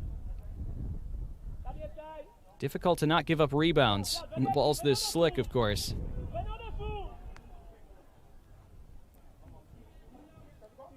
If you were a Suriname coach, I would think that would be part of the halftime team talk you would have given. Of course, we're not inside the huddle, so we don't know, but Suriname, having gotten themselves in those good situations, they just weren't able to test the goalkeeper nearly enough. I talked about it before kickoff. In conditions like these, you want to put shots on frame as much as you possibly can, even if they seem routine.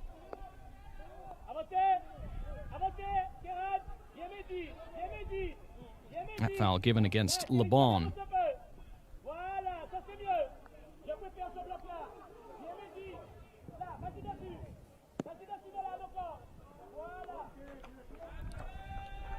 Rain has eased up a bit. And just before kickoff today, it was really pounding down. It's been slightly more manageable over the course of this game thus far.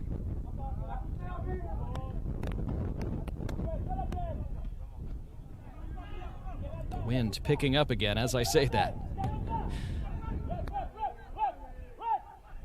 Awkward ball, very deftly dealt with by Listek Diavier. Player down behind the play for Martinique. That's Le Bon, their captain. Suriname go on. And then the spin attempt and big shouts for a free kick, which isn't given. And Florent has it at his feet and wants the play stopped for his teammate.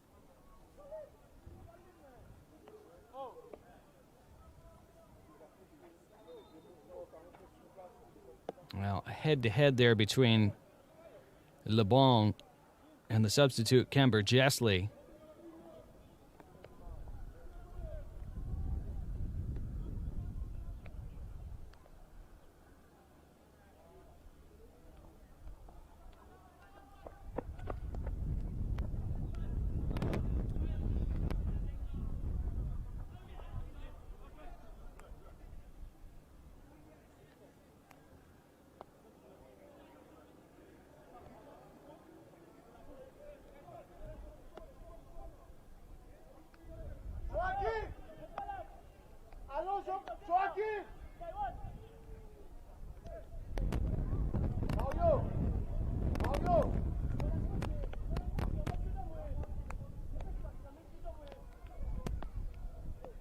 Criswell Alcindor also receiving some treatment on the touchline, looked like.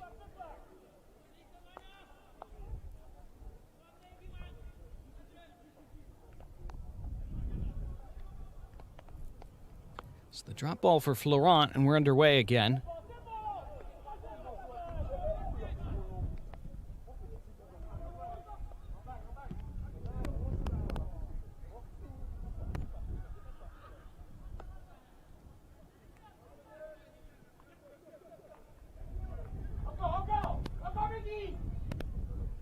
Suriname looking to create.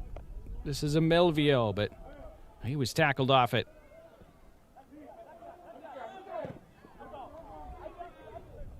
Crucial intercept there from Sabajo.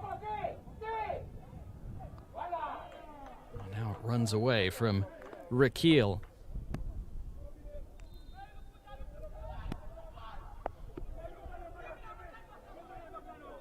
They've been good adjustments made by Martinique. They've been able to deal with Suriname's wing play much more effectively since those early minutes.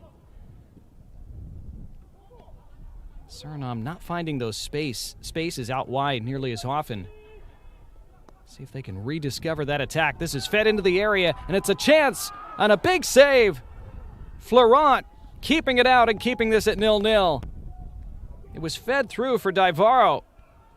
and he took it on his left, and it appeared to be goal-bound, and Florent able to palm it aside from close range.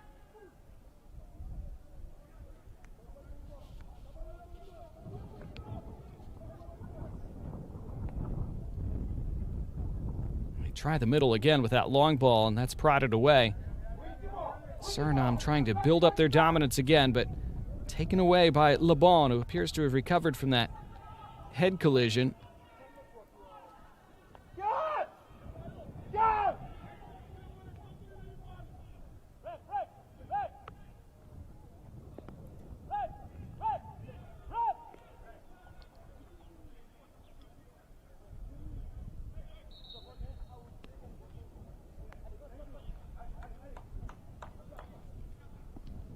25 minutes remaining. A game that has to have a winner, whether it's from the 70 minutes or from the penalties that would follow. Suriname pressing now. Stepping around one defender. Onto his left. And a last-ditch challenge. Shutting down Amoko Prefor, who looked like he was in. Now the whistle blows for a foul against Suriname.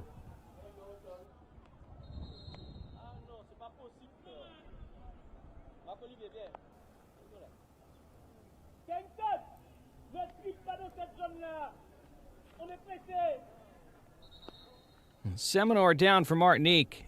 It was really good work initially by Prefor, but then he was shut down by Angion, the defender, who made that big block. May have saved a goal.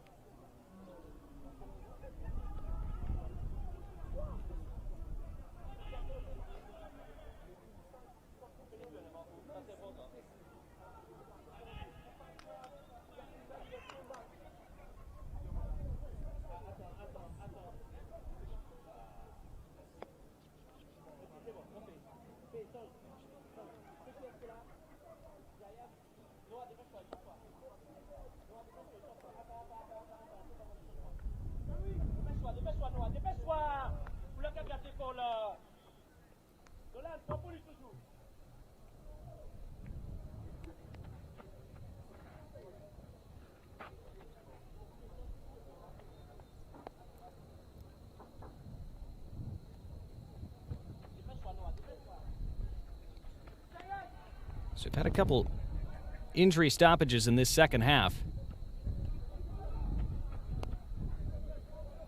I'm not sure if the defender will be able to continue. For now, Martinique playing with 10. They want to just sit in and defend and navigate these minutes while they're down a man, and that's a crucial free kick that they just won in the middle of the park.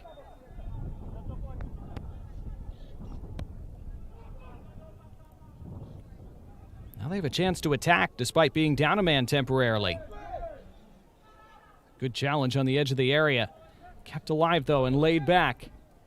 And a left-footed effort. Rolls toward goal. That is a shot on target.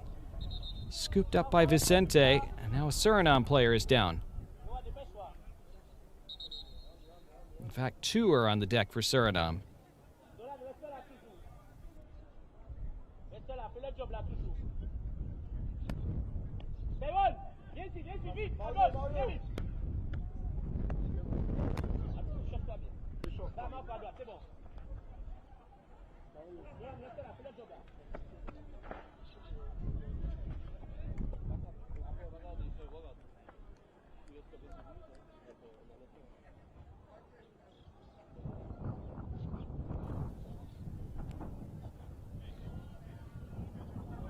This was the shot a moment ago from well over 25 yards out, and it appears that that's where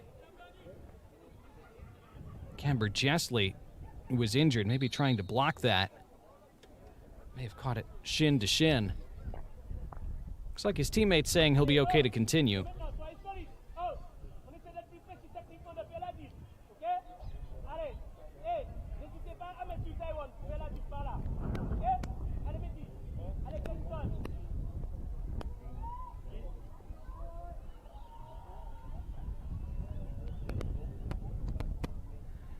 as much as his teammates just gave the thumbs up.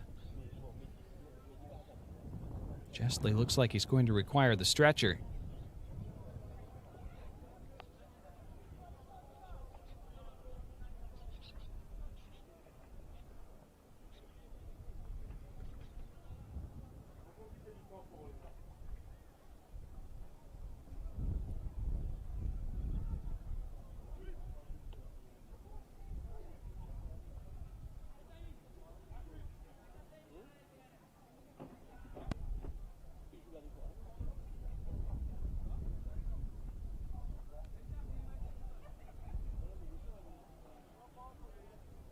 Dépêche-toi, quand tu es bien prêt et tu pas bien, projette pas bien au chemin.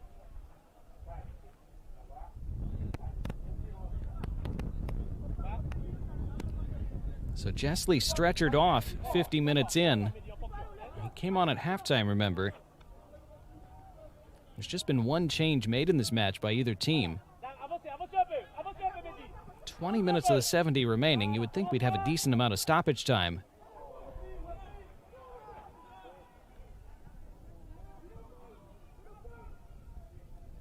It's been a much more stop-start second half. First half flew by at a great tempo. Was that touched by Suriname? It was. It's a corner for Martinique. Dangerous moment in this match for either side, potentially, because the game's hit a real lull. Talked about all the stoppages we've had in the last 10 minutes or so. Easy to find yourself losing focus and concentration in a knockout game like this. One moment, 1 second can make all the difference, and Martinique hope they can make a difference here.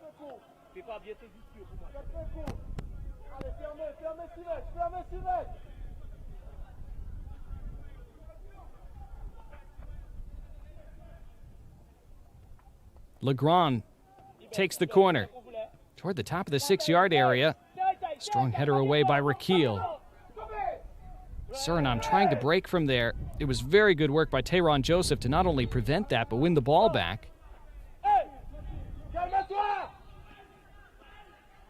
he wins a free kick, too.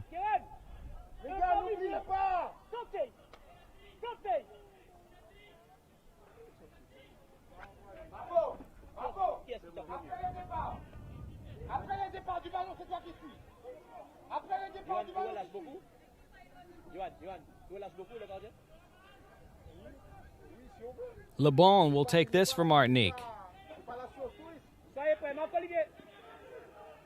Would he try to go for goal from here? Le Bon does exactly that. Not a bad effort. But right there was Vincent.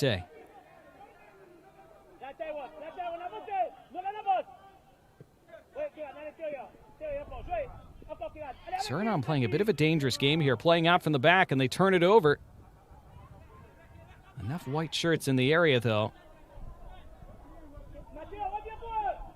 Now at the other end, they'll chase this down. And they have it with Divaro, who cuts inside. Divaro still on his left. All the way across the top of the 18 before he's dispossessed.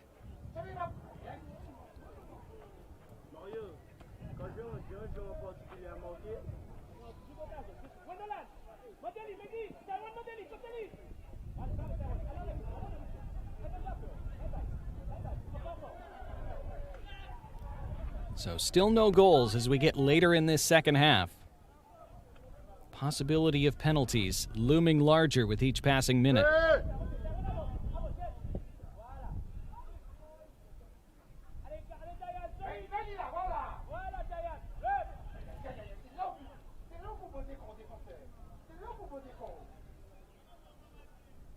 Not a ton of clear-cut opportunities either direction in this game. Now it is Dion Angion who's down for Martinique. Maybe an ankle-to-ankle or foot-to-foot coming together there with Amoko Prefor.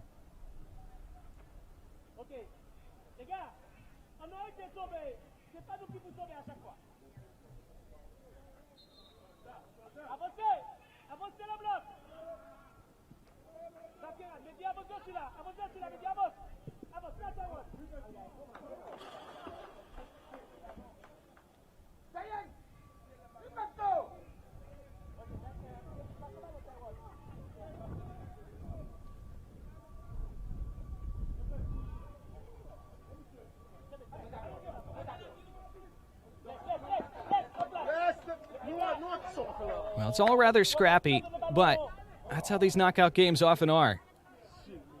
And the tension and the stakes getting bigger with each passing minute. Even though both sides are struggling to string plays together, here comes Suriname now. They strung that together nicely, and now the right-footed effort is on frame, and that's a big stop from Florent, his second massive save in this second half. Fairly close to his body in the end. It was taken by Prefor, but it's still difficult to get down that quickly. It is a good stop, and gets his body behind it too. Able to control the rebound and fall on it right away. None of those things should be taken for granted, especially on a wet surface. Suriname free kick as we enter the final 15 minutes of the 70.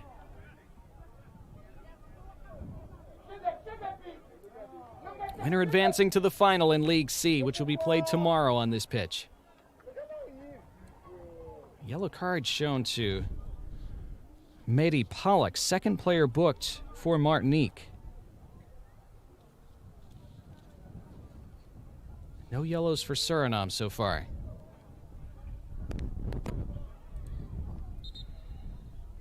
Winner of this game will probably stay and watch Bonaire against Turks and Caicos, which will be kicking off right after this one.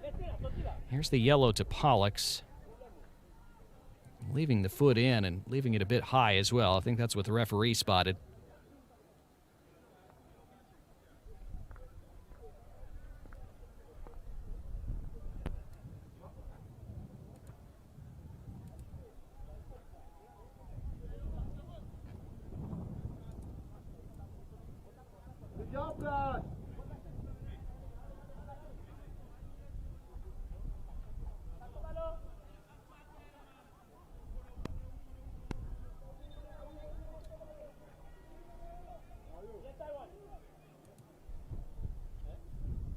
So Suriname free kick out of their own half.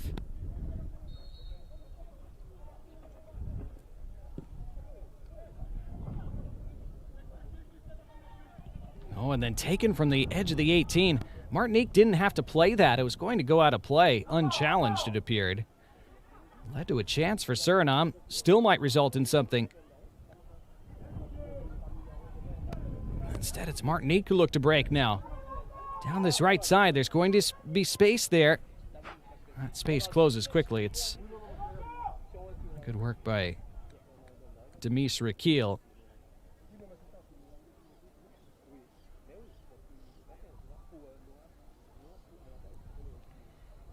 Can either side find the telling moment in normal time before we go to penalties?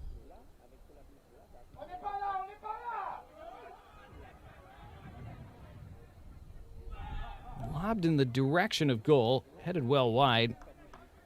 Vicente chose to play it.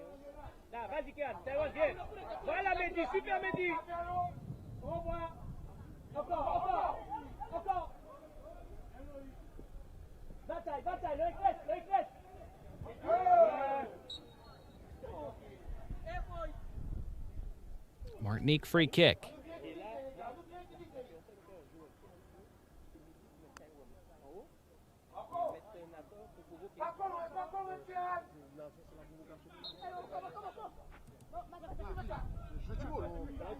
Yeah, down the left. That's a good ball. Tyrone Joseph could not keep it in play. He wondered if he was going to hit that cross first time with his left foot. He wanted an extra touch or two to get it onto his right.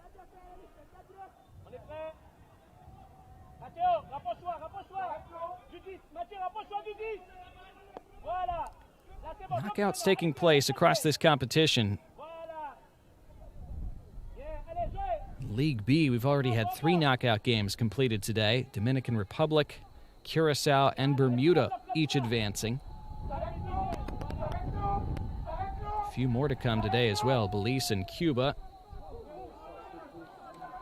As this goes forward, and it's an opportunity, and it's a goal, and Suriname have the lead. 1 foot in the final, put home by Amoko Prefor. They did find the moment, and they're just over 10 minutes away from advancing.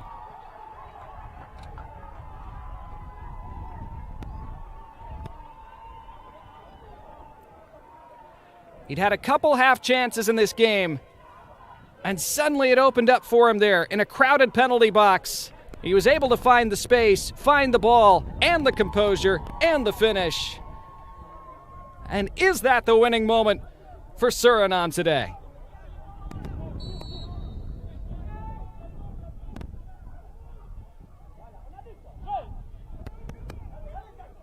Now Martinique needs something urgently. They do have time to respond, not a lot. It's a goal kick. 10 minutes to go, and again, there should be a healthy amount of stoppage time. But Martinique will need to score now in order to force penalties. Amoko Prefor, as strikers often do, especially in knockout games like this, he's sort of floated in and out of the game. Just the second change of this match now sees Chinadaye Fabio come on. He replaces Dimitri. So on paper, that's a defender for a midfielder. You can see what Suriname head coach Orfeo Brondenstein would be thinking, trying to shore up the defense now to hold what they have, having taken the lead 2 minutes ago through Amoko Prefor. Now they want more. Edge of the box, chance for two, it's blocked. Divaro seemed to have space for a moment. Free kick for Martinique.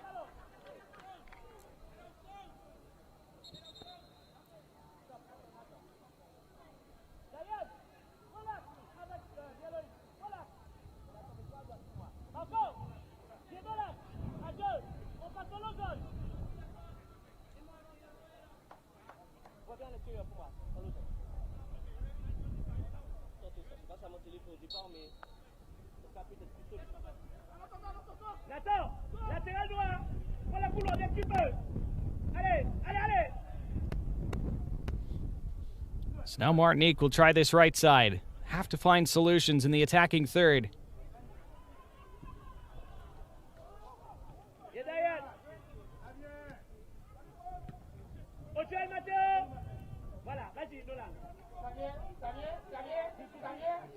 How much does Suriname choose to sit back in these final minutes to try to protect this lead? They win a free kick.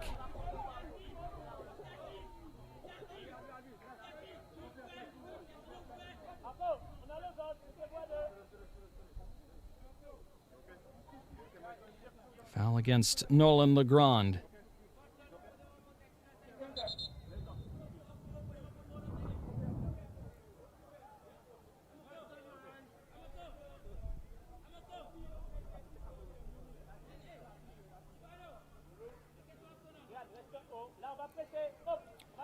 Well, along with trying to advance their national sides, climb up the ranks of world football at the senior level, Suriname want to move up the ranks at the lower age levels as well. And this tournament at the U-15 championship, a chance for them to prove that point. They want to be in League A or League B and eventually League A in this competition in future editions, and so having a strong showing this year, a big potential step in that quest to continue to elevate their program at all levels.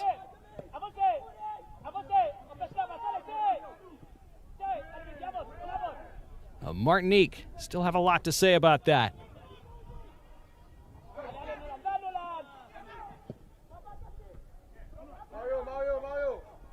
Suriname wanting to get a hold of the ball. That's very coolly and calmly done. But then lost. Suriname down the left with Legrand, trying to muscle around the edge. Goes to ground. Shouts for a penalty. Referee just points for a goal kick.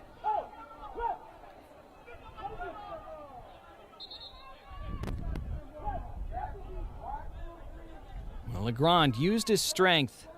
Was able to angle his body between the defender. Was able to get to the end line.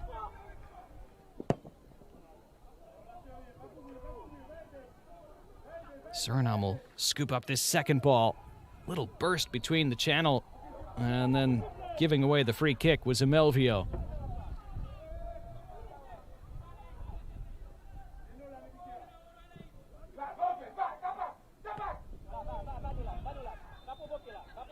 Second ball taken by Legrand.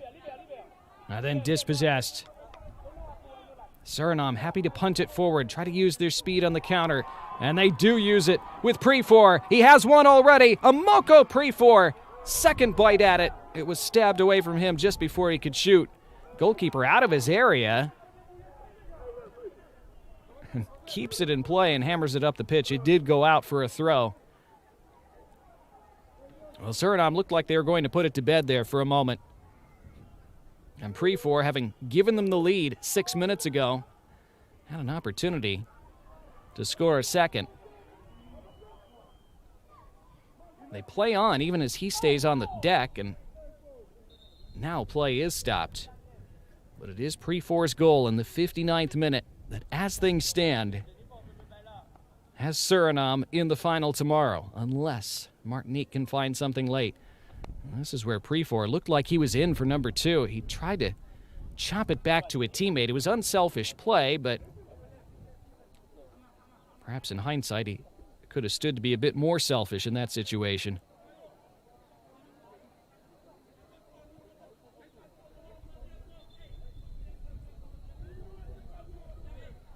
Martinique make their first change of the day. Noah Joseph Angelique replaces Nolan Legrand. So Mario Bocali had chosen to keep faith with the starting 11 for the vast majority of this game.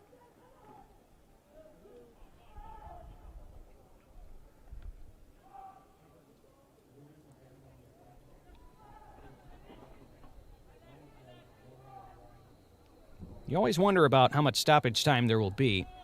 It's especially a question in a game like this, not just with one side chasing a late goal, but with the amount of injury stoppages we've had in this second half.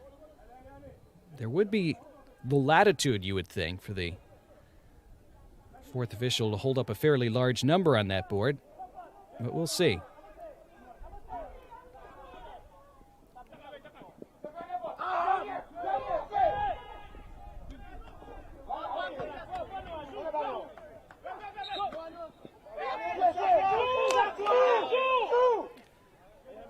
Martinique play on. The Suriname player down right on the touchline. They go on along the end line. Was that kept in play? It's in front. No, it went out of play. Nearly led to a chance for Martinique, but unable to keep it in before pulling it back was Lebaume. That was where Suriname were claiming a foul, and then they wanted play stopped.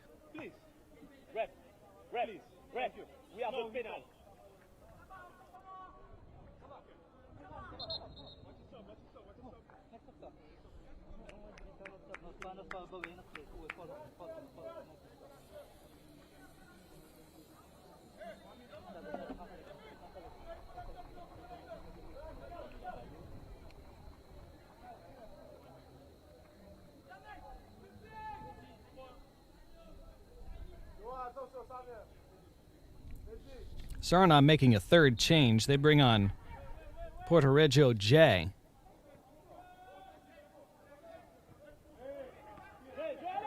Who immediately gets a touch in the center circle.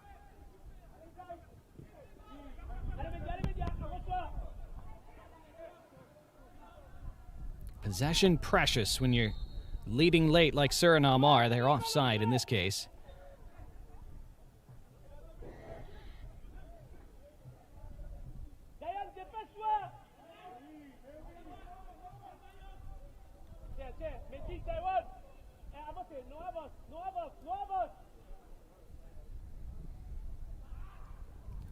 Martinique have to get it forward. Awkward ball to deal with. They could be in, and boy, indecision from two defenders and the goalkeeper for Suriname. They get away with it. Looked like Lebaume might have an opportunity for just a moment. Can Martinique force penalties, or will it be Suriname going through to the final? This is a corner for Martinique in the final minute of the 70.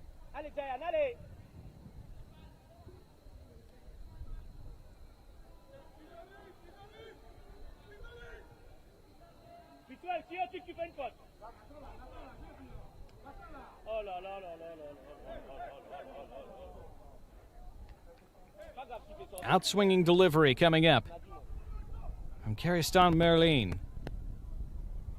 Puts a lot onto it, on top of goal, and it bounces just wide. And the flag has gone up for offside. It looked like it was going to bounce in for a moment.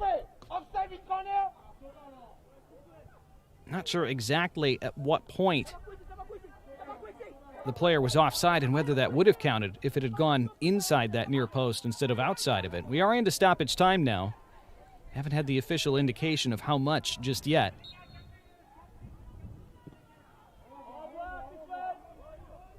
Suriname certainly close to the League C final. Exactly how close, we will find out shortly. Foul against them, free kick Martinique out of their own half.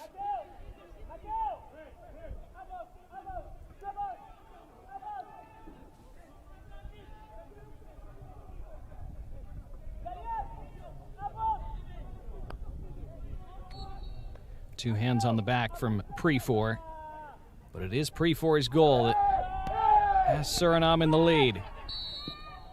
And they will have a free kick now, Martinique. Referee allowed advantage for a moment.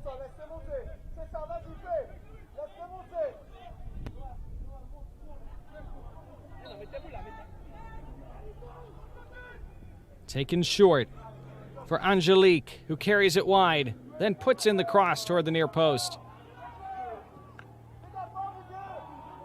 Suriname happy to work it away, and they have options on the counter. It's Divaro. He has Prefor ahead of him. Tries to play it with the outside of the foot for Prefor. Took a deflection off the defender. Punted forward with urgency by Florent.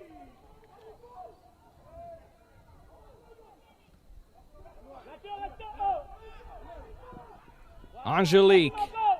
Over the top. Goalkeeper out. And able to take it was Vicente. Up all hung up on the turf for a moment. Looked like Vicente might be in trouble.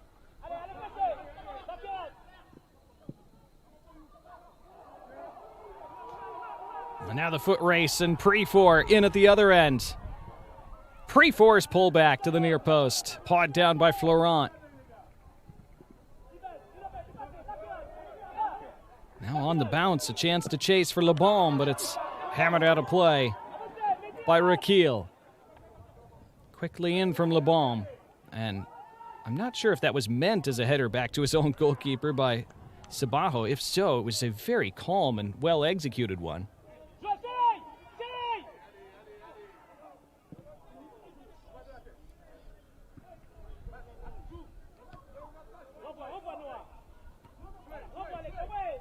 Suriname moments away from a final.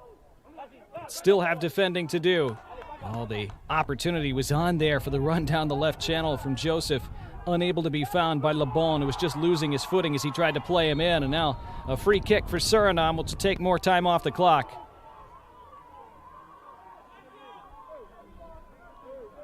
And a card as well.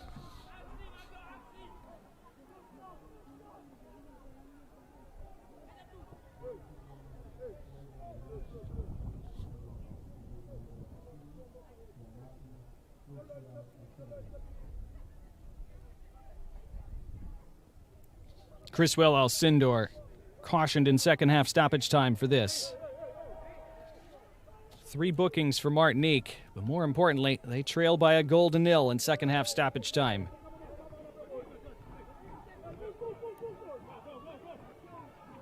Apparently 4 minutes was the amount shown, so Suriname, according to that, would be nearly there.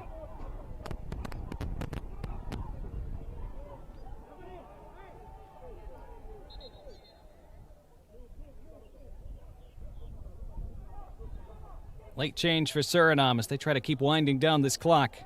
They send on Pinas Margio for the final seconds, replacing Josemi Divaro.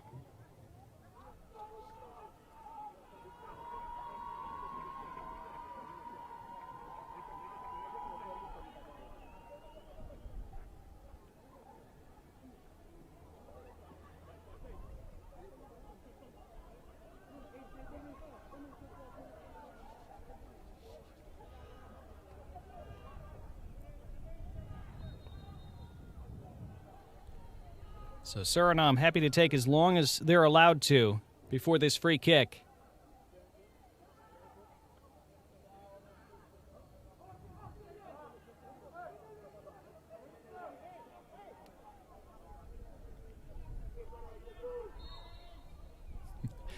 And the old, I'll take it, oh no, actually you take it routine when you're nursing a late lead. That always is a good one. It's sent toward goal, and it's fumbled, and it comes to the back post, and it's suddenly put over the bar.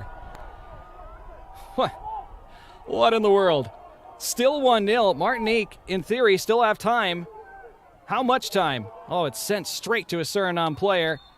Absolutely frantic closing stages to this game. It is a free kick for Martinique now. It should be game, set, and match for Suriname after that last scramble. Somehow it stayed out.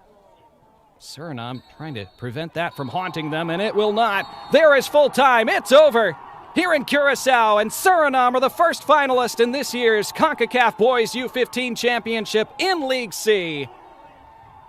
The 59th minute goal from Prefor, the difference, as Natio's U-15 will take it all the way to the final tomorrow. And they will face the winners of Bonaire and Turks and Caicos.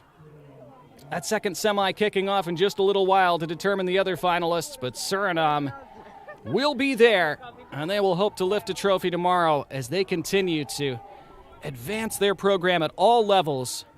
The momentum is with Suriname across the board, and at the U-15 level, it is joy for them today. They had to wait a long time to find the breakthrough. It was a somewhat even game for much of the second half, but the crucial moment put away by Amoko Prefor with about 11 minutes remaining, able to see out the rest. Good game. It was scrappy. It was competitive. It was hard fought. It was emotional. All the things you would expect from a knockout. But it is Suriname in the end who have triumphed. It finishes in this first League C semifinal. Suriname 1, Martinique 0.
Knockout match is always special at every age level, and we've just witnessed the first of two semifinals today in the Concacaf Boys U-15 Championship League C here in Willemstad, Curacao, between Martinique and Suriname.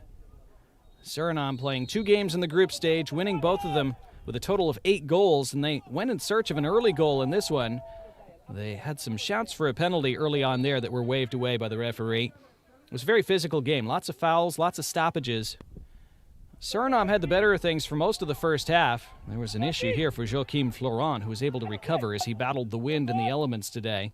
Florent played well in goal for Martinique, made several saves. Suriname continued to apply pressure, weren't able to put much on target with a lot of conviction despite their territorial edge. Florent was quick off his line a couple times as well. First opportunity for Martinique arrived midway through the first half. It was a good hit from Nolan Legrand and a good save by Vincent, who didn't have a ton to do in goal for Suriname, but was sharp when he needed to be. first card of the match would be shown later in the first half to Teron Joseph. One of 3 bookings that Martinique would receive today. Suriname ended without a card. Suriname, late in the first half, had a free kick just on the edge of the 18 for handball. And they weren't able to create anything from that free kick, though, as it was sent over the bar. So it was 0-0 at the half.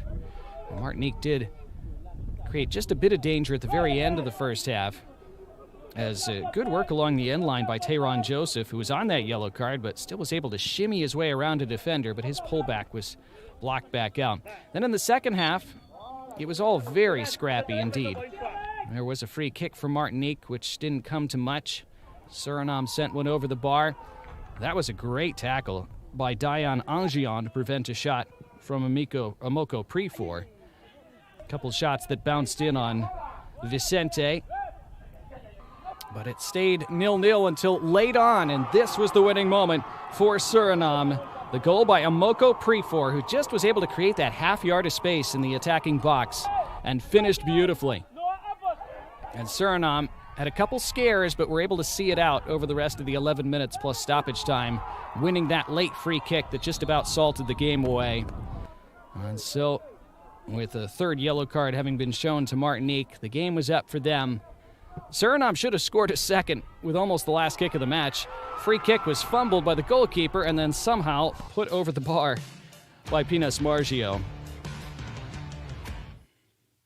But it didn't matter in terms of the result. Suriname doing enough. They will be in the final tomorrow, and the question is, who will join them? The second semifinal of the day between Bonaire and Turks and Caicos is coming up in about 25 minutes from now. Join us then. Until then, I'm Donnie Barnes.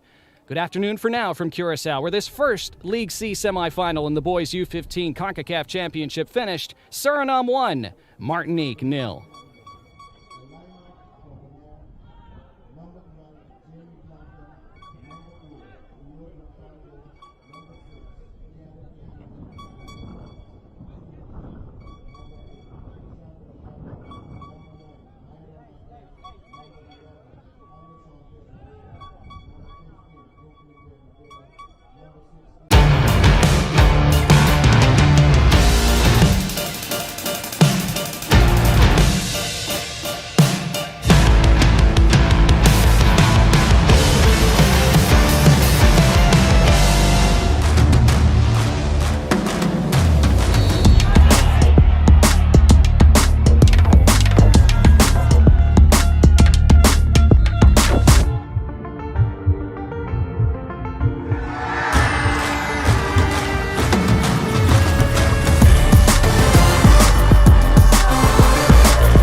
The Concacaf Boys U-15 Championship semifinals continue from Curacao. Our second semifinal of the day features Bonaire and Turks and Caicos Islands, with the winner to advance to tomorrow's final to face Suriname, who defeated Martinique in our first semifinal moments ago.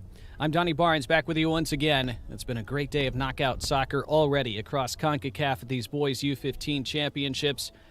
And another exciting 70 minutes on offer here this afternoon. Conditions have improved as we've gone through the day. Very rainy during the morning, starting to clear a bit. Temperature now at 80 degrees. Wind is still a factor, as it has been all week, about 25 miles per hour at the moment. But much drier conditions here for this second semifinal. And earlier today, Suriname getting past Martinique 1-0 on a 59th minute goal. And so they await the winners of this one.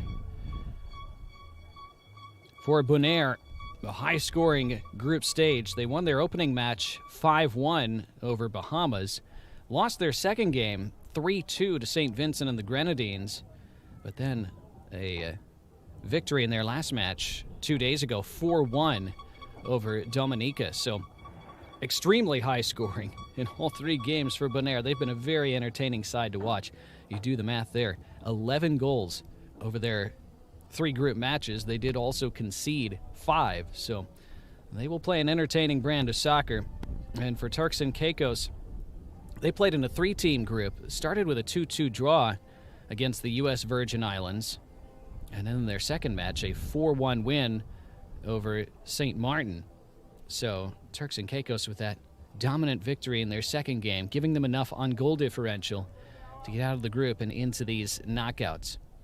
So Bonaire, perhaps the slight favorites coming in, but over the course of these 70 minutes, of course, anything can happen. And as we told you during the first semifinal in these knockout stages, if we're level at the end of 70, it would go straight to penalties. There is no extra time in this tournament, as we see in South American competitions all the time, which tend to go straight to penalties. That really tends to favor the underdog because it's fewer 20 or 30 minutes that they have to navigate.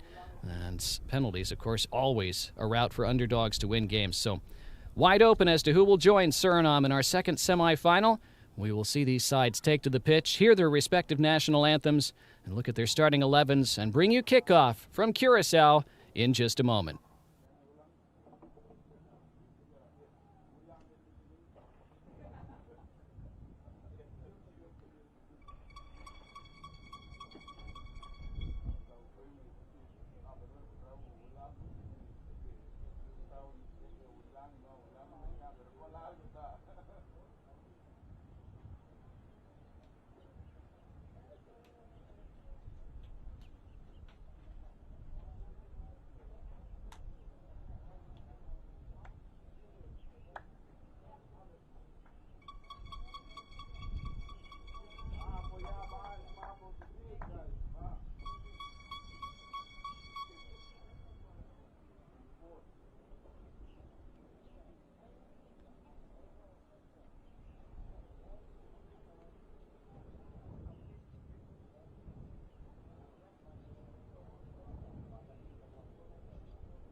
Ladies and gentlemen, please welcome Bonaire and Turks and Caicos Islands for the game of the 2025 Concacaf Under 15 Championship.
But you can see and feel the emotion already before this second semifinal at the Concacaf Boys U-15 Championship.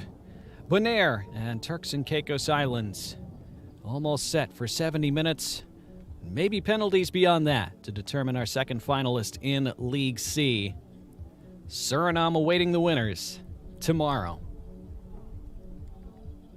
Bonaire in the white, trimmed in the blue sleeves. Turks and Caicos Islands in the blue and yellow. Here is the starting 11 for Bonaire, with Jamie Blanken in goal, Winkler, Simon, Murillo, Bernabella, and Pardo across the back line, Bernabella, Arrow, and Telgt in the midfield, Chatline and the captain Martin up front for head coach Fitzgerald Cecilia.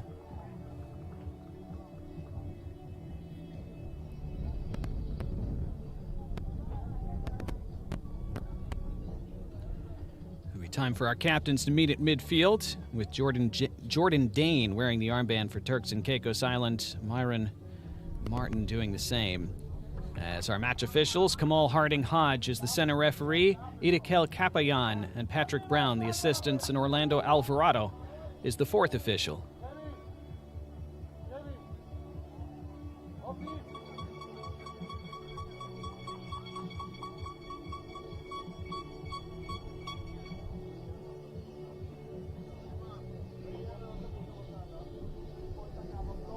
Time for the pre-match coin toss. Turks and Caicos Islands appearing to win that toss.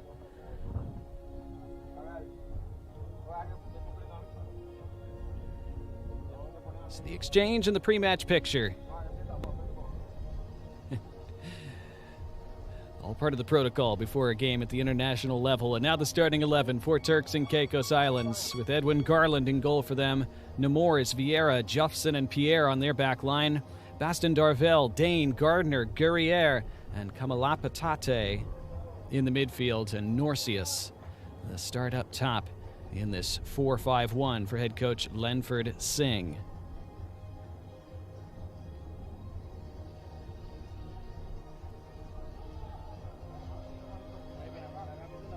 The sun starting to emerge as we go further into the afternoon in Willemstad. These two sides hoping the sun will shine on them and see them progress to that final tomorrow.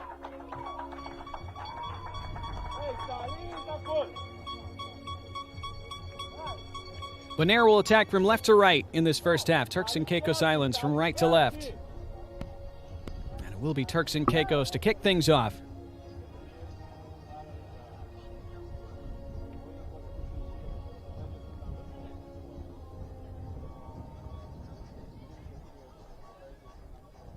Kamal Harding Hodge looking to the touchline to await the signal. As we await the top of the hour, the penultimate day of League C competition in this biannual championship. Top of the hour has arrived.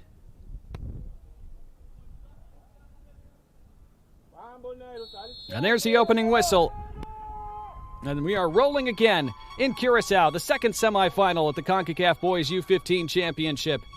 Bonaire straight to the attack, and they'll hustle this ball down inside the 18, and a chance to cross right away. Taken at the near post and sent back to the top of the area.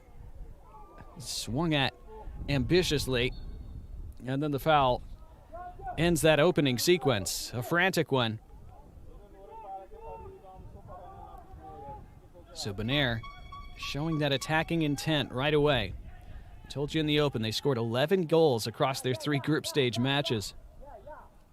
Turks and Caicos Islands put home 4 in their last game in the group, so 2 sides that have shown an ability to score. The first semifinal was very cagey between Martinique and Suriname. As semifinals and knockout games in general tend to be, but this one is into space, and this is a good chance for Bonaire. Breaking into the box. It's a good tackle initially, and then the goalkeeper with a crucial save, and it's out for the first corner of the match. It was Myron Martin, the Bonaire captain, who had broken in on the left. And he had the first big chance of this semifinal, and it leads to the first set piece as well.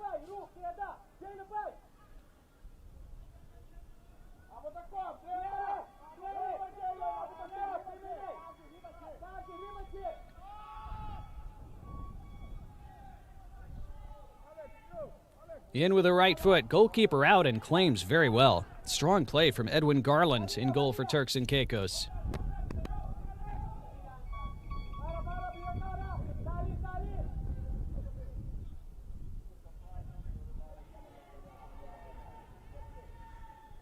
But it's a good start from Bonaire. They've put the pressure on right away.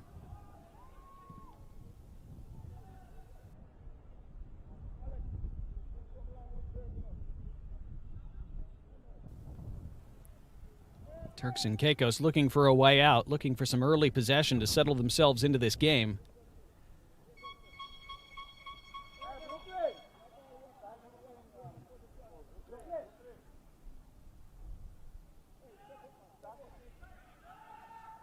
Turks and Caicos, a program that's been around for the last 26 years. They played their first ever international back in February of 1999, a game against the Bahamas.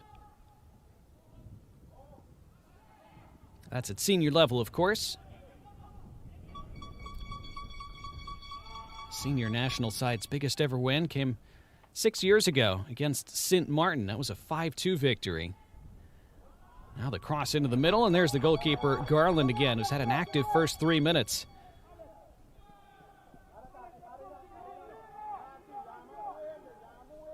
The Turks and Caicos scored their first official victory in 2014. That was during Caribbean Cup qualification in those days when they beat the British Virgin Islands.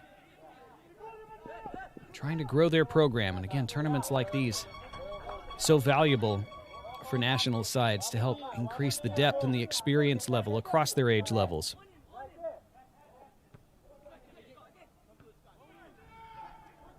Bonaire with a more extensive history as a national side. They played their first game back in 1934, and the flag is up for offside here as it looked as though Bonaire were through for just a moment. They had Rashandro Arrow breaking into space, but he apparently had gone early.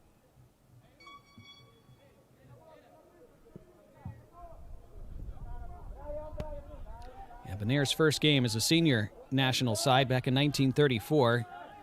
Suffered defeat against Aruba on that day.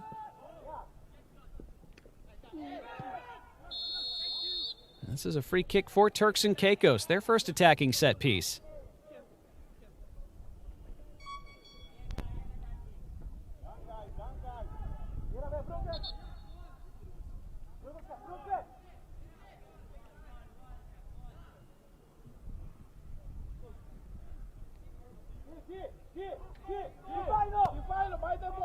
Herwins Guerriere appears ready to take this free kick for Turks and Caicos.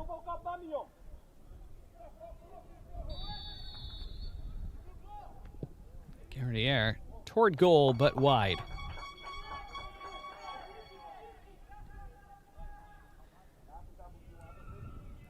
Bonaire, of course, for many decades, although their football federation was founded many decades ago, their national side was part of the Netherlands Antilles squad up until 2010.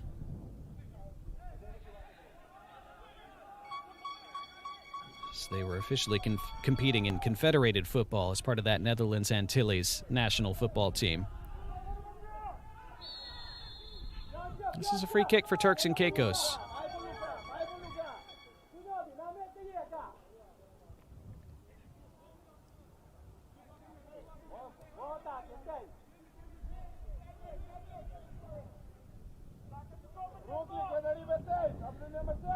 Ravion Simon, always very active for Bonaire as a shot comes through, and the goalkeeper had to make one save, then it's still loose and scrambled away. Turks and Caicos creating an opening. And they've grown into this game over the last couple of minutes after they were under lots of pressure early on. Well, Jamie Blanken called into action for Bonaire for the first time. So both goalkeepers have had to make a save.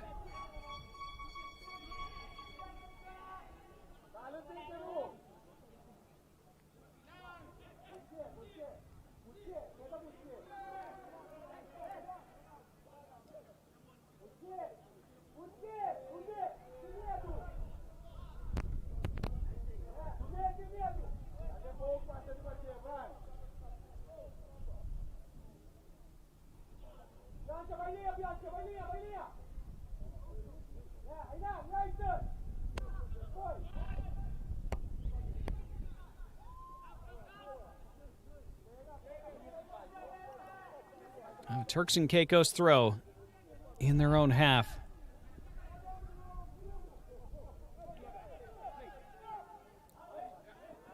Throw nearly worked well for them. They do advance it to the middle of the park, but then the throw is Bonaire's.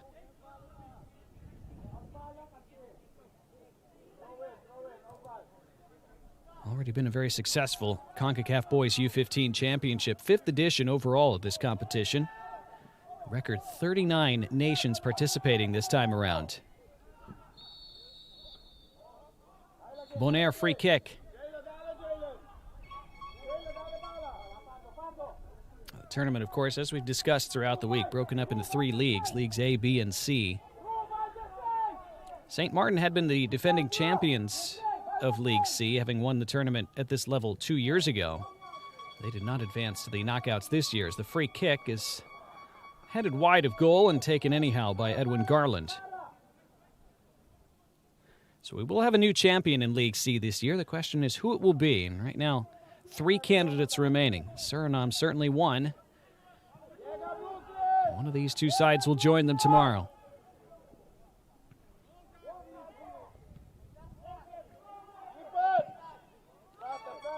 Turks and Caicos with an attacking throw. They've responded well since being put under pressure early on. Trying to roll his way to the end line and getting there and spearing it into the 6-yard area. Blanken was in the way for Bonaire.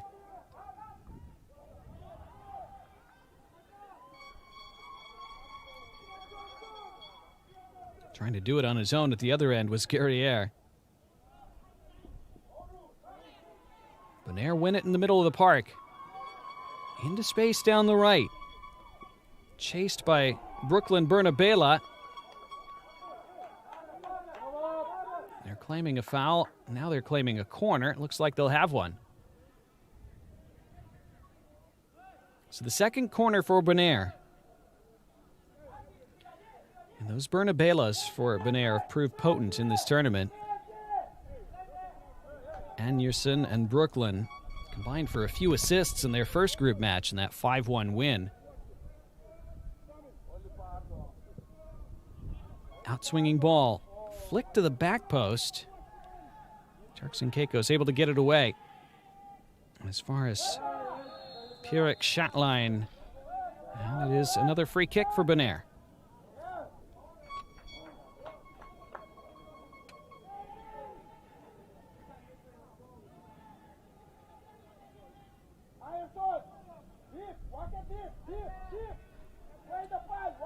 So the first 10 minutes have gone by in this second semifinal. I've had a yellow card shown too.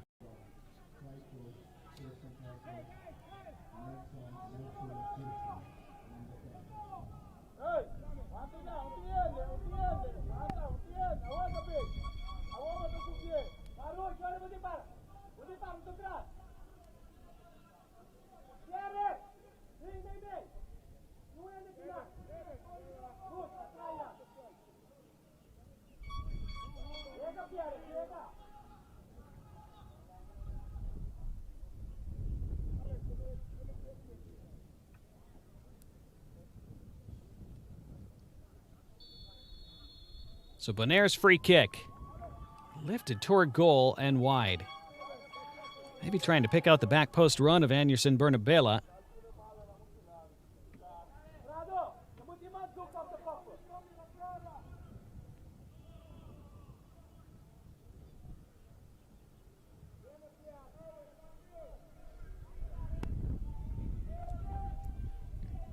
So goalless. Still in the early exchanges in this semifinal, but again, there's 70-minute games at this level, so games get late early. Now Turks and Caicos a bit of space.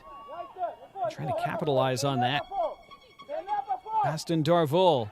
And Darvol asking for a free kick. Just a goal kick instead.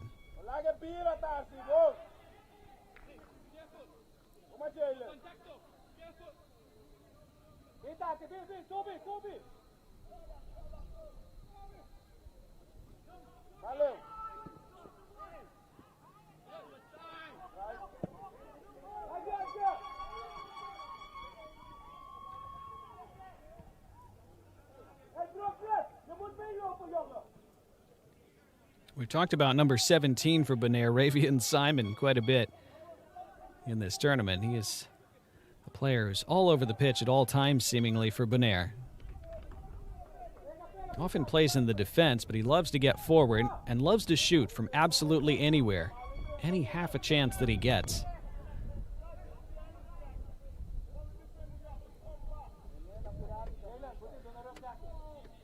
Tarcion Murillo defending for Bonaire in this case. Turks and Caicos with a long throw up the line.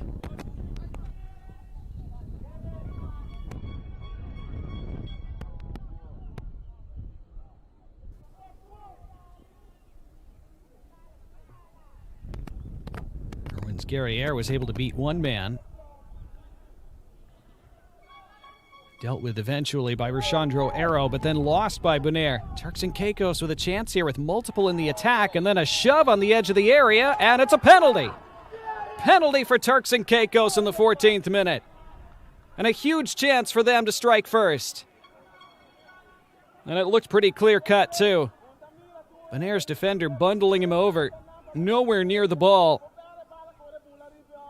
And Kamal Harding-Hodge had no hesitation in pointing to the spot. Yeah, it's very clumsy, unfortunately, from Pierrick Chatline for Bonaire. Can't really have many complaints and doesn't appear to have them. So a massive moment coming for Herwins Guerriere, who is going to take the penalty himself, having won it.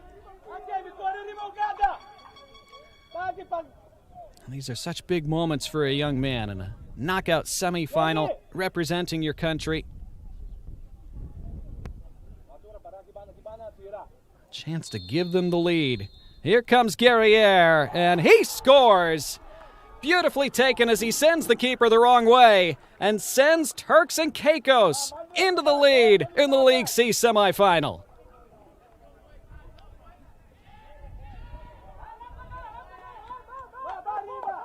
He started with the stutter step and then waited for the goalkeeper to dive the wrong way and put it the opposite way. That is very coolly and professionally done by Herwins Guerriere.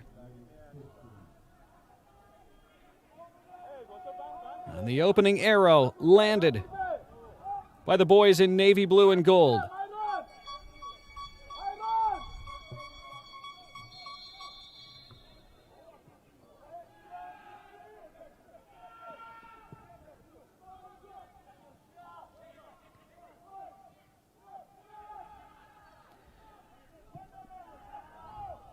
Turks and Caicos immediately back down the pitch from kickoff. Kept in play by the corner.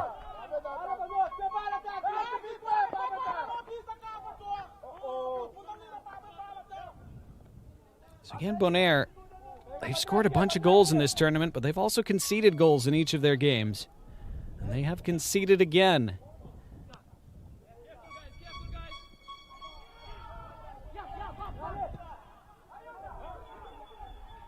They look to go to work with their potent attack, though. Motoring down the right is Simon, but can't catch up to that.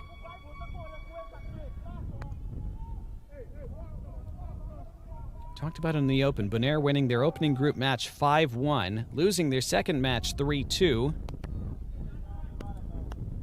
winning their last game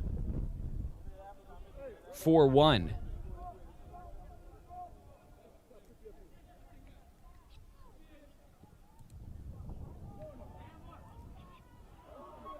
So they certainly have plenty to come back from an early deficit.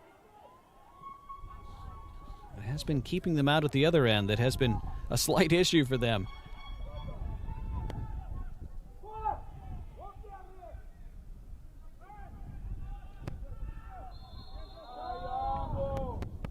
Turks and Caicos free kick.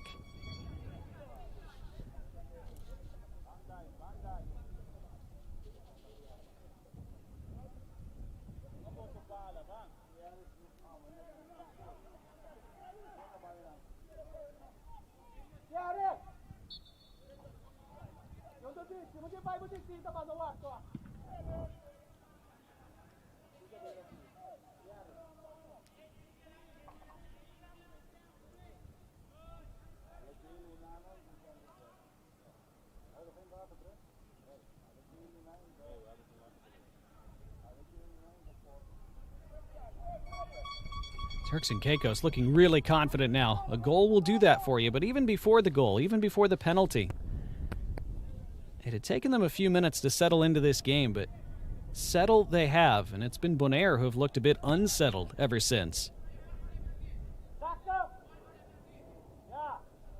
And again, in this short format with just 35-minute halves, you have less time than at the senior level to recover from conceding. Gets away from you quickly, at least it can.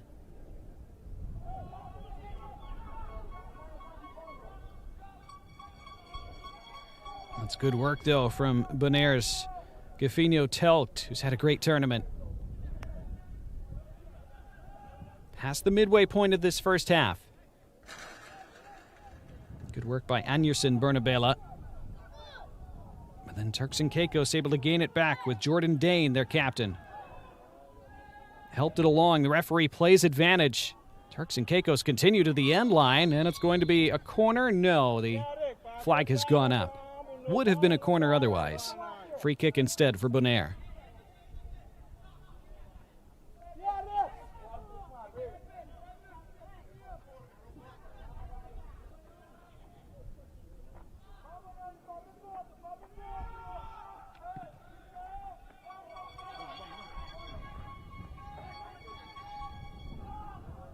A little miscommunication between two defenders for Turks and Caicos. Bonaire have a throw in the attacking third.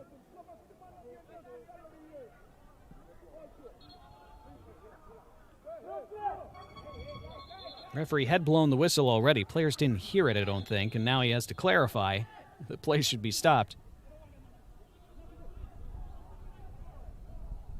And he's issued a warning, it looks like, to Angelson Pierre.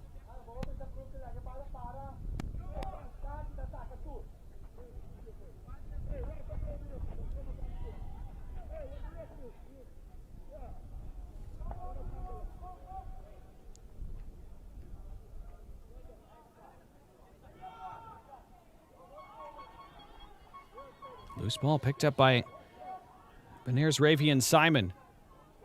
3 defenders in his vicinity, but he continues on anyway and wins a free kick. That's what he's capable of. Talked about his fearlessness. It's not just in taking shots from any opportunity and spot on the pitch. He'll also take players on, not just 1v1, 1v2, 1v3. He doesn't care. And you can see why there. Able to wriggle through all of them and earn this set piece, which is essentially a very short corner for Bonaire. Anderson Bernabela will take it.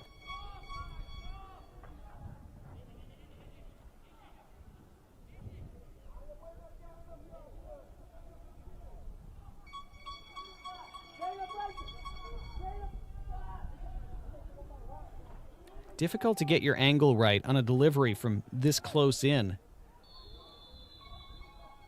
Bernabela will try. He skids it low. First man was able to intercept for Turks and Caicos, sent back in the direction of goal. Will probably be counted as a shot on target, but one of the simpler saves that Edwin Garland will have to make.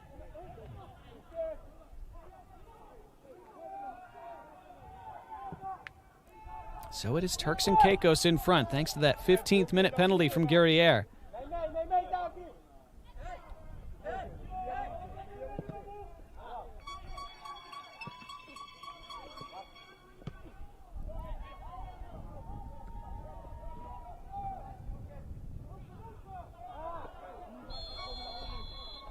Bonaire free kick. It was neatly done by Rashandro Arrow. A couple juggles to himself in traffic and then taking the contact.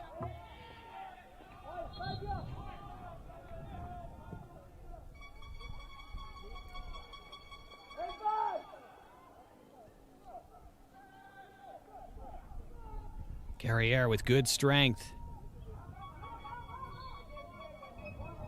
It is a Turks and Caicos throw. Bonaire thought it was theirs.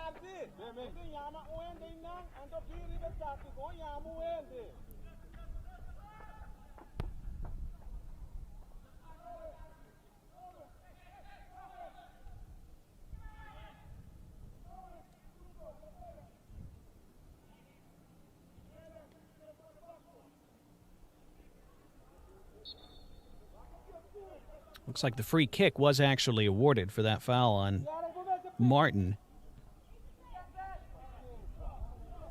Now it's a throw for Bonaire, or for Turks and Caicos, that is.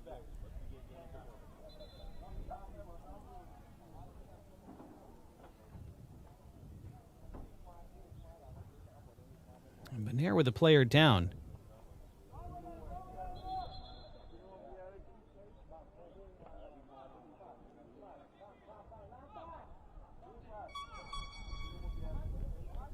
Pierrick Chatelain is the player in that seated position for Bonaire.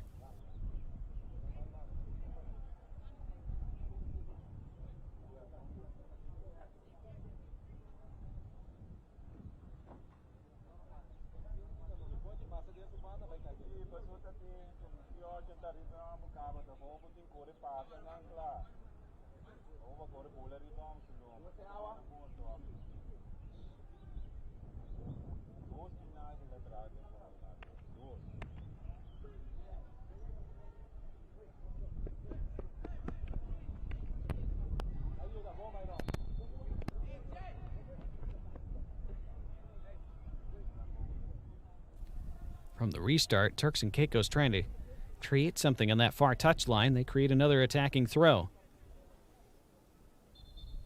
Looks like we're going to have a substitution.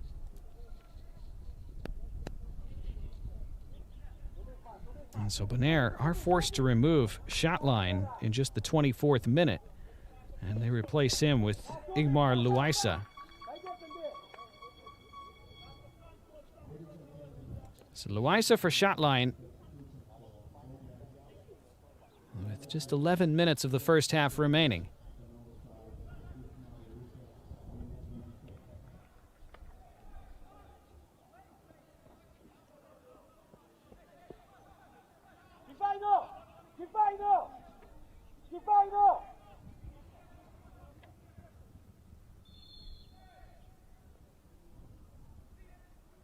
Long throw, heaved into the box. Turks and Caicos actually got the first touch on it. They're able to serve it wide and win another throw. Interesting first half. Since the early exchanges when Bonaire had a couple good chances, Turks and Caicos have had more and more control of the match, and especially since scoring the goal 10 minutes ago.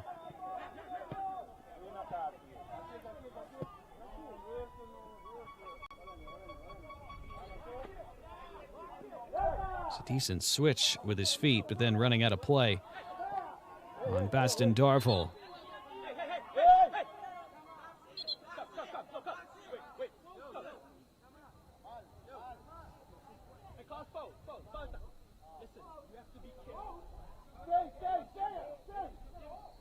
Could hear referee Kamal Harding Hodge telling Tarsalon Murillo, listen, you have to be careful. Probably his last warning before going into the book.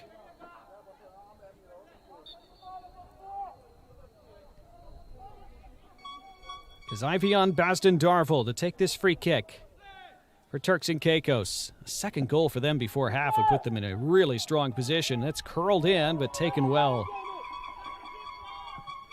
Jamie Blanken very calm through traffic. Bonaire still struggling to get a hold of the ball consistently, which is not something we've seen from them in the group stage.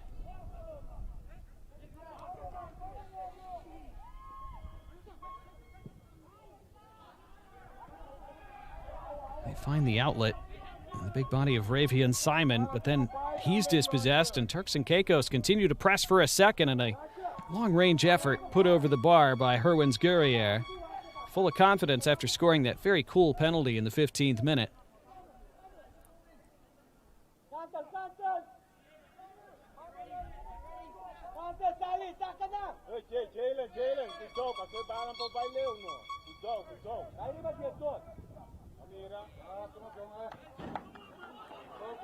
The goal kick from Jamie Blanken then over the head of his target, and Turks and Caicos continue to increasingly boss this first half. Just a one-goal advantage. Bonaire increasingly will want to get to halftime and try to reset things.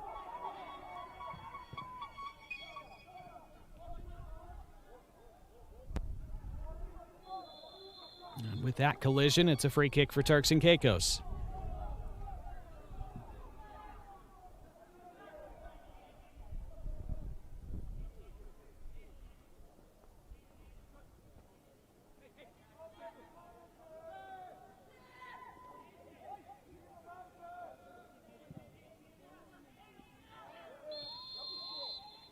This time the free kick goes the other way. Idolin Gardner was wrestling for positioning above the 18-yard box, and he fouled Jalen Winklar. Now a bouncing ball, awkward one for the goalkeeper, who is fouled. The ball winds up in the net, but it does not count as Edwin Garland was impacted prior to that.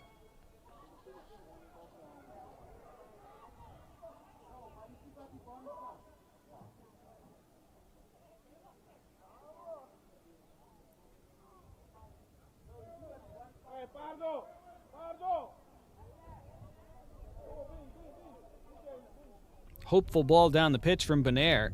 Almost worked for them. Created chaos for Turks and Caicos, but Garland was brave, put himself in the way, and took that contact.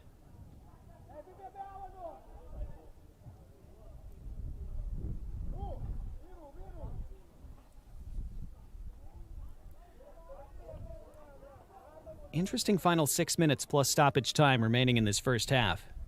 Turks and Caicos perhaps regarded as slight underdogs coming into this game, but have not played like it at all. They've recovered from a tough first few minutes where Bonaire had a couple opportunities to take an early lead. Since then, they've mostly shut Bonaire down, and they've had the better of the attacking play at the other end and won the penalty 14 minutes in and scored it through Herwins Guerriere. And Bonaire have not been able to muster much in terms of a response since then. So a Bonaire side that scored 11 over 3 group stage games, shut down since the first couple minutes of this game. Here's the penalty. So well done for such a young player in a big pressure moment like this. He looked totally impervious to all that pressure.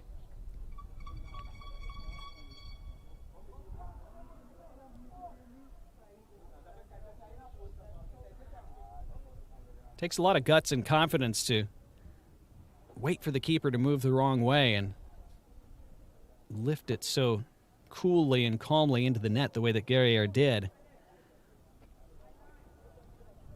If you're a senior national team manager, that's the kind of thing you take note of. It's not just that he scored, it's the way that he did it.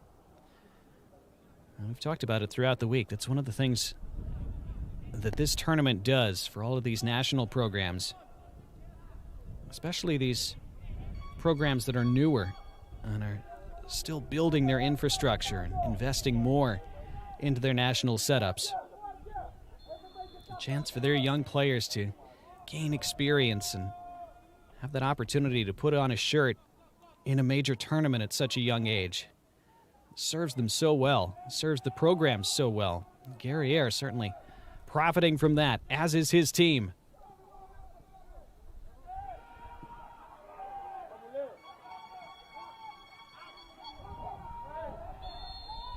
Oh, Bonaire free kick after Angelson Pierre had some trouble controlling the ball on the halfway line. He then fouled Myron Martin.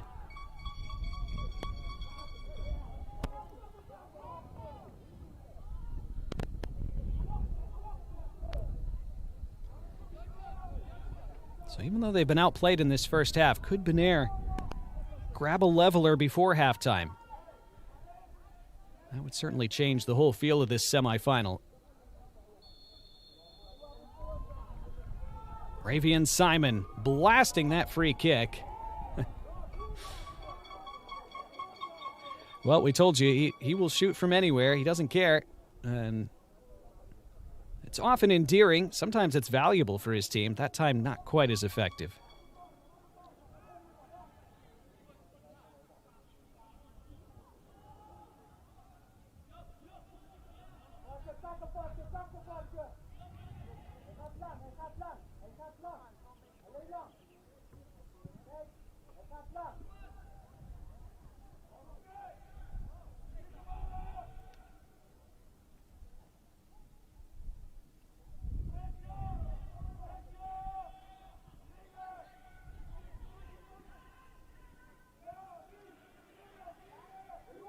Calm work again from Edwin Garland. In goal for Bonaire, his teammates temporarily lost the ball in a dangerous spot, but they're able to gain it back. Edwin Garland's had a great first half in goal for Bonaire. Hasn't had many saves to make since the first few minutes, but his command of his area has been excellent every time he's had to show it. It's a Bonaire throw. Just a couple minutes of the 35 remaining in the first half. Bonaire finally starting to get a bit back into their stride.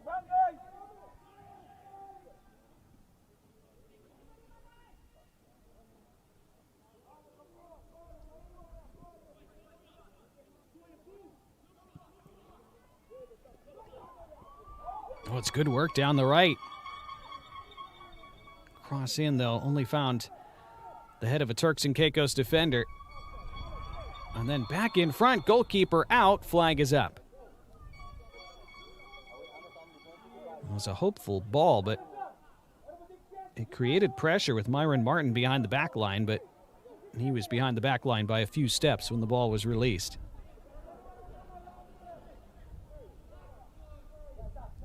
So now Turks and Caicos really want to get this to halftime, with Bonaire starting to build a little momentum in the last 5 minutes. Lifted over the top. There's more defending to do here for Turks and Caicos. It's no-nonsense defending as well. It's sent toward that corner. No risks taken, which is smart.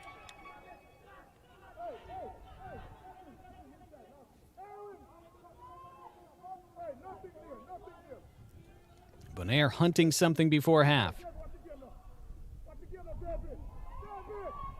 Here they come toward the end line. It's a good dribble there, and the cutback, and a wild hit by Simon out of play.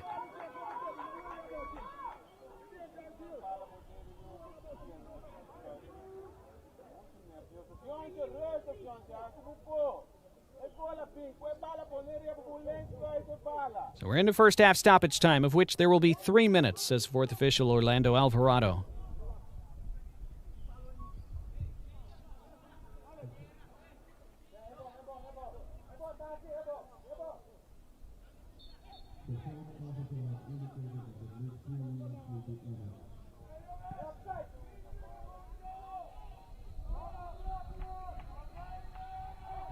Now Turks and Caicos back to the attack for the first time in a bit. Guerriere trying to cut his way inside. And then his teammate takes it back. That's Norcius. He had it taken away and turned by Myron Martin. Ball hugging the touchline all the way up the pitch, seemingly, until it runs out for a Turks and Caicos throw.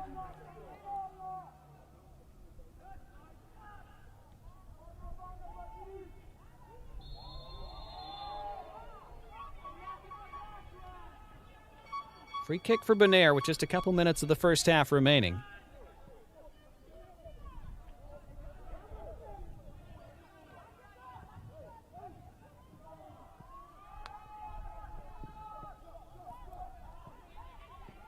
They heave it long. They're going to get to this second ball with Martin. Martin with good control. Around one, not around a second.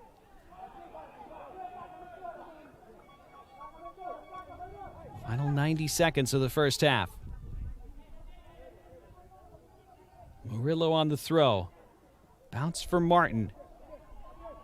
Wins the initial battle, then wins the free kick. Excellent work by Myron Martin, giving Bonaire a late attacking set piece in this first half.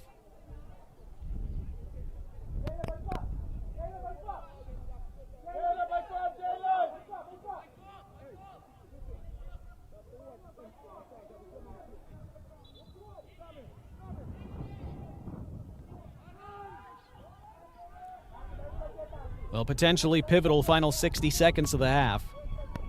Bonaire goal right on the stroke of halftime could flip the whole narrative of this semifinal. Anderson Bernabela will take this. Thumps it to the top of the 6. Free header, and it hops wide. It was a chance.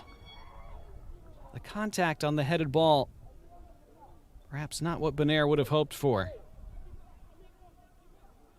Looked like Ravian Simon, who got up above everybody. It's a very good ball in from Anderson Bernabela, and we've seen good deliveries from him throughout this tournament.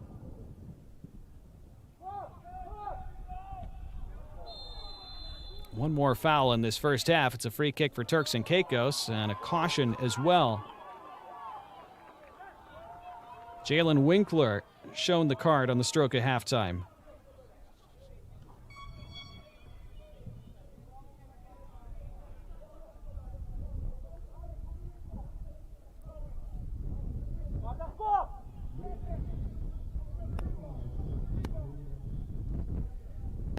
So time for one more free kick for Turks and Caicos.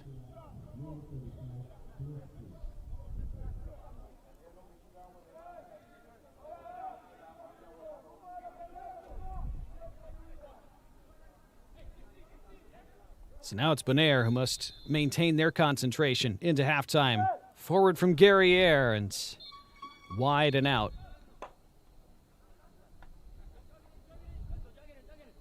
And that is the halftime whistle. So Turks and Caicos carry a lead into the break in this semifinal. A lead that they gained in the 15th minute after Herwins Guerriere won the penalty. He took it himself and dispatched it very calmly. A very strong first half from Turks and Caicos. Bonaire still very much in it, though. The winner to face Suriname in the final tomorrow here in League C. At the break in Curacao, it is Turks and Caicos Islands 1, Bonaire 0.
But it is Turks and Caicos with the lead, trying to advance to face Suriname in the League C final tomorrow.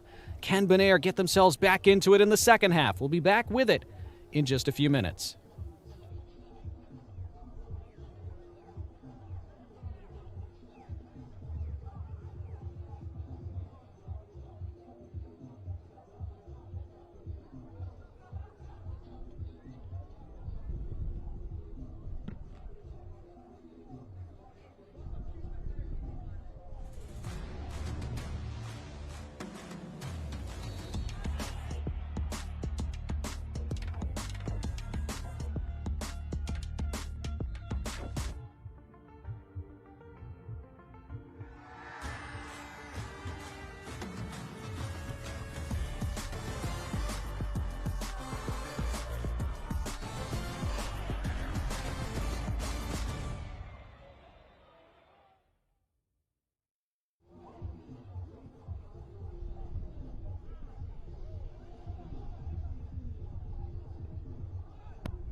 Almost ready for the second half here in Curacao, the second semifinal of the day here in League C at the Concacaf Boys U-15 Championship. Turks and Caicos Islands leading Bonaire 1-0 as we enter the second 35. Thanks to a penalty from that man, Herwins Guerriere. He won the penalty too. Scored it in the 15th minute. Bonaire making a change going into this second half, it appears. They will bring on Jemuel Trinidad. Looks as though they've also brought on Eugenio Martis. Brooklyn Bernabela has been taken off.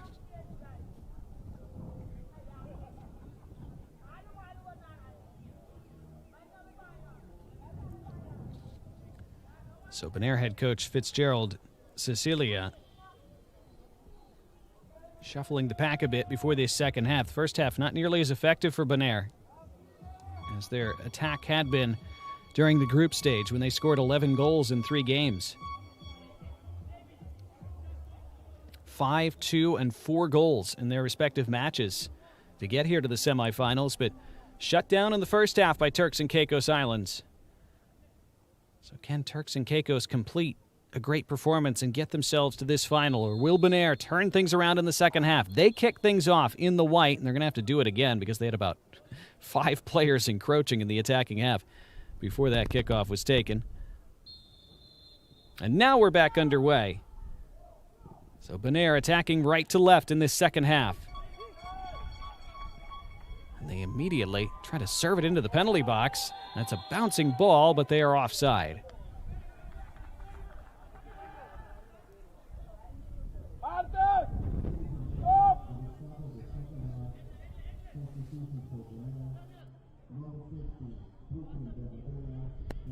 Kamal Harding-Hodge, the center referee for this match, had a big call to make in the 15th minute, and he was non-hesitant in awarding a penalty to Turks and Caicos, which certainly, on the replays that we saw, looked like very much the correct decision.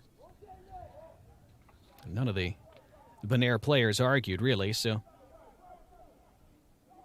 that is what has Turks and Caicos ahead.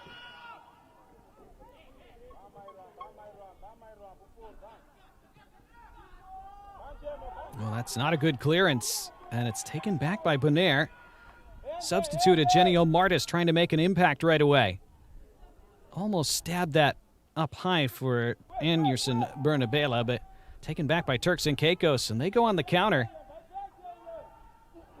And they're going to have a free kick. And a card as well. First card of the match shown to Bonaire.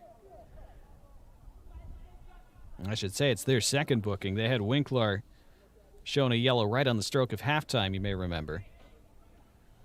So 2 players on a yellow for them now.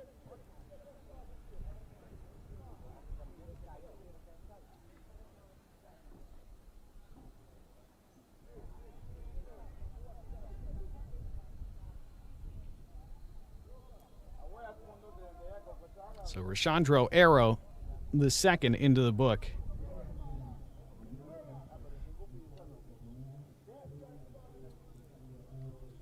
Strong play by Kazivian Basden David.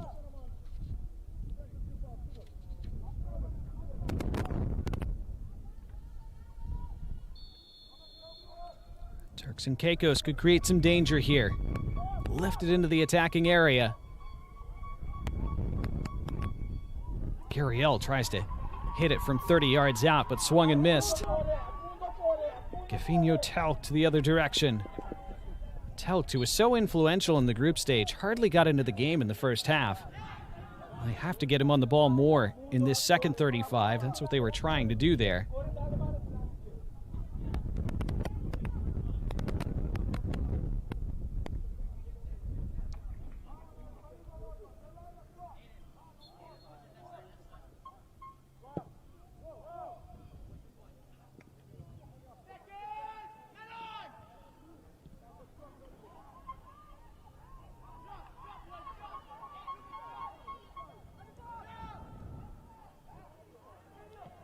Better link-up play from Bonaire.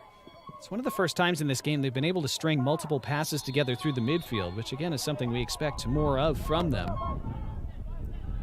They have an attacking free kick now.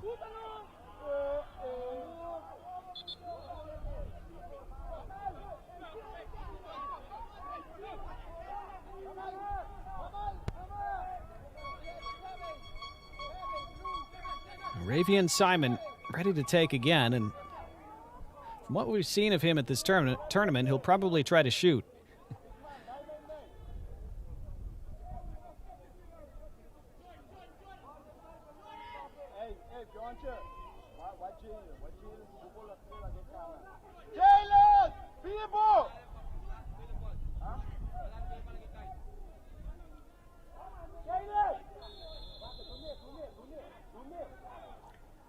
Simon. He goes for goal, and it caused some issues for Edwin Garland, but he was able to stay with the swerve with the wind blowing in his face. We've seen goalkeepers at that end of the pitch struggle with the wind throughout the week. Simon, for just a moment, looked like he might be in trouble. It's the first time he's looked remotely in trouble today. He was so in command in the first half.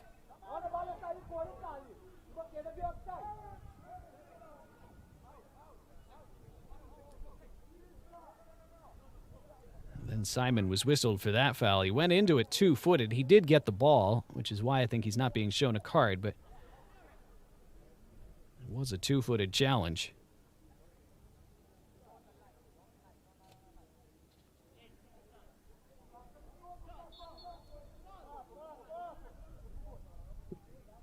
Forward by Nemours. And there's the goalkeeper, Blanken, dropped it. It's back toward goal. Blanken paws it away. Still not cleared. Charged down a couple times. And the referee, what's he given? It's a free kick. No, it's a penalty for Turks and Caicos. A second penalty for them. And they'll have a 12-yard spot kick to double their lead.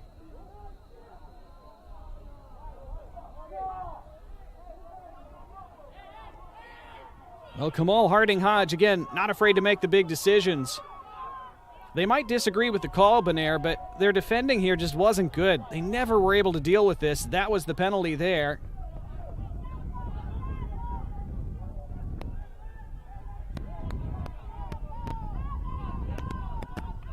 The captain, Myron Martin, will argue his case briefly.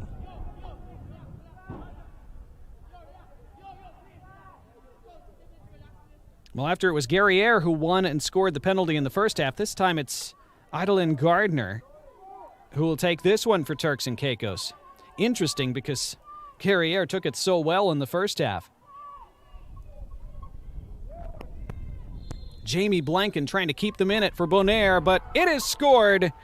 And Gardner also sends the keeper the wrong way. And it's 2-0 to Turks and Caicos in this semifinal.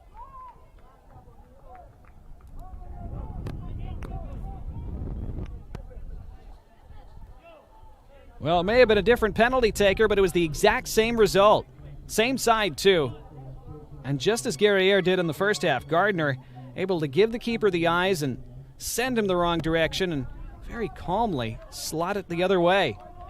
Impressive composure shown by Turks and Caicos so far in this game. And now a big hill to climb for Bonaire, who have shown the ability to score goals in bunches in this tournament, but they haven't looked like it so far today. And now their task just got much tougher.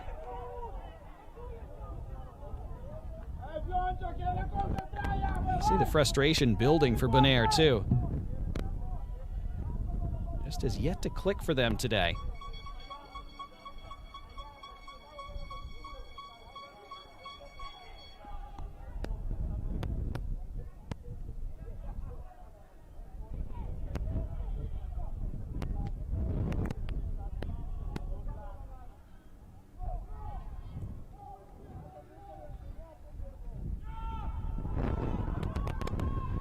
Bonaire breaking forward a bit, and this is prodded through. It's a chance to grab one back. Around the keeper, right-footed off the post. Still alive in the area. Defended away, and chance gone for Bonaire for now. Well,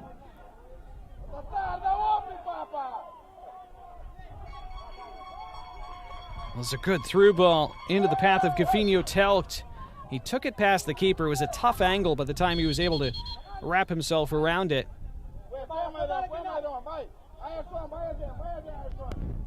But it was a big opportunity for Bonaire to get one back. Yellow card being shown.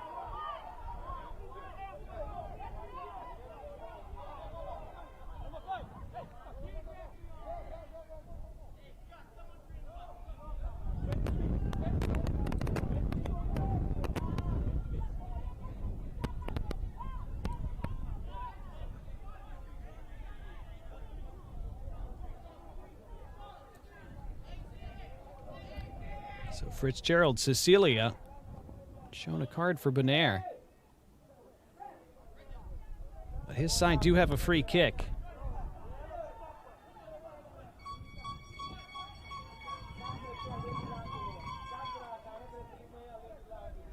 Again, Ravian Simon will take it. And you just about bet your life on him going for goal here.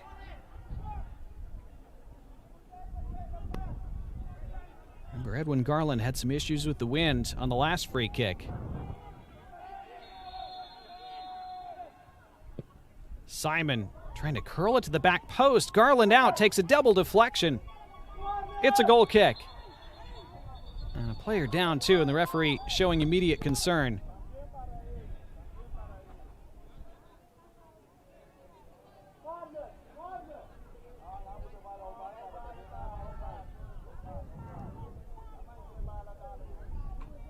Well, he didn't go for goal this time, Ravian Simon, and it led to a big scramble. And the goalkeeper, Edwin Garland, forced to go through his own man.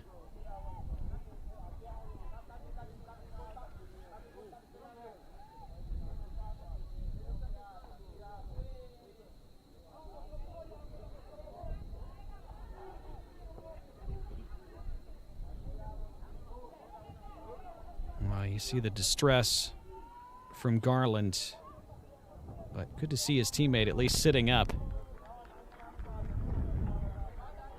Always so concerning when you see a player flat out on his back after an impact like that. This was the penalty in the first half for Turks and Caicos, earned by Guerriere, and then scored by Guerriere. A little hesitation move.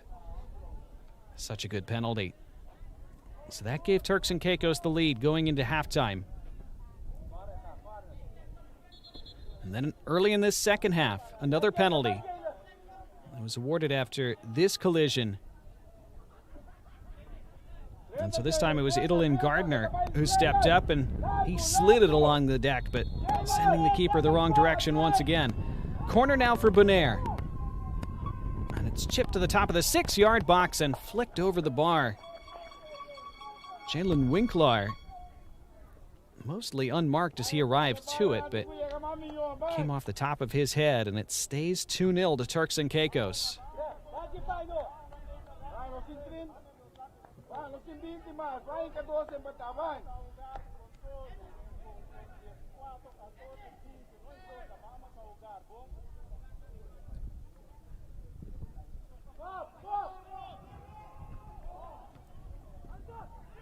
As it stands, it's looking like Turks and Caicos facing Suriname in the final tomorrow. Still time for Bonaire to get back into it, but it continues to not happen for them so far. Again, in these 70-minute games, much less time to come back than you would have at senior level or even at higher age brackets.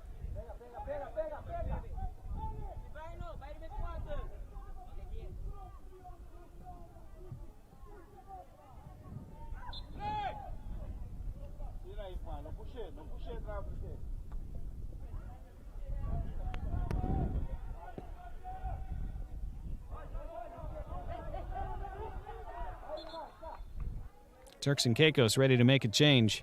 This will be their first of the match. Andre Smith Jr. on for Angelson Pierre.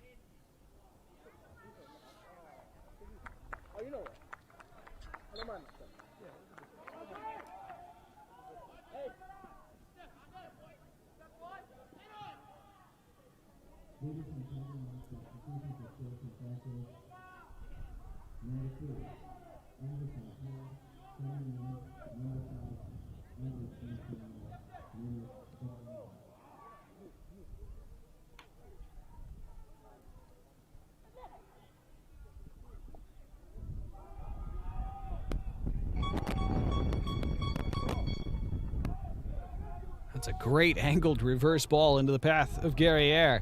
Guerriere looks to deliver the cross, drills it across, all the way to the backside. Baston Darvol unleashes off the underside of the bar. Clear to the top of the area. Guerriere takes it down, clips it around one, but couldn't find a shooting opportunity from there. So close to a third goal for Turks and Caicos, which would have almost certainly put them into the final. It was Baston Darvol who did everything right, just an inch too high with his effort, rattling the frame of the goal behind Jamie Blanken. And a free kick for Bonaire. But only about 20 minutes remaining for them to find at least 2 goals. If this game were to be level after 70, we would go directly to penalties, but that's not the scenario right now.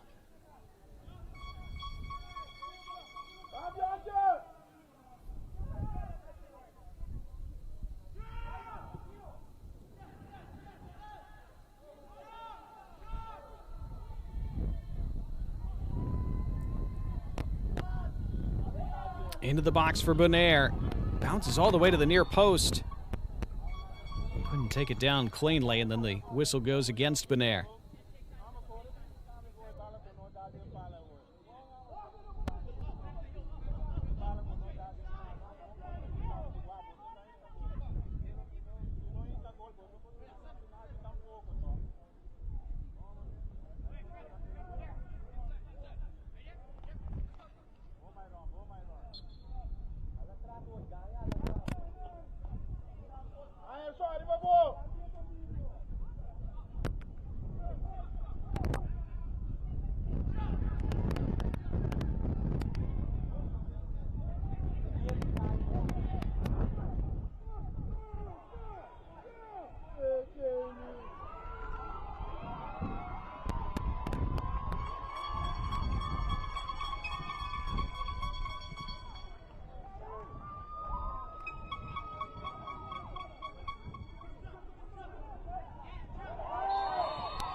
So Martin with the frustration after being offside. And goes into the book for it as he kicked the ball well away. Martin, who showed the frustration after being fouled a couple minutes ago.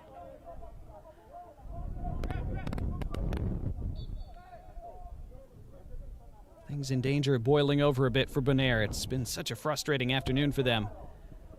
Having scored so many goals in group play in this tournament, Turks and Caicos have been masterful at shutting them down. Ravian Simon irate at the foul from Guerriere.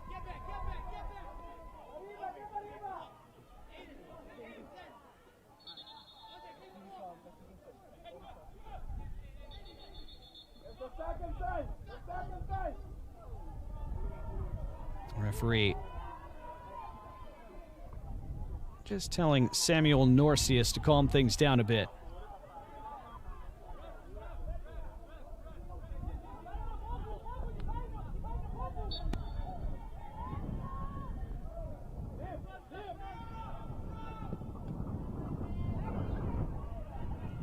Now this hopeful ball forward again with the wind in this second half, Bonaire, but it comes to nothing once more.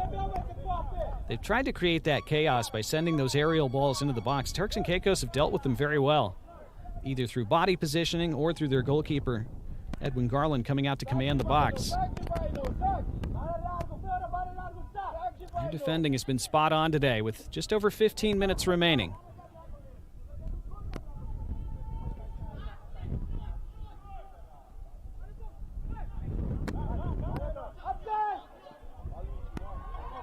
Now Martin around the outside, into the box, forced to turn back. Up against three defenders, then shoots. Appeared to take a deflection. No, it's a goal kick. Well, Myron Martin has had a combustible second half. He's been so frustrated. When a player's showing that kind of frustration as a head coach, you normally think about taking him off, but the problem for Bonaire is that Martin has been their primary danger as well, so I have to leave him on and take that chance. He's on a yellow. But they're down by 2 goals as we enter the late stages of this second semifinal.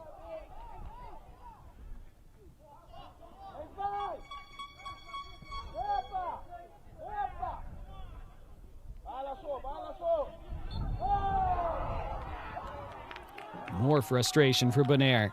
You can just feel it rising with every whistle that goes against them.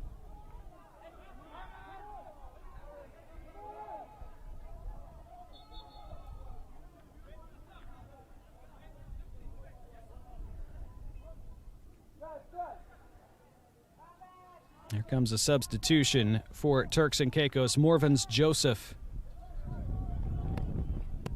replaces Samuel Norcius.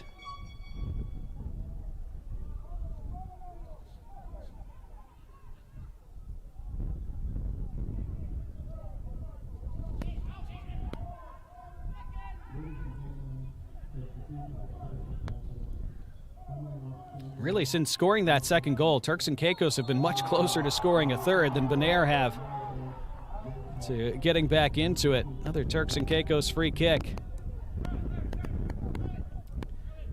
Keep sort of waiting for Bonaire to spark to life offensively, but again, credit to Turks and Caicos. They have prevented that from happening. They've mostly been able to suffocate the midfield. And Bonaire have not been able to progress the ball the way that they had in their 3 group stage games. Free kick taken wide right where there's all kinds of space for Nelsor Jufson, and he serves it into the box. Bounces multiple times, and then it's stabbed over the bar, and it turned into a decent opportunity, albeit on the half volley.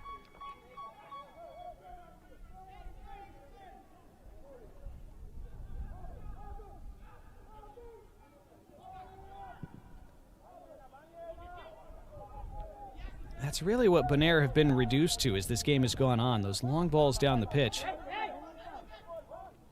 That's a good quick throw as well. Referee, though, whistles it back.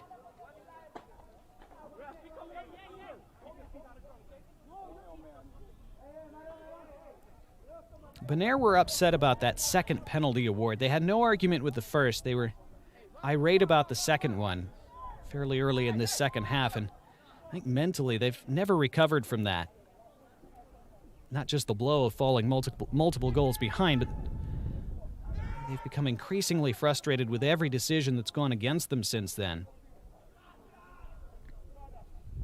Of course, whether you agree with every decision or not, so imperative to keep your heads in a knockout game like this. And again, that's part of the learning curve and part of the experience that these players get to gain in tournaments like this, even if it doesn't wind up going your way.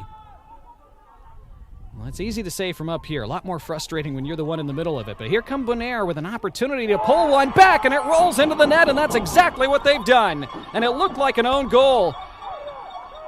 But with just over 11 minutes remaining in this semifinal, Bonaire trail by just a goal. It's 2-1. And that finally was the spark and perhaps the stroke of good fortune they've been looking for. Yeah, it's an own goal, no question about it. Looked like Lucas Vieira. I'm not sure if he was trying to play it back to his own keeper or if he was trying to put it out for a corner. Either way, it just did not go in the direction that he intended. And so Bonaire, who were desperate for something to go their way, finally have had it happen. And now can they create another moment in these last 10 minutes?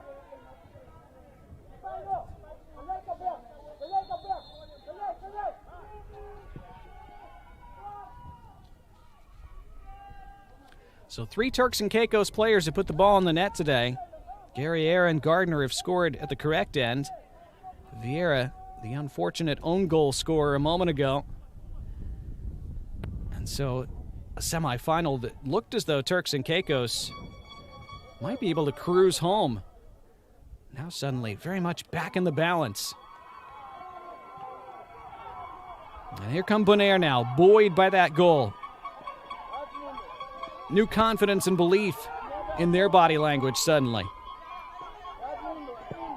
Martin steps around, rakes it toward that far side. Header was won, but handled simply by Garland.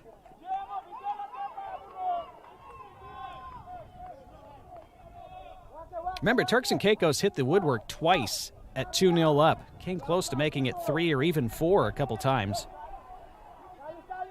Bonaire had created very little in this second half until that own goal.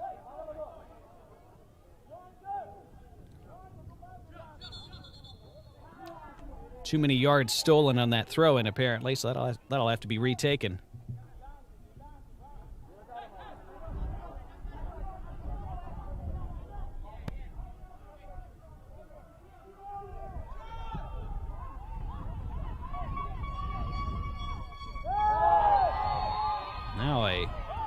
Another whistle and a free kick for Bonaire inside the attacking half. So they will have an attacking set piece.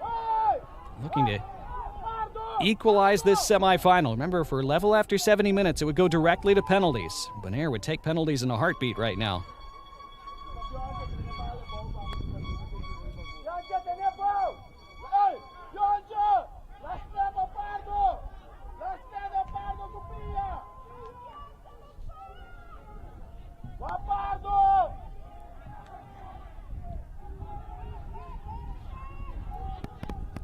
So another set piece for Ravy and Simon to take. It's a measure of the respect that Turks and Caicos have for his shooting propensity, that they have 3 in the wall from this far out. And he rakes it toward goal, but it is wide. So he went for it. That's exactly what Turks and Caicos expected him to do.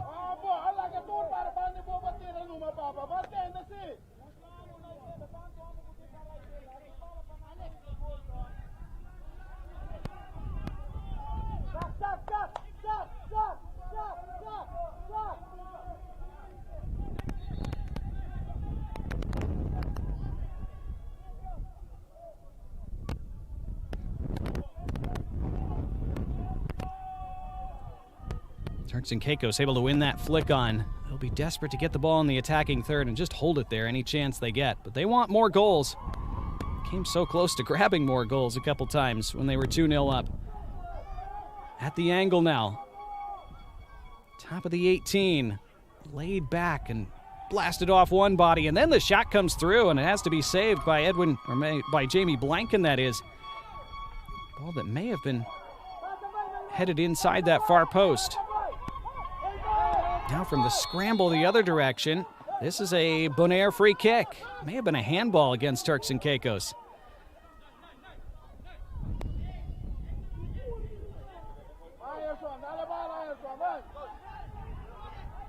Well, when you're trailing by 2 goals with about 15 minutes to play, all you can hope for is to create that proverbial grandstand finish. Get a goal somehow, put pressure on the opposition, see if you can create some chaos late on. That's what Bonaire are doing now after that own goal 4 minutes ago.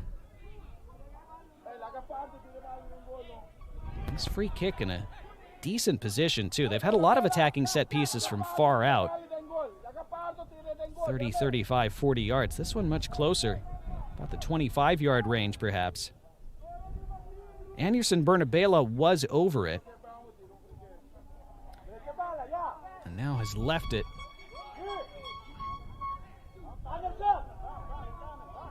Looks like Fjorgen Pardo who's taking. He hasn't taken one yet today, and it is Pardo over the wall and just over the bar.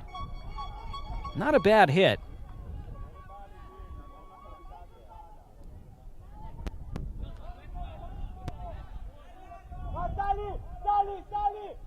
So yeah, something different from Bonaire after a tournament mostly where it's been Bernabela or Simon to take the set pieces.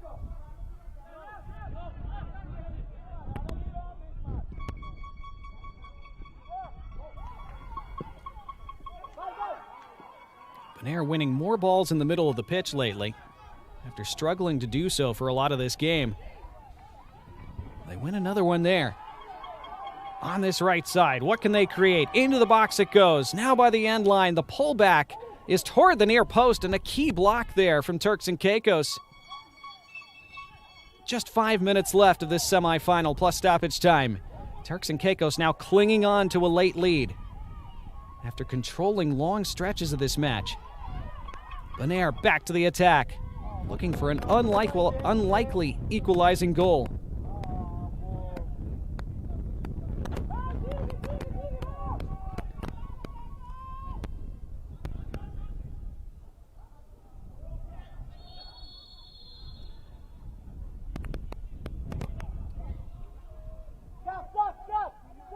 So it is a free kick for Turks and Caicos now.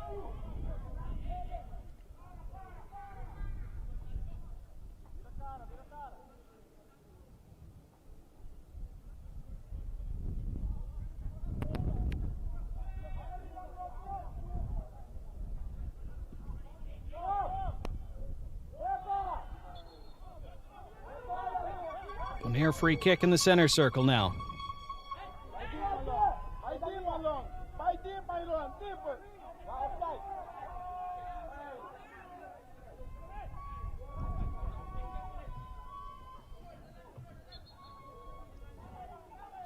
Ravian Simon takes it. For once, he chips it. Second ball still fought for, and then anywhere will do for Turks and Caicos now.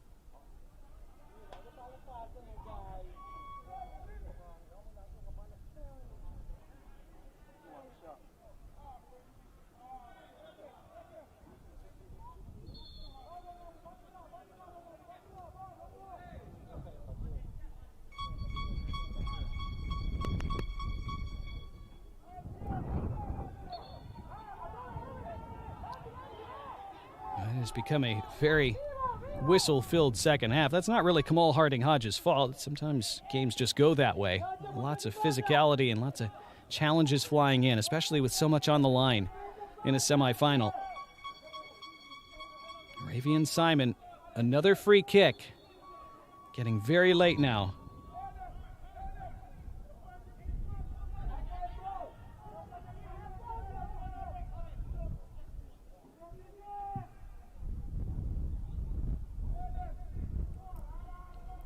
So those white shirts lining up at the top of the 18.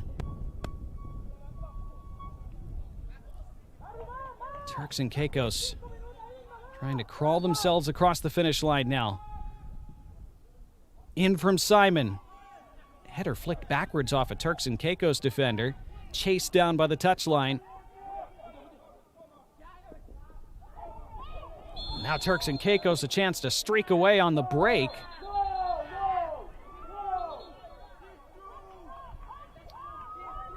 In which direction did this go? I believe it's a free kick for Turks and Caicos. They wanted the advantage played. So it is a free kick for them, and it's a yellow card.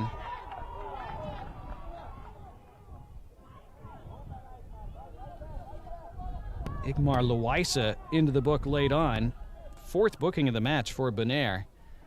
I think Turks and Caicos were hoping that they would be allowed to play on the advantage here after that foul.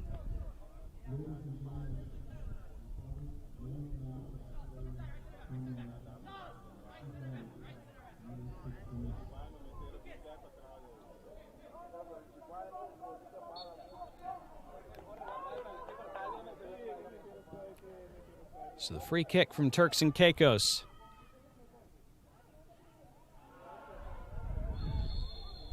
And now Bonaire will have the free kick from their own area, but not much time remaining. Final minute of the 70.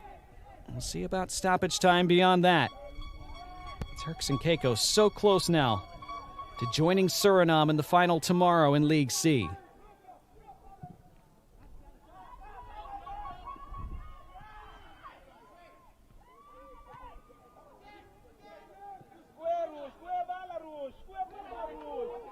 A chance for Turks and Caicos to break.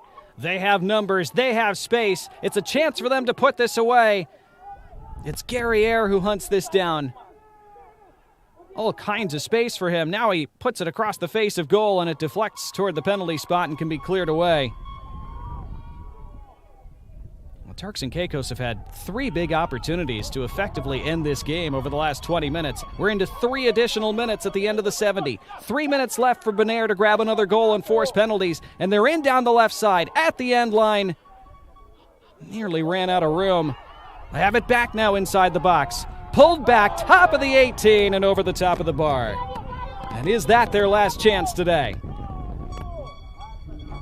Well, it came eventually to Eugenio Martis. Turks and Caicos got themselves in a mess, failing to clear their lines, but Martis, unfortunately, caught that while leaning back, moving back. It's a difficult skill to keep a ball on frame from that kind of body angle. 2 players down afterward.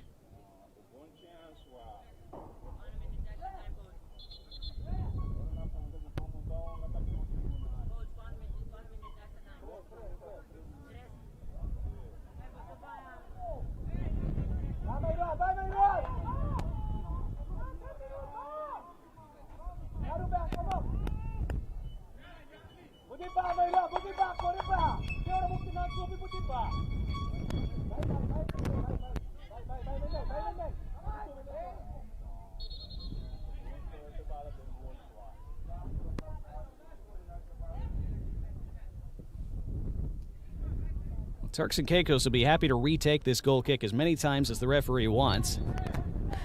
As time continues to tick away. Bonaire will hope that that time gets added back on, of course. In theory, though, we're inside the final 90 seconds.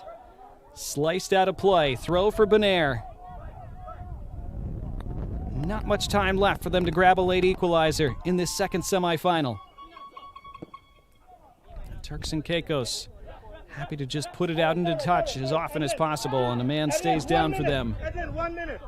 1 minute. The referee just said, I'm adding a minute, after he sensed that they were time wasting. So it looks like we'll go until at least 4 minutes of stoppage time. This is a free kick given to Turks and Caicos.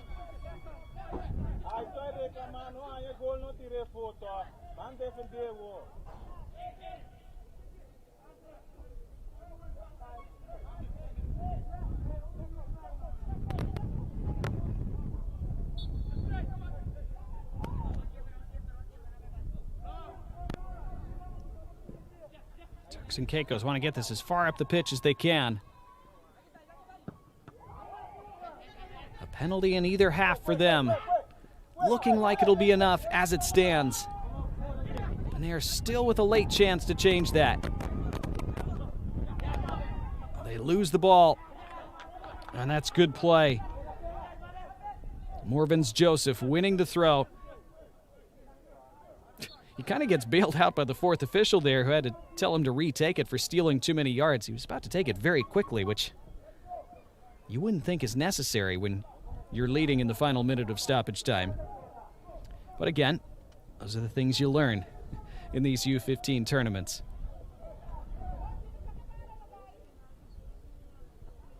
It's tough, too. You get on in the second half, you want to play. You want to take advantage of the opportunity. Another free kick for Turks and Caicos. And that might just see them across the finish line.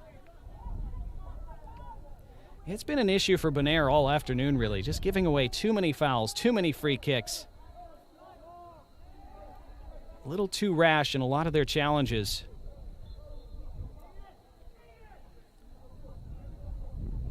And Turks and Caicos past the 4 minutes of stoppage time now. They lump it toward the box, and that's it. It is over. Turks and Caicos into the League C final tomorrow against Suriname after they defeat Bonaire. It's a historic day for their program. Their boys U-15 side making history, and they'll have a chance to make even more tomorrow. A penalty in the first half from Guerriere, a penalty in the second half from Gardner. They withstood the own goal on Vieira in the 59th minute. They saw it across the line. They celebrate, and they have beaten Bonaire in this second semifinal at the Concacaf Boys U-15 Championship. It's finished. Bonaire 1, Turks and Caicos 2.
Another dramatic semifinal on a fun day of knockout soccer here in Concacaf.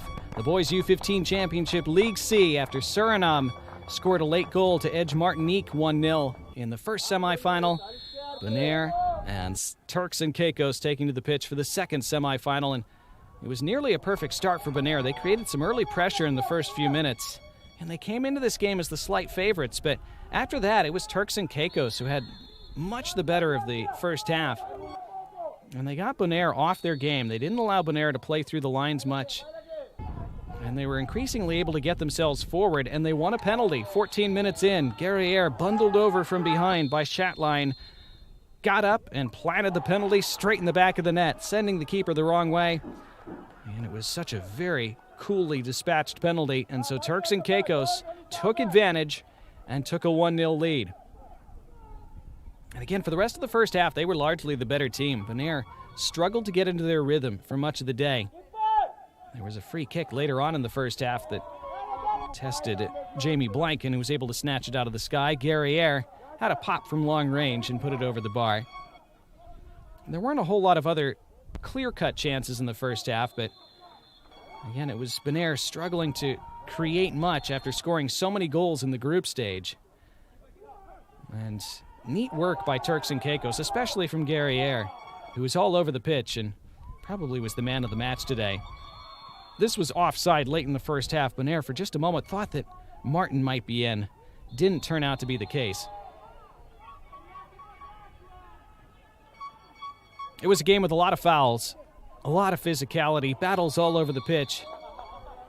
Late in the first half, Bonaire would have a free kick, but they would put the subsequent header over the bar.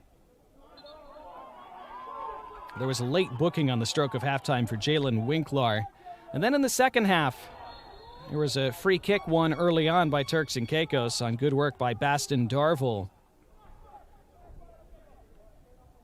4 bookings on the day for Bonaire. This free kick was the one time today that Edwin Garland looked uncertain for just a split second, dealing with that wind. But in the 42nd minute, the other big moment in the match arrived. A second penalty awarded to Turks and Caicos. And this time it was Idolin Gardner who was able to send the keeper the wrong way and put Turks and Caicos 2-0 up with 28 minutes to go. So impressed with the way both penalty takers took and scored their penalties for Turks and Caicos, looking so mature. This free kick resulted in a scary moment as Edwin Garland accidentally went through his own man. And then Turks and Caicos twice came so close to extending to 3-0 and putting this semifinal away. First one off the bar, this one seemingly headed towards goal, but somehow hit the inside of the post and stayed out. Guerriere that close to a second goal. Lots of frustration for Bonaire as they struggled to find any foothold in this game. But they were gifted one in the 59th minute. After more physical play and another shot from Turks and Caicos, it looked like they were just going to cruise home. But Turks and Caicos would find a late own goal, but hung on and withstood it. And so it was Turks and Caicos doing enough to get across the line and defeat Bonaire. Fine performance from them, and they will face Suriname tomorrow in the League C final. We hope you'll join us for that. Until then, I'm Donnie Barnes saying good afternoon from Curacao, where again it finishes in this second semifinal at the Concacaf Boys U-15 Championship in League C. It was Turks and Caicos Islands 2, Bonaire 1.